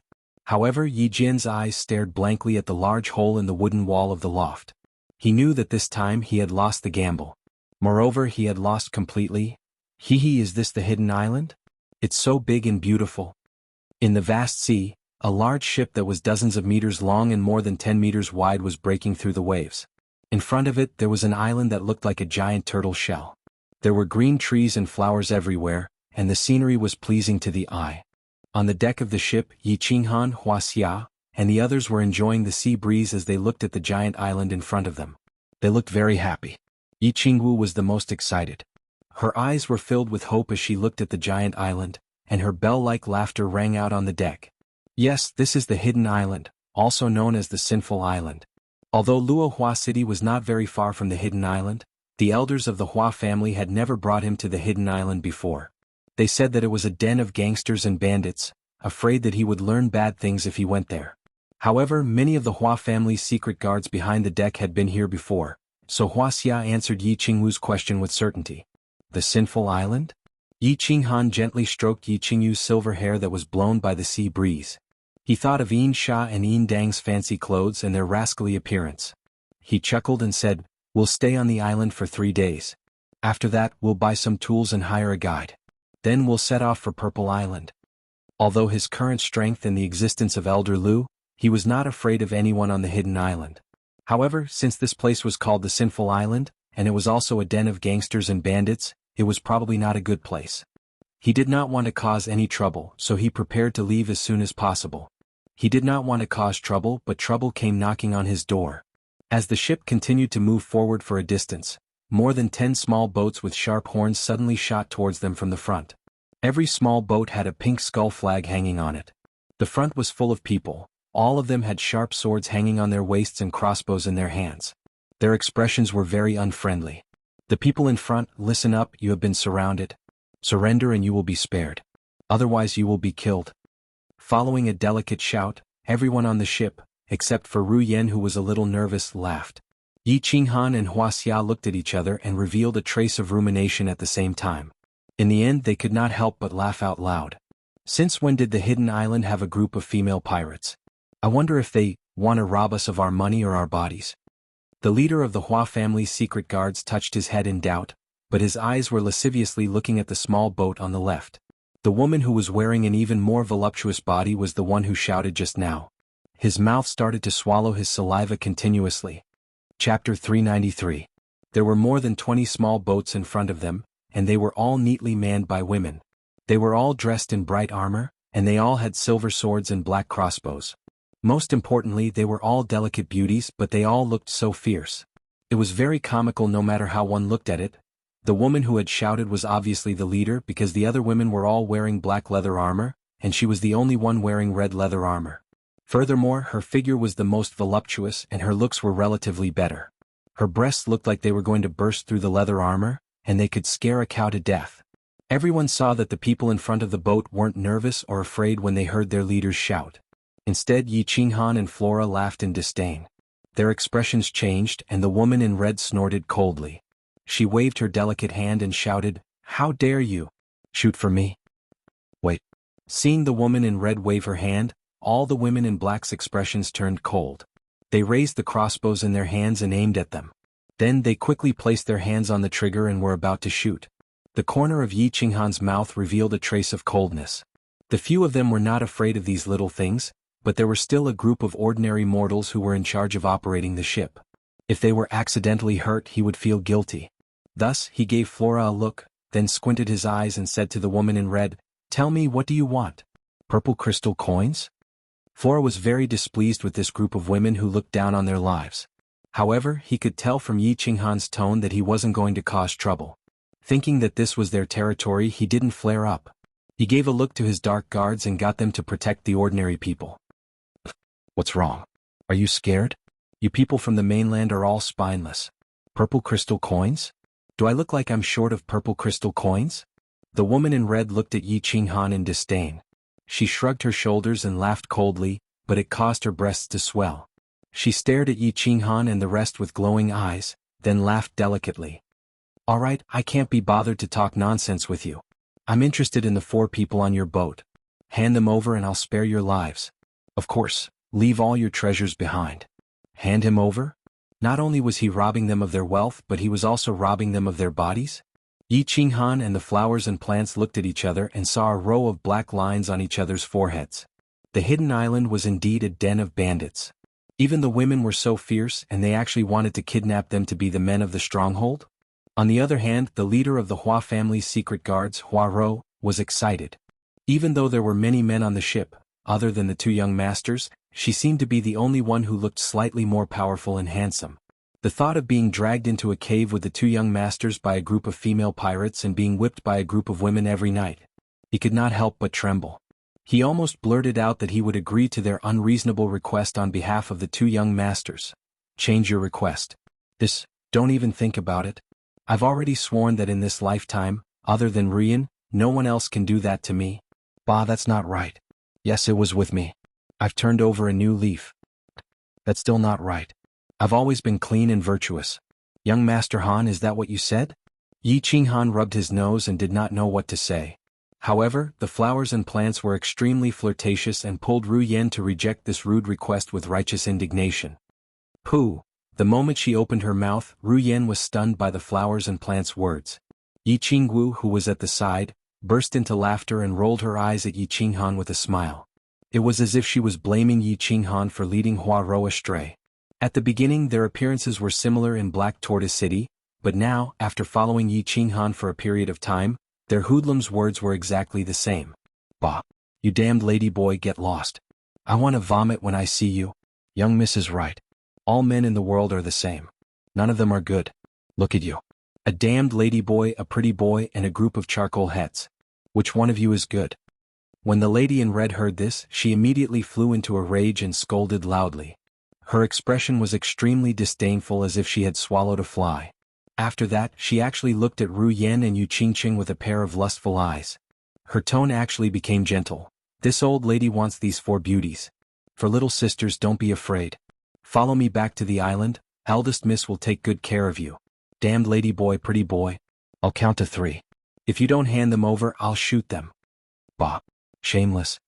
This time, all the men on the boat touched their noses and looked at each other. They were stunned at the same time.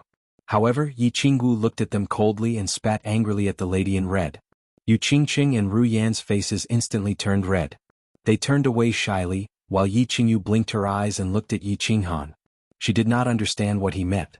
"I'll leave it to you. Don't go overboard." When Yi Qinghan saw that the group of women raised their crossbows and were about to shoot again, he finally couldn't hold it in anymore. He looked at Flora and plants and said coldly. Then he pulled Yu Qingqing and the other 2 inside.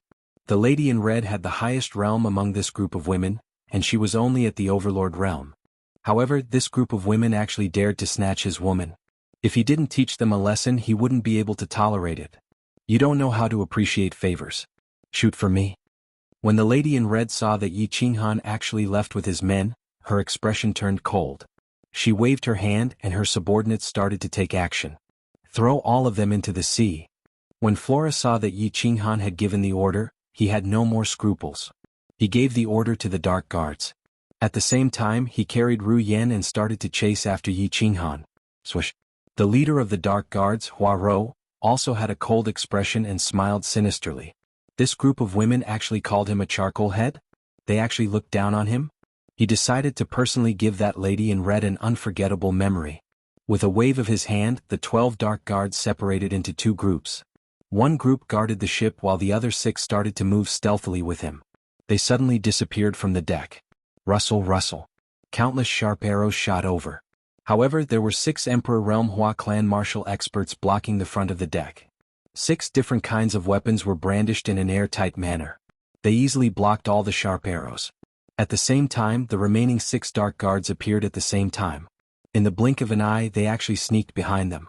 Because Yi Qinghan and Hua Rou had instructed, they didn't use weapons. However, they didn't hold back either. Each of them extended a leg and kicked the lady in blacks but heavily. She directly fell into the sea. People from the Hua clan? You dare to make a move? My grandfather is the Hidden Pavilion's 6th elder. When the lady in red saw that the 7 people on the ship suddenly disappeared, she knew that she was in trouble. She quickly shouted and at the same time her battle aura surged. She suddenly turned around and attacked the back. However, when she turned around she saw 2 big hands grabbing at her chest with lightning speed. At the same time, a leg from below kicked her lower abdomen heavily. Ouch. The lady in red felt that the 2 soft spots on her chest were suddenly grabbed by someone. At the same time they were ruthlessly kneaded a few times. For a moment she forgot to counterattack. When her lower abdomen was kicked and sent flying she finally shouted in pain. Hua Rou, if they dare to be arrogant again, I'll let them soak in the water for a day. Set sail. Hua Rou and the others who were having fun on the ship faintly sent a message. Yi Qinghan sat beside a round table on the deck of the ship. He leisurely took the tea that Ru Yan passed to him. He thought of Yin Dang and Yin Sha.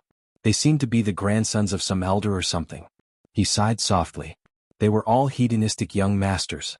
The young masters and young mistresses of the Hidden Island seemed to have a slightly heavy taste. Chapter 394. How dare you treat me like this? I'm not done with you, and you still dare to go to the Hidden City? Prepare to die. The lady in red struggled to fly up in the water, but she was sneakily attacked by Hua Rou again. She was smashed into the water again and she was touched by him a few times. After a few times she simply stayed in the water and cursed. Her leather armor was soaked in the water, and the 2 snow-white mounds on her chest were even more terrifying.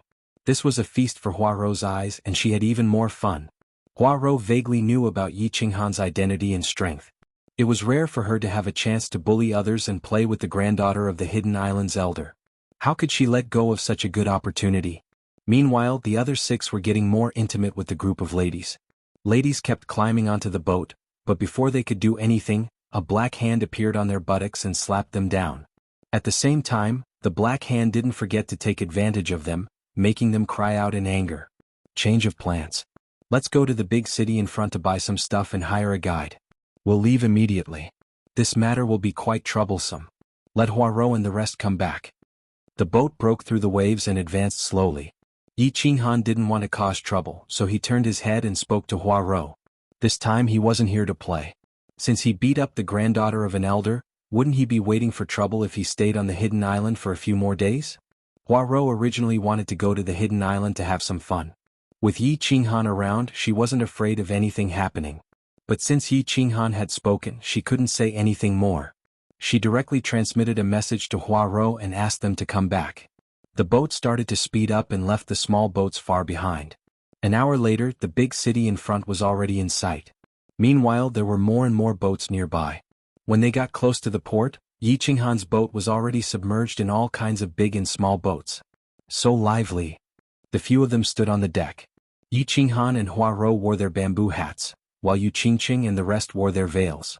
They started to size up this big city in the sea. From Hua Rou they found out that this was the biggest city in the Hidden Island. The Hidden Island's hidden pavilion was located on a high mountain outside the city. Because the Hidden Island's island lord had established the hidden pavilion outside the city, the hidden city had slowly become bigger and more prosperous. Finally, it had become the largest city of the Hidden Island. Those people are so scary. Are they monsters? At this moment, Ru Yan, who had rarely spoken, suddenly reached out her hand and pointed at the endless stream of pedestrians on the pier. She pulled at her flowery robe and cried out in alarm. On the other hand, Jianghu and the others were enjoying the foreign scenery with interest. They didn't feel uncomfortable at all. Don't be afraid. The human race, barbarian race, and demon race live together on the hidden island. Because the hidden island's island master is a human, the human race is slightly more powerful. The one with the tail and the one with the hair are from the demon race, and the giant over there is from the barbarian race. Don't be afraid, they just look scary, they're not powerful at all. Back then, I killed many demons and barbarians. Poirot forgot that Ru Yan had never seen the demon race and barbarian race before. She was frightened by their terrifying appearance. Seeing that Ru Yan still didn't believe her, she pulled Yi Qing Han and said, "You really don't have to be afraid. Young Master Han killed at least hundreds of barbarians and demons on the Netherworld Island. He even killed the son of the demon race's Saint Venerable. If you don't believe me, you can ask Qing Cheng and the others." Ru Yan had never practiced martial arts before. She was used to hearing the rumors of the barbarian race eating raw human flesh and the demon race sucking human blood. At this moment, it was the first time she saw such ferocious and terrifying appearances of the demon race and barbarian race. She was indeed frightened. After Poirot and Yu Qing Cheng comforted her for a while, she slowly regained her calmness. However, she didn't dare to get off the boat no matter how they persuaded her. "Okay Poirot, you and Ru Yan stay on the boat. The three of us will go for a stroll and buy some stuff. We'll also hire a guide. Once we return, we'll go straight to the Purple Island. If there's anything, just release the signal flare." Yi Qing Han saw that Ru Yan was like this, and then he saw that Yi Qingwu and the others were full of interest. He could only instruct Poirot and the others to stay behind to protect the two of them. He only brought along a secret guard who was familiar with the hidden city and disembarked the boat with the three ladies. They walked into the city. Divine City, Immortal Slaying Pavilion. The god-slaying guard looked at the three divine guards sitting opposite him with some distress. Recently, because of the divine master's special hobby, young men and women kept disappearing in the divine city. This had already caused a great panic in the divine city. A few dozen people disappearing might be a small matter, but when there were close to 1,000 people disappearing continuously, it would naturally cause suspicion and panic in all the residents of the divine city. The Immortal Slaying Pavilion and the other three pavilions had to accept complaints from countless people every day, and there were even more residents who started to use all kinds of reasons to escape the divine city. "My lord, we have to think of a solution. If this goes on, we won't be able to suppress it anymore. There will definitely be a large-scale riot in the city, and by then, everyone in the city will run away." The god-slaying guard panted heavily with his garlic nose. He was in charge of enforcing the law in the divine city, and there were many people who went to him to beat the drum and complain about their grievances. This gave him a headache, and he had no choice but to summon the other two god positions to the god-slaying guard to discuss a solution. What solution can there be? If we don't send them over, what if the divine master flies into a rage? We have to suppress it even if we can't. God-slaying guard, from tomorrow onwards, if the divine master still wants people, capture their entire family and throw them into the god's prison. If anyone dares to create trouble, capture them as well. Mobilize all the secret guards and capture those who spread rumors. Seal the city gates. In the future, only people can enter and not leave. The god-slaying guard laughed bitterly. There was no other way. The divine master had said that if he didn't send them over, the four of them would do it. Anyway, as long as the divine master didn't recover, he planned to continue capturing people. It didn't matter even if the divine city collapsed. As long as the divine master recovered, he could use his strength to build another one. This side. The god-slaying guard, god-burning guard, and god-slaying guard looked at each other and saw the worry in each other's eyes. If this carried on, the divine city would collapse sooner or later. By then, only the divine master and the four of them would be left, and they would have to do it. Tisk, tsk, tsk. At this moment, a horrifying laughter suddenly sounded from the Immortal Slaying Pavilion, giving the four of them a shock. After being stunned for a moment, the four of them immediately knelt down on one knee and shouted at the same time, "Greetings to the Divine Master." Tisk, tsk, tsk. I remember that a few days ago you said that there was news of the Divine Sword? The Divine Master's voice seemed to have become much sharper after that stimulation, causing the four of them to feel a piercing pain in their eardrums. It was as though they heard metal tools rubbing against each other, causing their bodies to shiver. "Yes, Divine Master." The four of their eyes lit up. The Divine Master seemed to have recovered from the situation. The god-slaying guard quickly bowed and shouted in a deep voice, "According to the news from a soul slave, I have basically confirmed that the divine sword is with the young clan head of the Yi family, Yi Qinghan. Of course, there is a small possibility that it is with Yi Ruoshui. Moreover, Qianjun has confirmed that he was killed by Yi Qinghan. Divine Master, please help me. TSK. Yi Qinghan? The Divine Master laughed and fell silent. He seemed to be recalling something. After a while, he sent a voice transmission. The Yi Qinghan who owns the soul-devouring beast? TSK, I seem to have heard that this Yi Qinghan is a handsome young man? This seems to be the case. The four of them looked embarrassed. This Divine Master didn't seem to have recovered fully? The god-slaying guard suddenly thought of something and reminded, Divine Master, this Yi Qinghan is related to that old thing from the dark forest. Do you think we should consider this matter at length? Old thing? TSK. The old thing doesn't dare to kill me. I have already contacted the family.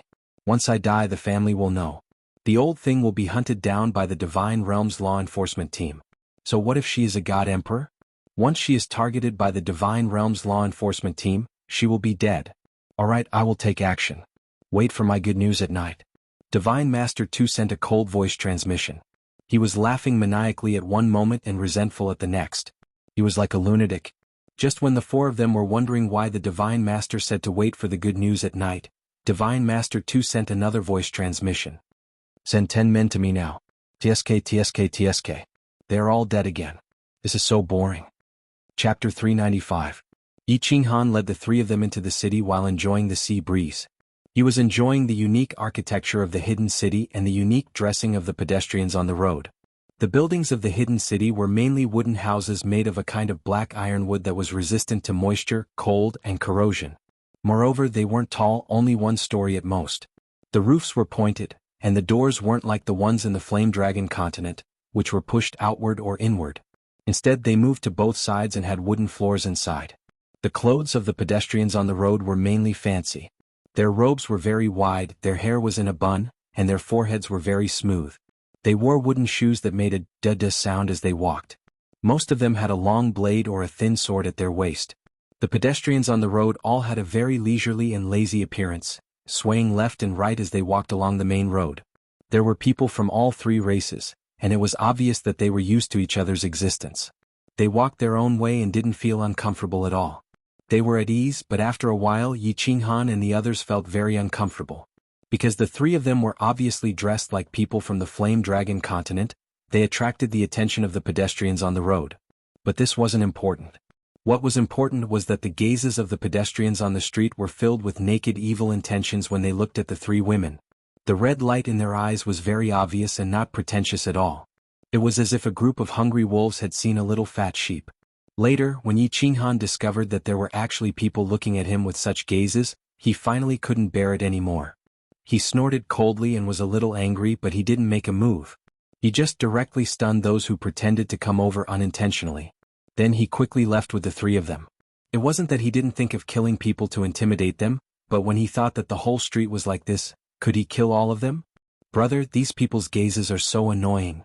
Yi Qingyu leaned towards Yi Qinghan, feeling very uncomfortable. She frowned and said with disgust, "We bought something and will leave immediately. You can just treat them as a group of hungry wolves. This hidden island should be renamed to Sex Island." Yi Qinghan gently patted her back and comforted her. Thinking of the group of female pirates just now, he felt that this hidden island was exactly the same as a small island in his previous life that was famous for its sexual violence and perverts. He couldn't help but feel puzzled.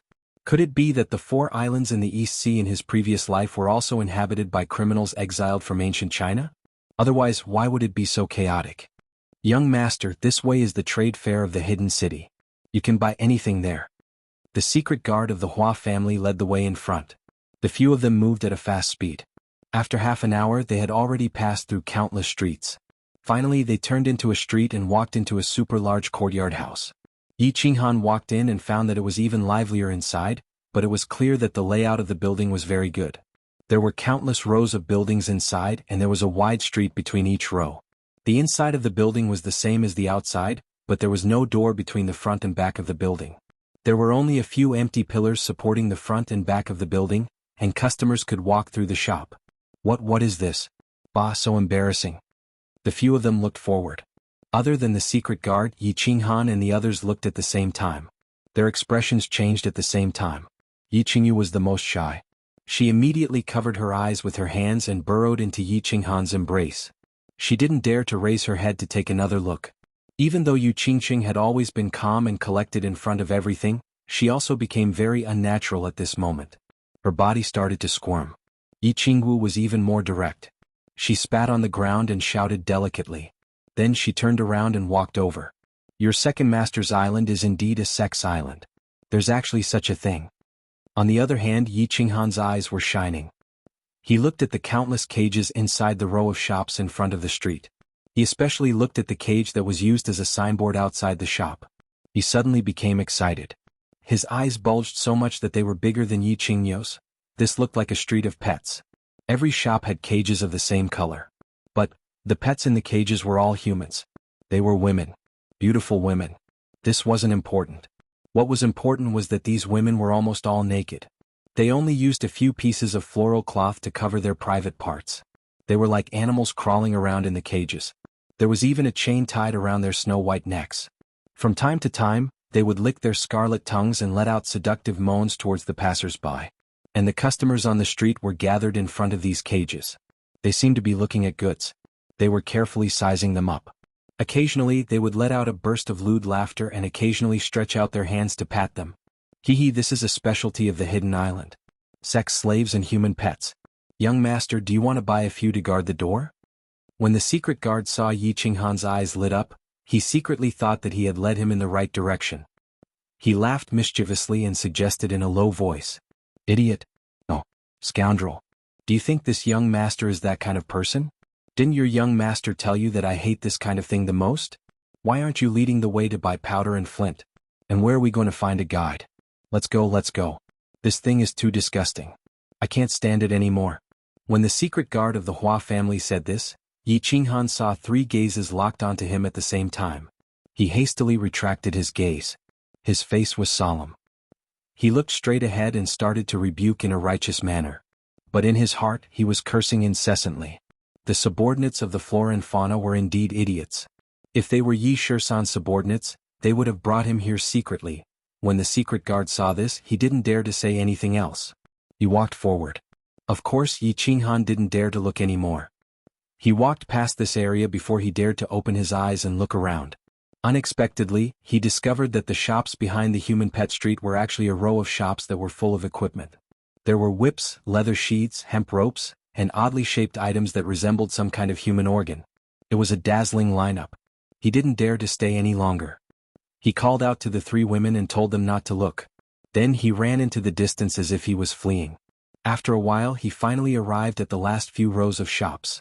Only then did he let out a sigh of relief. He saw that there were only a few rows of shops that sold daily necessities in such a large trade area. Yi Qinghan once again felt the power of this hidden island. It was no wonder that the passers-by he met on the road had eyes full of evil. It turned out that the entire island's atmosphere was like this. It seemed that some kind of special culture had been formed. In Black Tortoise City, Yi Qinghan had bought countless tools.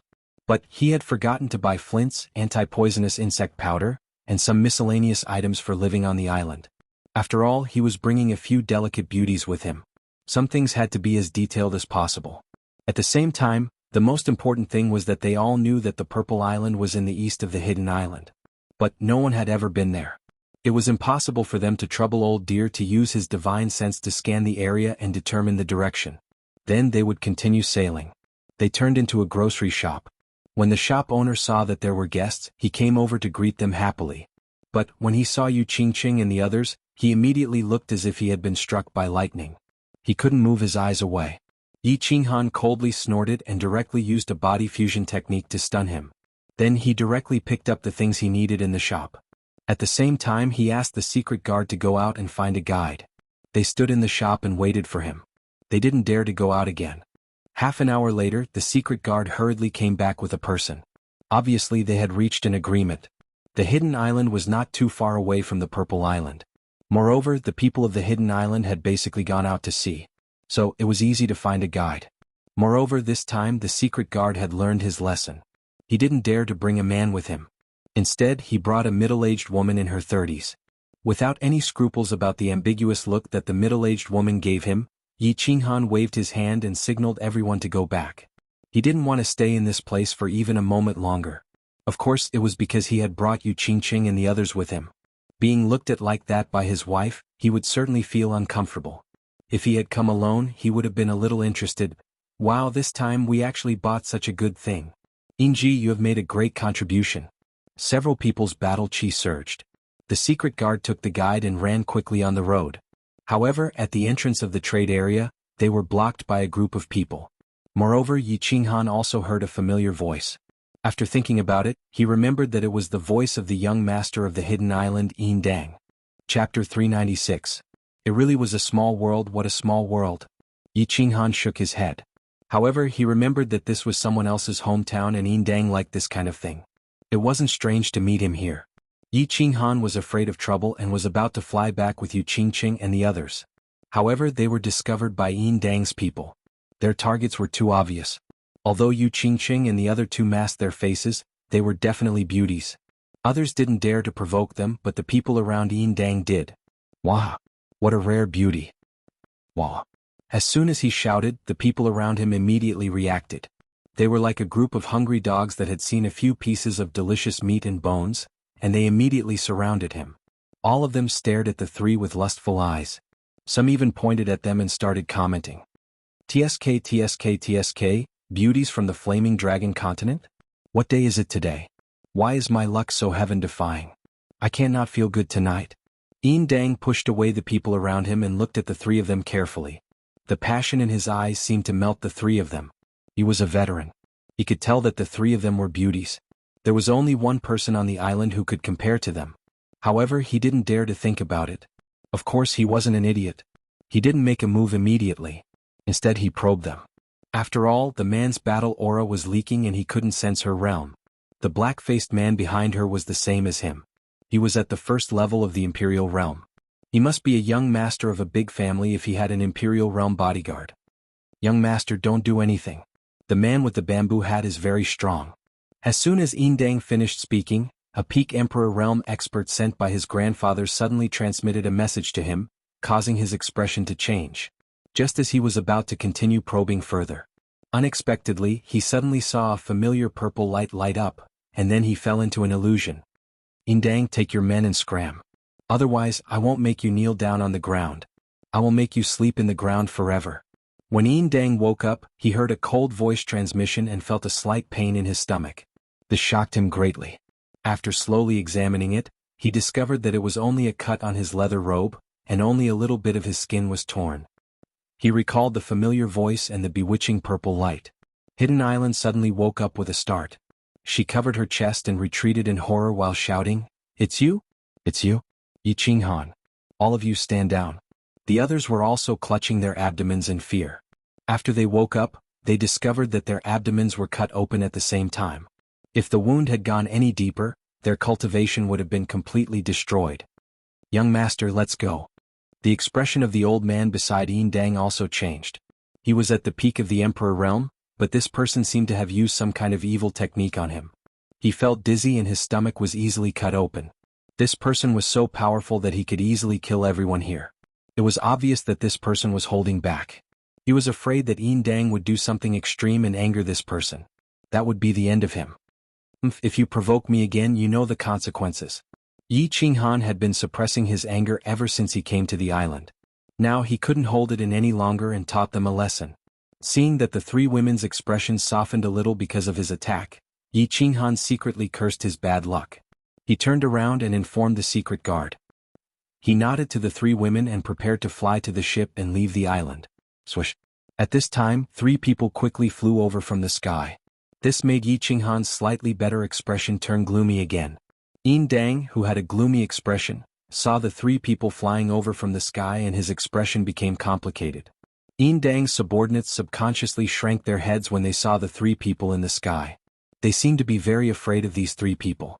The pedestrians in the trade area who were ready to watch the show, quickly left in a panic when they saw the three people coming. It was as if they had seen a dreadful beast. "Greetings to eldest Miss Fei, our Lord Mei." The three people had obviously locked onto this side and quickly landed to the side.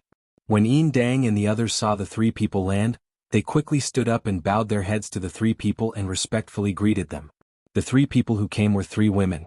The one on the left was actually the red-clothed female pirate leader. The one in the middle was a great beauty whose appearance and figure were not inferior to Jianghu. She couldn't tell how old she was. Her face looked very pure and elegant, but her eyes were full of cold arrogance. Her figure was even more fiery than the red-clothed female pirate leader. She had huge breasts, a slender waist and a pair of straight and smooth legs. She wore a black leather skirt that was even more fiery than Jianghu's fiery outfit in the past. It was shorter and a bit tighter. Her figure could be said to be the best that Jianghu had ever seen. However, Jianghu didn't dare to look at her for too long. After all, Jianghu and the others were at his side. Instead, he looked at the person on the right with interest. This was a mature woman. She was even more mature than Yunyang from Yulu. She was even more charming. Her pair of watery eyes looked at Jianghu as if they could steal his soul. However, what Jianghu paid attention to was not her eyes. Instead, it was her strength. She was actually a martial saint expert. Who was this woman? She actually had a martial saint protecting her? What a grand show. Leave these three women behind and you can scram. Otherwise, die. The child-faced, big-breasted, coldly arrogant woman didn't even look at Yin Dang or Jianghu. Instead, she coldly swept her gaze over Yu Qingqing and the others. Her words almost made Jianghu choke on the saliva that he hadn't swallowed.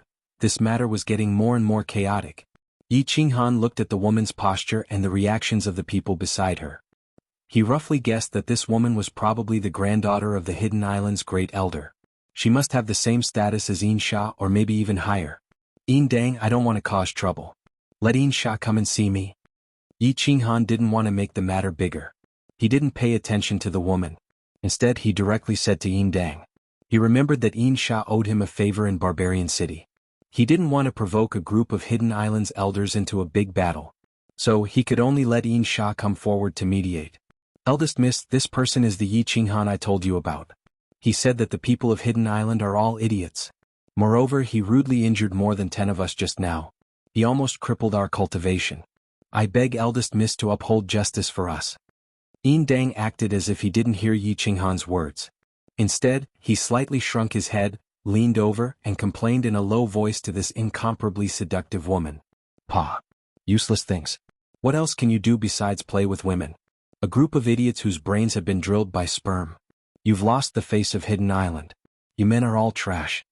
When the woman heard Yin Dang's words, her complexion became even colder. She directly raised her hand and heavily slapped Yin Dang's face. The slap sent him flying and 2 of his front teeth flew out.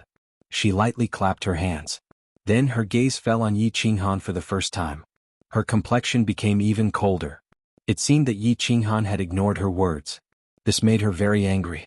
She sneered, "I thought you were a pretty boy. It seems like you have some substance? It's a pity. Today you've provoked this young Mississippi. Let alone Insha, even if you summon the Heavenly King, this young miss won't put you in my eyes. Kneel on the ground and lick this young miss' toes. Then maybe I'll spare your life." Whether you have substance or not, you can't tell by looking. You have to fight with real swords and guns to know. Do you want to fight with me? Jianghu sighed slightly. He reached out to take off his bamboo hat and threw it to the side. He raised his head and met the woman's cold gaze. The corners of his mouth curved into an evil smile. He didn't have the slightest bit of fear as he directly shouldered the hat. He had been very low-key. But it seemed that this woman was not just overbearing on Hidden Island. Her status was actually above Insha. Since he couldn't reason with her, he was prepared to fight with her to thoroughly convince her. This woman, if he didn't give her some color to see, she would really think that he was a big bull. "Young miss, this person is a saint-level expert. I don't have the confidence to defeat him. How about, forget it?" When Mei Darren saw Jianghu's young face and his evil smile, the charm in her eyes became even more intense. However, she felt Jianghu's overbearing, imposing manner. She was slightly startled and whispered to the beautiful woman. Saint level? On Hidden Island, even a dragon would have to kneel before this young Mississippi.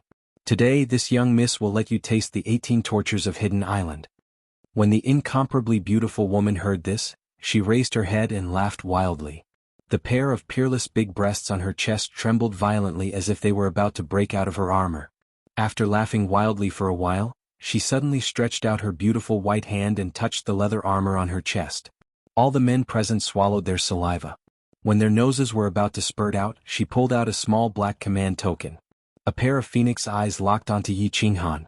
She raised the command token into the air and tenderly shouted, "Release the signal.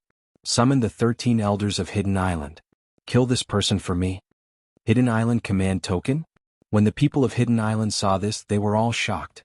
This command token represented the will of the Hidden Island Lord. No one dared to disobey. For a moment, countless signal flares quickly rose into the sky, illuminating half of the sky of Hidden Island. Yi Qinghan let out a long laugh as his stubborn temper flared up. With a swipe of his freedom ring, the black slaughter god blade appeared in his hand. He suddenly swung it forward and his battle chi sword.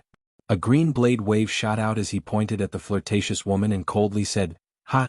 Since this young master's debut, I have never been forced to kneel before anyone, let alone under a woman's pomegranate skirt.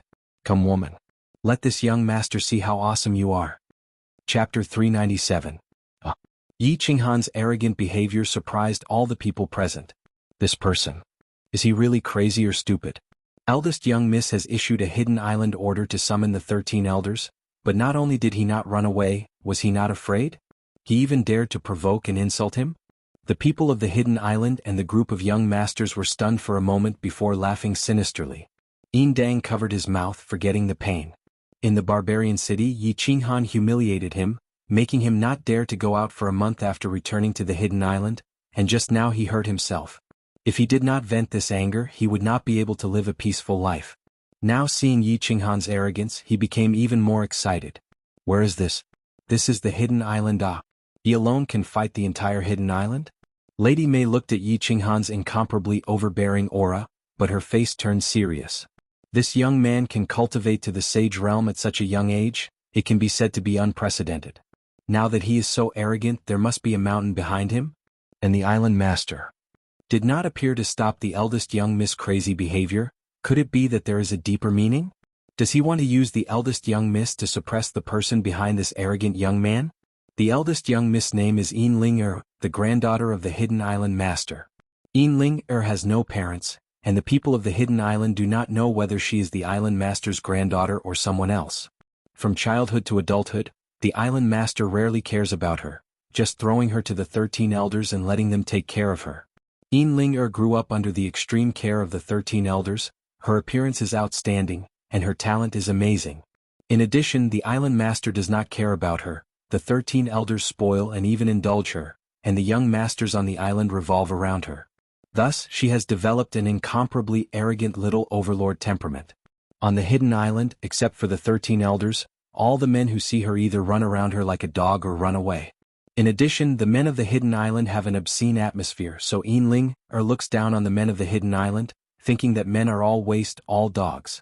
Sexual orientation is also a matter of course.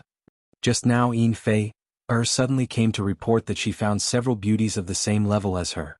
Of course, she didn't say anything and immediately activated the Hidden Pavilion's intelligence system. She immediately discovered Yi Qinghan's group of 4 and rushed over immediately. The 3 beauties didn't disappoint her and made her very excited. However, the man surrounded by the 3 of them made her even more excited. How many years has it been? She finally met a pure man like her grandfather. A young man who dared to say that she was more capable than a cow. A man who seemed to have guts? Of course, it was obvious that she wasn't going to use her unparalleled womanly charm to conquer him. She didn't have the time or interest to make him stick out his tongue under her pomegranate skirt and smile. She was prepared to use the most direct method, violence, to make him kneel down. She wanted him to understand that other than her grandfather, any other man could only kneel down in front of her. Shio. Before the fireworks in the sky had settled, 3 black figures rose from the hidden city. At the same time, 10 black figures flew out from the mountain outside the city. The 13 of them were extremely fast.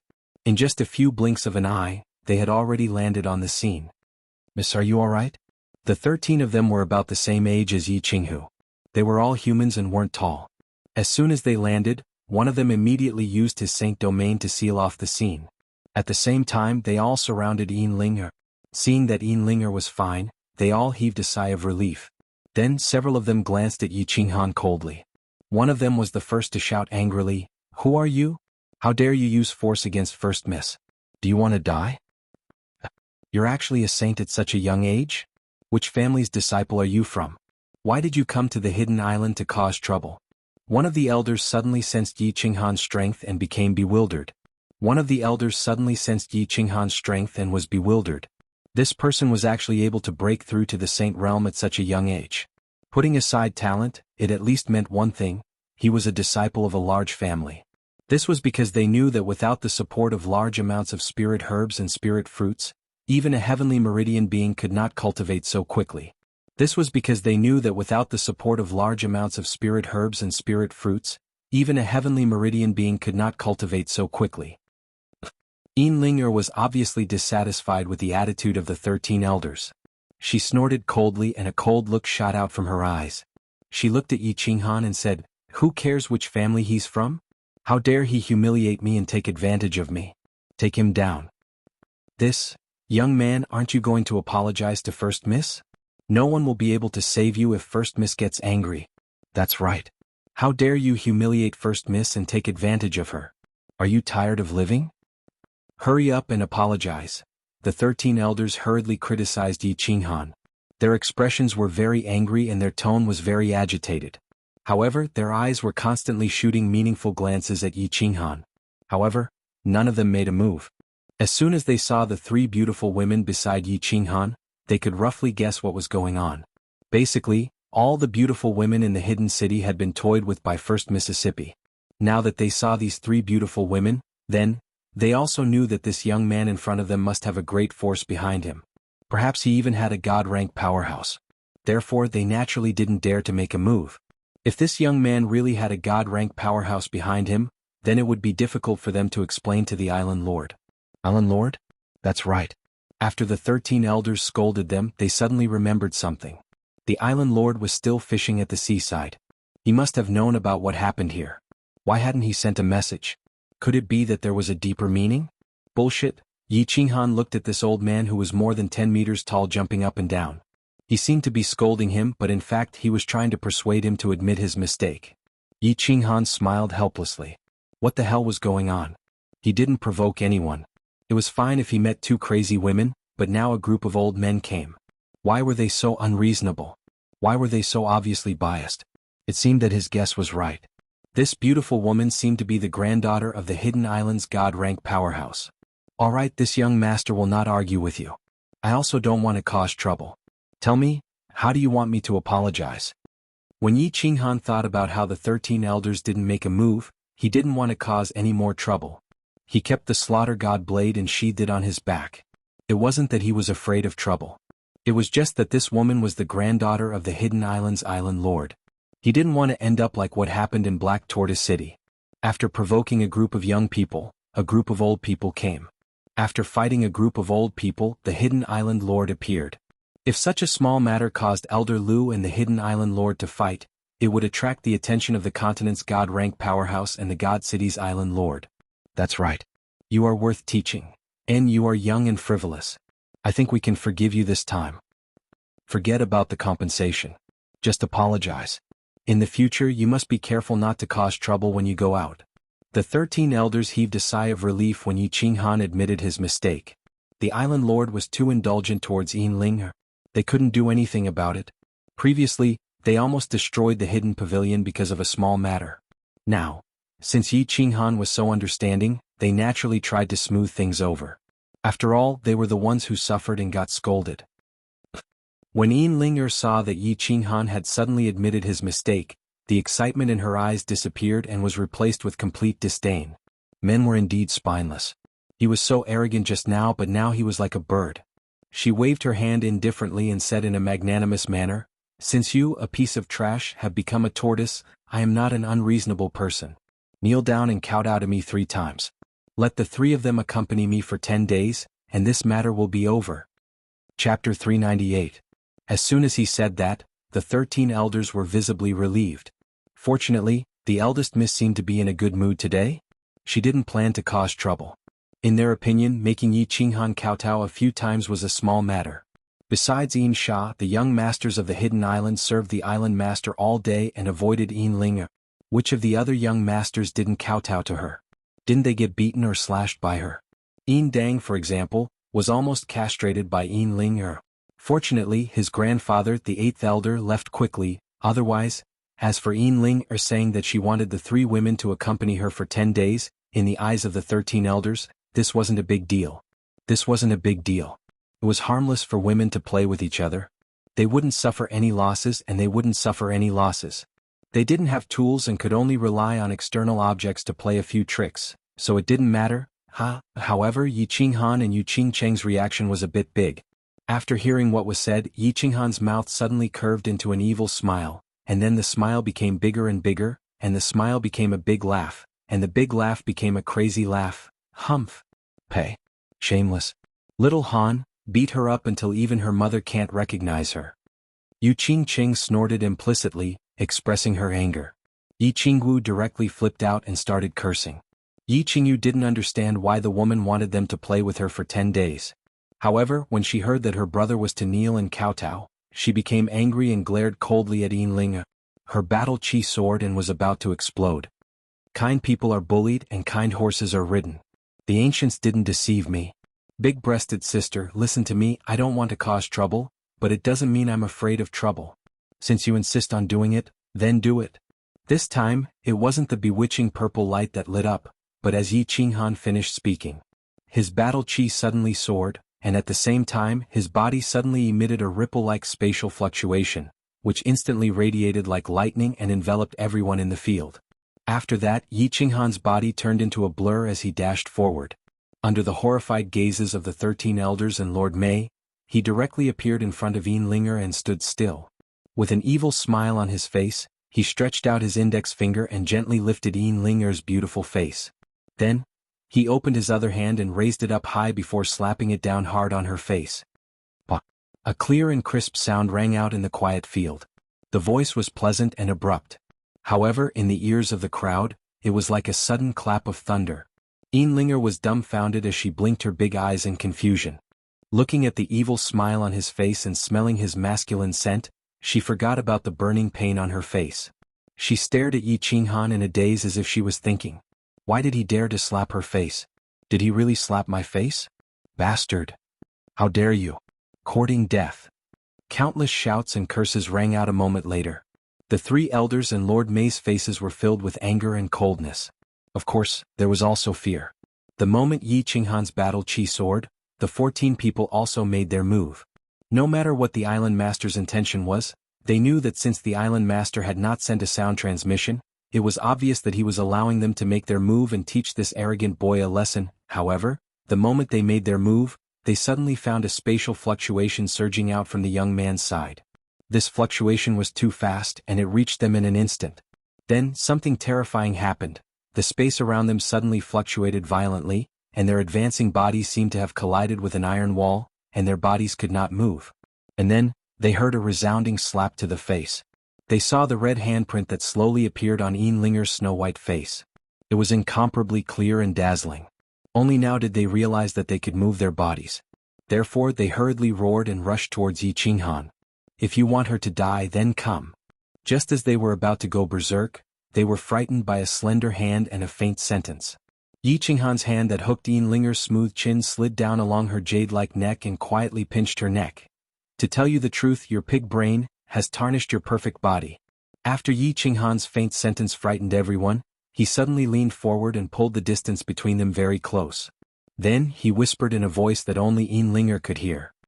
Ah, good, very good. You're really a man with guts. You're more gutsy than all the men in the hidden island. But I believe that you will regret it later. I can guarantee that you will not live past today. Yinlinger's confused eyes were only silent for a moment before she was awakened by the burning pain on her face. She listened to Yi Qinghan's deep voice in her ears and felt that her jade-like neck, which had never been touched by any man before, was being held by a big hand. Yinlinger didn't panic, nor did she become angry. Instead, she chuckled and spoke in an icy tone. Is that so? I'll wait and see. However, to tell you the truth, I don't know how awesome you are. At the very least, your breasts are really big and perky. I think they must feel good, right? Yi Qinghan faintly smiled and ignored Yinlinger's threat. Although Yinlinger was very tall, he was half a head taller than her. At such a close distance, Yinlinger was wearing very revealing clothes. When he looked down, he could clearly see the scenery inside her leather armor. He could even faintly see Tu Yin Dang and the group of young masters were also confused after that loud slap. They were still confused even now. They were far away from Yi Qinghan's spatial lock. They only knew that Yi Qinghan had suddenly flipped out, but they didn't see that terrifying purple light. However, he strangely pounced over and easily slapped Yin Linger. However, the 13 elders didn't make a move at the beginning, and they still hadn't made a move yet. From their angle, they could see that Yi Qinghan was unscrupulously looking at Yin Linger's breasts. He was looking at the two towering peaks that all the young masters of the hidden island wanted to see. What was going on? They didn't know, so they could only continue to look at the scene, hoping that someone would give them an explanation. "Brother, what are you doing?" Yi Qingyu was very happy that Yi Qinghan had slapped that hateful woman and smiled faintly. But now, she saw that Yi Qinghan was so close to that woman and seemed to be whispering about something. She looked at Yu Qingqing and Yi Qinggu in confusion. Humph? Who knows? But it's definitely not something good. Later, the three of us have to discuss it and formulate a family law. Little Han is too promiscuous. An indescribable feeling flashed through Yu Qingqing's eyes, but she didn't say anything. Meanwhile, Yi Qinggu snorted coldly and spoke to the two of them in a low voice with some dissatisfaction. The secret guard of the Hua clan was also dumbfounded. This young master actually dared to make a move. Moreover, he actually dashed over so easily and gave that arrogant woman a resounding slap? He started to worry secretly. There was a god-level elite on this island. If something happened, he would also be finished. Let go of the young lady, otherwise, young man, you've already committed a big mistake. If you still don't repent, no one can save you. What's there to say?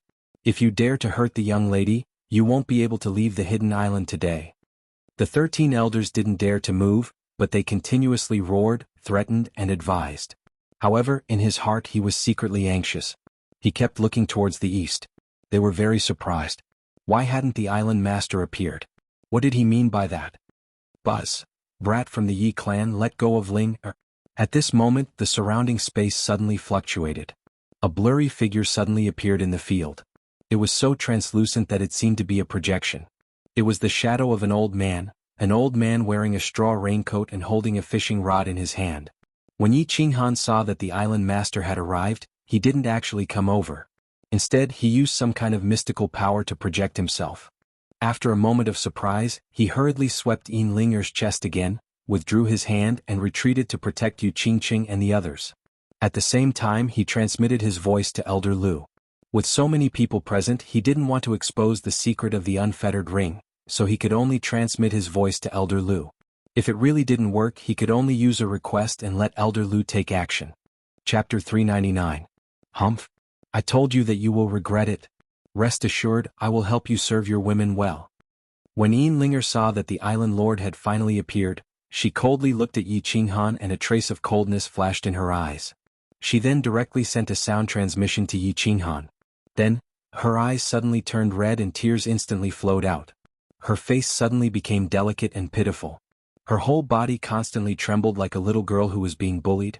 She loudly cried and complained to the projection of the hidden island's island lord, "Grandfather, if you had come a little later, Ling would never have been able to see you again." This person not only spoke disrespectfully to Linger, but also hit Linger in public. Now he wants to kill Linger. Linger doesn't want to live anymore. Father, mother, grandfather don't care about me. I came to look for you. After she finished speaking, she closed her eyes and was about to hit the wall of the trade area. Ian Fair and Mei Darren were so scared that they hurriedly hugged her from behind. At the same time, the nearby 13 elders were like ants on a hot pan. They ran around in all directions and anxiously looked at the hidden island lord for help. This is also possible. Yi Qinghan and the other three looked at each other in dismay. This Yin Linger is really a damn waste of talent if she doesn't become a geisha. She is crying sadly and pretending to be pitiful. It can simply make people cry. No wonder the entire hidden island can't do anything to her. Let her go. If she wants to die, no one can stop her. The hidden island lord didn't move. Even the expression on the projection didn't change. His cold words stunned everyone present. It also stunned the suicidal Yin Linger. Yin Linger didn't know what was going on. Was this still her grandfather? Every time she acted cute, the hidden island lord would immediately compromise. Now she wanted to die, but... Linger, you are already 18 years old. Are you still not sensible? I can clearly tell you that I will not make a move against this Yi family youth. I also don't dare to make a move against him. The person behind him is someone that even your grandfather can't provoke. If you provoke him, the entire hidden island will be exterminated. If you still want to seek death for the sake of the entire hidden island, Grandpa can't do anything. Moments later, Yin came back to her senses. She felt both wronged and indignant. She steeled her heart and prepared to seek death. However, the hidden island master's cold words caused her body to tremble. She stood on the spot and her beautiful tearful eyes looked at Yi Qinghan in disbelief. If you provoke him, the entire hidden island will be exterminated. Countless people recalled the hidden island's island master's words, and their faces tightened. Everyone was shocked. The island lord of Hidden Island, a god-rank expert, had actually said such a thing in public. What did this mean? It meant that the hidden island had yielded to this young man. What kind of background did this person have to actually make the hidden island lord lower her head? When Yi Qinghan heard this, he immediately sheathed the slaughter god blade on his back. Then, he awkwardly rubbed his nose and looked at the hidden island lord's shadow thoughtfully. He somewhat understood what this old thing wanted to do. Yi Qingwu and the other two became slightly proud. If their man had face, it was equivalent to them having face. However, the Hua family's secret guard behind them was shocked. He knew that Yi Qinghan was very powerful, but he did not expect him to be this powerful. You guys don't believe me. This young man can represent the entire house of Ares. He has 5 god-rank experts and hundreds of martial saints behind him. He also has 3 war gods' blood medallions in his hands. He can summon the entire house of Ares. Tell me, do you think I would dare to touch him? Today you finally understand what it means to say that there is always someone better than you. Let's not talk about anything else. You see, he is only 3 years older than you, but he is the strongest person below the god rank. He can kill all of you by himself. If you don't change your temper, sooner or later, grandfather and the entire hidden island will be buried with you. After listening to these words, Yin finally understood one thing. Today it seemed that she had slapped herself for nothing. The view of her chest was also wasted. Can't I get back at her today? Comparing strength? This person was able to slap her ruthlessly under the protection of 13 elders. Comparing strength? She only had 1 god-rank expert behind her, but he had a group of experts behind him. Thinking of this person's arrogance and overbearingness, it now seemed that he was confident. This man was actually so fierce? She recalled how he grabbed her chin frivolously and stared at her unscrupulously at the same time. A complicated look flashed through her eyes. She was at a loss and didn't know what to do. The hidden island lord's words made not only Yi Qinghan understand what this old man was trying to do. Even the 13th elder understood. They originally thought that the hidden island lord didn't make a move because he wanted them to teach Yi Qinghan a lesson, and then beat the tiger to the mountain and give a warning to the people behind him. Now that they thought about it, the hidden island lord was actually borrowing Yi Qinghan's hand to beat his lawless precious granddaughter a little, to make her change her temper, and at the same time to change her view of men? Moreover, from the hidden island lord's tone, it seemed that he wanted to pimp the two of them? Otherwise, why would it seem that he was reducing his prestige and instead giving face to Yi Qinghan?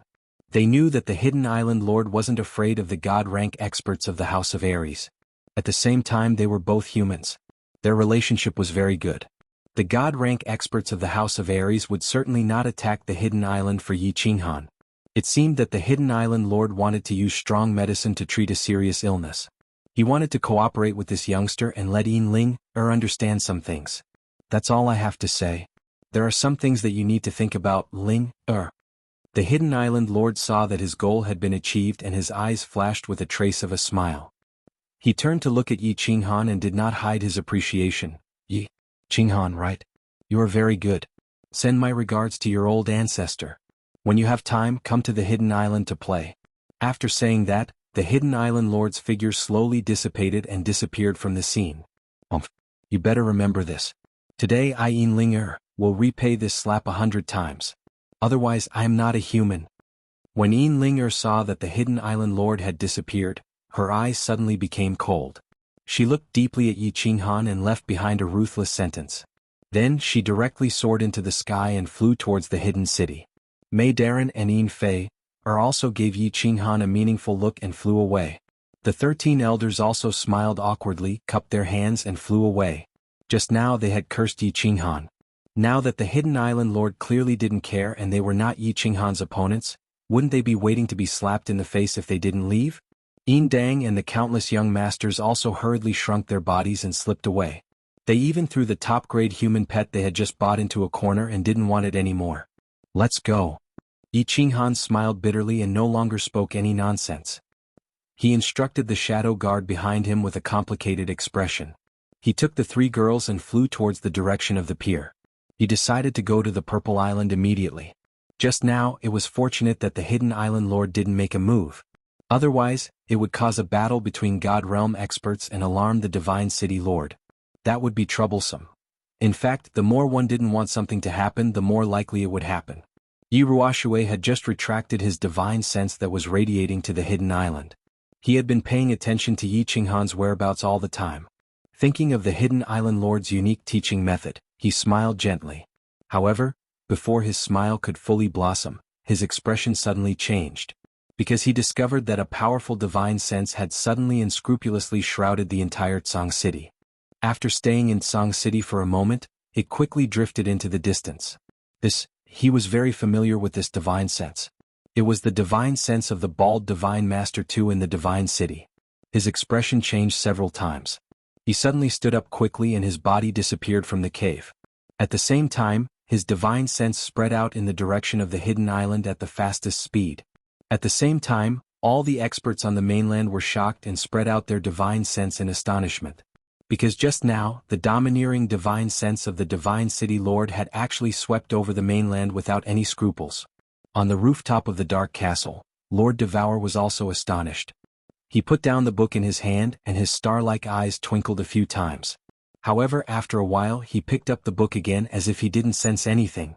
The Hidden Island Lord was cheerfully picking up his fishing rod and continuing to fish. Recalling Yin Linger's frightened expression, he was somewhat satisfied with the result this time.